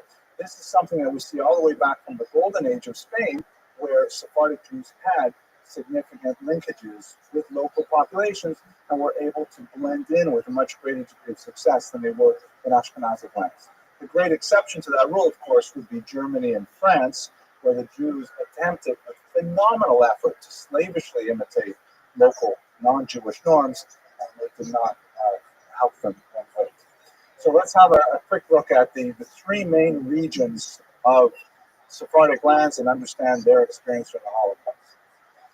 Greece is the region with both the largest concentration of Jews and also the most European of experience of the Holocaust. And in fact, the Greek experience is largely indistinguishable from that which we see to the north in places like Poland. The key distinction is which part of Greece are we talking about? Because when you look at the Peloponnesus, at the peninsula that extends into the Mediterranean, there's three zones. There's one zone occupied by Bulgaria, that is a German ally that invades a territory in the north of Greece that they coveted. Then you have a region in the center here, which is occupied by Germany directly. And then you have the very large section here, which is occupied by Italy, of course, also a German ally under Il Duce Mussolini. And as we would expect, the Jews who were in the German zone experienced the Holocaust with its full force immediately upon the Germans invading the region. Ghettoization proceeds particularly in Salonika or Thessaloniki, one of the most important centers going back a millennium for Jews. Many Sephardic Jews had settled there after the expulsion of 1492, and the Jews are rounded up in short order. Thankfully, one of the leaders of the Jewish community there understood what was happening and took all of the local community records and burned them. So the Nazis did have some difficulty actually rounding up the Jews. This was not the case in Germany, Poland, and elsewhere, where the local Jewish leaders were forced to cooperate with the Nazis on pain of death, and so the Nazis were able to identify Jews much easier. But nevertheless, they took them, eventually sent them to Bergen-Belsen, where the vast majority were murdered. In Bulgaria, there was this phenomenon that we see many places in the Holocaust, where the Bulgarians were not especially fond of the Jews from the central part of Greece that became refugees, and they were very happy to turn those over to the Nazis.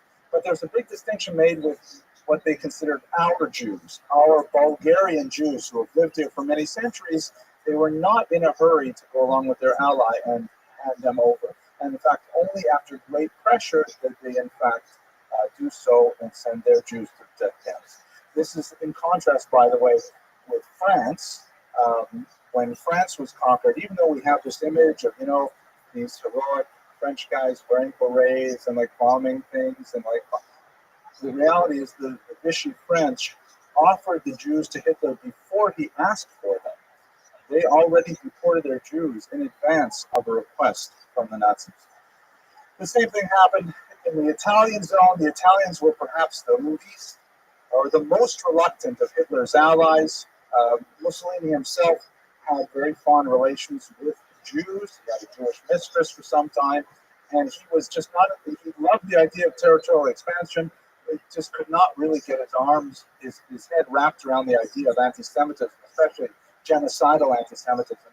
But ultimately, he was forced to turn them over. So Greece had the most traditional of it. One last footnote about Greece, perhaps the saddest emblem of the disappearance of the Jews of Thessaloniki is the centuries-old Jewish cemetery, which was a famous pilgrimage site for many because it really was centuries upon centuries, large region in Athens, and it was taken over. The stones were removed and used as materials, and now you have the Aristotle University that sits on its grounds today.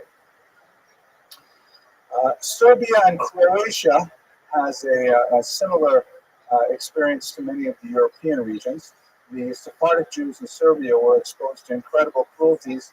The Ustaše, which was the Croat Nazi party, were very enthusiastic about ridding themselves of all minorities. Here is a photograph from the war of the Croatians actually sawing the head off a Serb.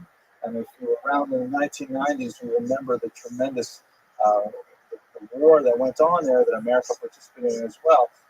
Just incredible fighting between the Serbs and the Croats. So the Jews were easily within that mix, and the Ustaše were very enthusiastic about deporting them. As I mentioned, the Serbian and Croatian Jews were the first to be exposed to gas technology for murder.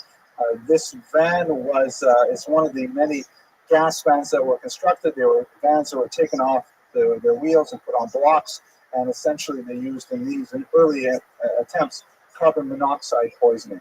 It turned out to be not very efficient, and so they had to move to the rat poison that we mentioned earlier.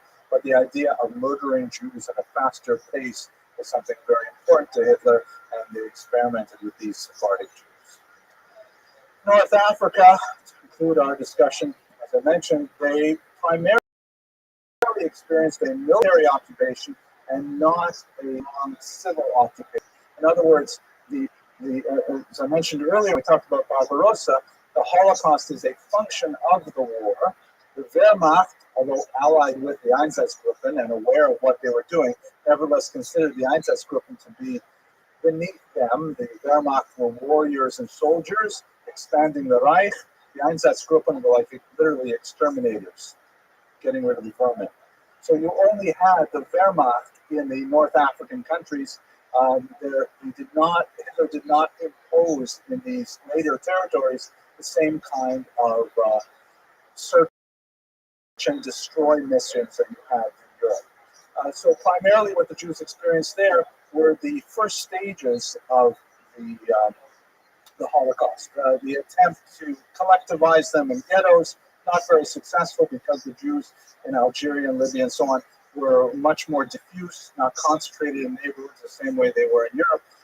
And the revocation of certain privileges, such as the Kremlin Decree of 1870, that allowed Jews some preferential rights vis-a-vis local Muslims, was removed, and a statute de juif was imposed in its stead that removed their civil rights.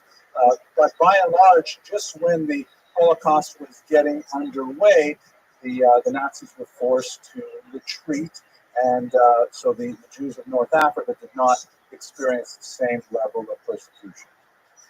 So to bring our lecture to a close, sorry that we could not spend more time on this topic. I'm thinking that perhaps next year for my students, my undergraduate students, we might do a year-long course on the Holocaust, because I'm feeling it is a tremendous academic necessity. But I hope that in the spirit of Yom HaShoah, and for the Kedoshim, many of whom you know personally, who at least participated in commemorating their experience through discussing it collectively tonight. Hope you all have an excellent week. Going, I'll see you next week when we speak about Emma Lazarus, much more cheerful topic, the great poet of the Greek Colossus, Statue of Liberty. Thank you very much for your attention.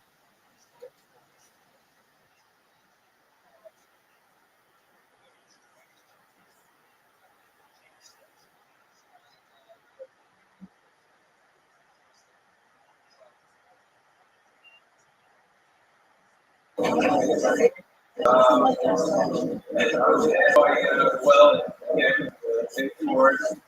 My name is Adi Shmilov. My honor to be a part of the first night of men, or primarily the ladies,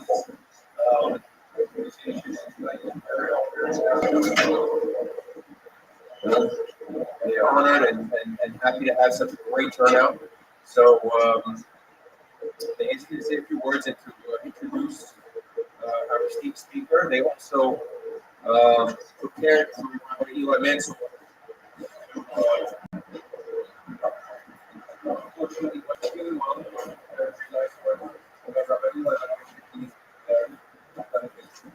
so, as I was saying, we have with us our esteemed guest, Dr. Kennedy Abramson. He's been a wonderful friend and advocate as well. Not only has he provided us with the fantastic course material and riveting presentations of Florida history for the past 2 semesters, he also promoted us and our mission on numerous fronts, including the report social media outlets, over which folks must sweat. We had a tremendous amount of gratitude and appreciation for his help and special guidance.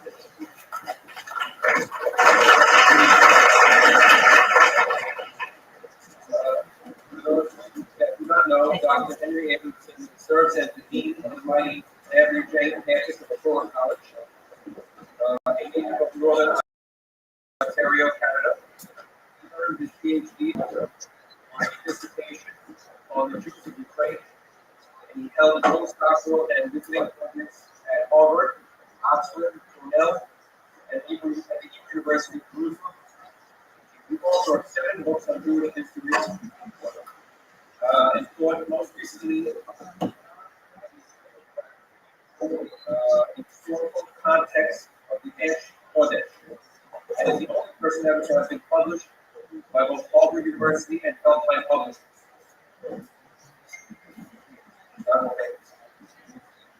His research has been recognized with research grants from the National Endowment of Humanities, United States Holocaust and Memorial Museum, and is a recipient of excellence in the Academy Award from the National Education Association. His personal website has over 20,000 followers, global followers, with online lectures. Not to mention the popular Monday night lecture at the Torah College, which all people hold up with everyone there. So, without further ado, I'd like to give him a warm welcome, Dr. Henry Abramson.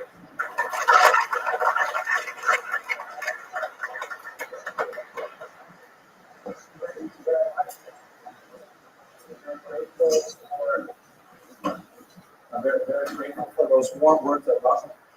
I'm so honored to be here tonight, and I'm really disappointed that Rabbi Mansour is not here because that's one of the main reasons that I came, because I really wanted to hear him talk. So I'm also deeply grateful for you here. If you don't mind, can you just take a selfie? Just take a second. Okay, everybody. Okay, because it's such a big crowd. Wait a second. Okay. So here we go. Okay, everybody, smile. Okay, I think I got us. We'll practice this. There we go. Oh, good. Wow, that's great. Okay. Wow, I'm going to send it to my wife so she knows I actually was here. Okay. So tonight's lecture is on an absolutely fascinating topic.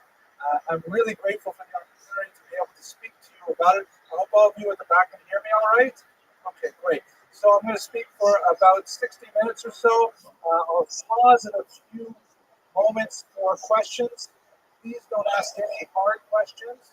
This is not really my area of expertise, but I really enjoy studying this material, so we'll do it together. So let's just go back to the beginning of the lecture.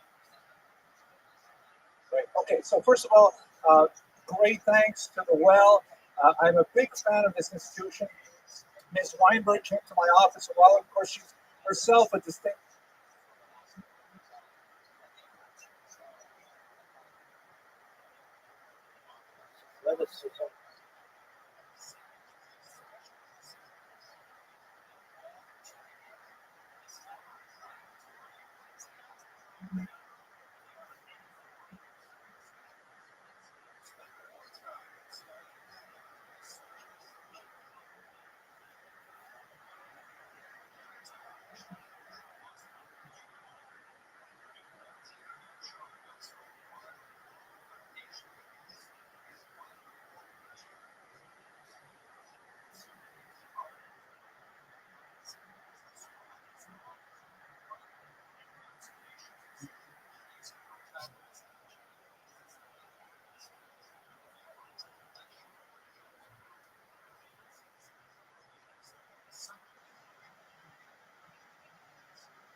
Please.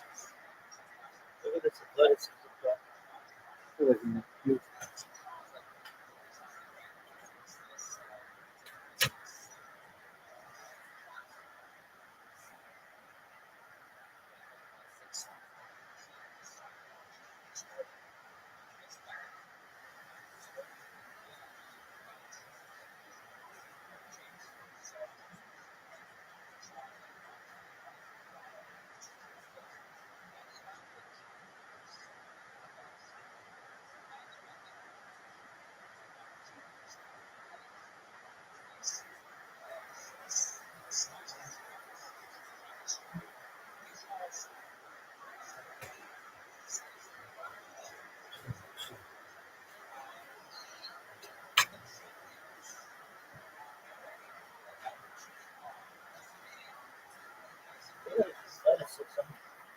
Let's see this?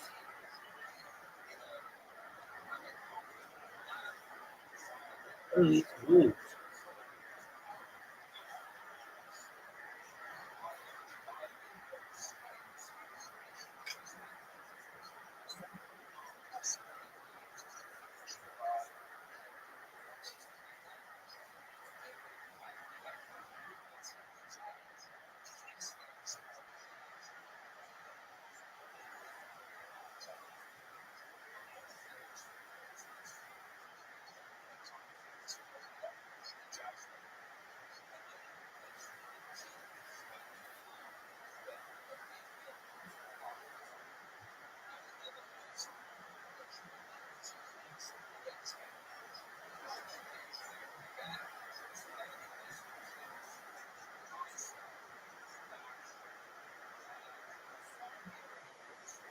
All right, so look at this.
Yeah, but give us a play-by-play.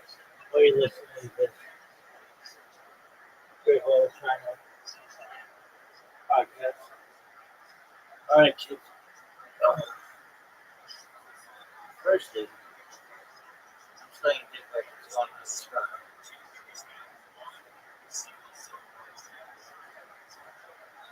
So here's what we do. We go live. I've never given anybody step-by-step something. So everybody's like, oh, you don't do anything on this. But guess what? Basically, but come over here and start this one. Why'd you start that one first? I don't know. It's just what I do. Then I go over here. So then I just ninja move. Then I go like this. This.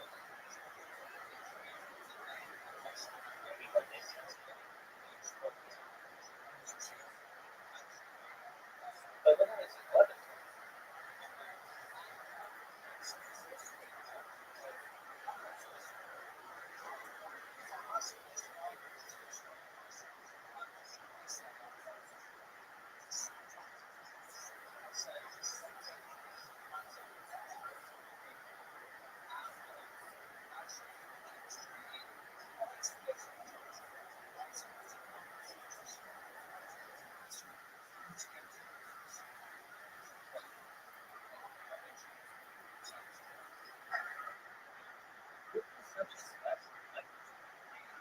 Really?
Let me get some athleticism.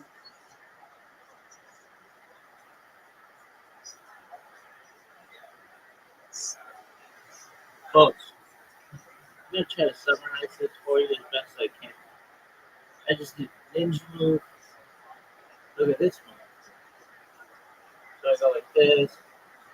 I go like this. I go over here. I was like this one because luckily means here. No, I would rather have them shit on me on the bad game. Really? Maybe. I'm really trying to not get through the athleticism that we're witnessing currently. Look at these moves.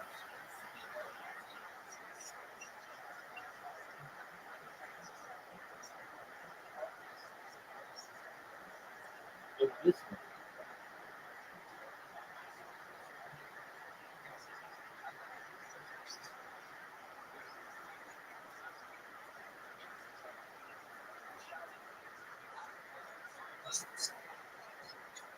Look at this move.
Look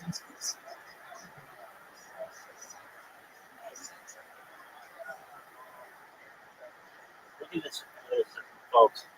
I'm really trying to summarize this for y'all in case you didn't know how athletic this was. It's really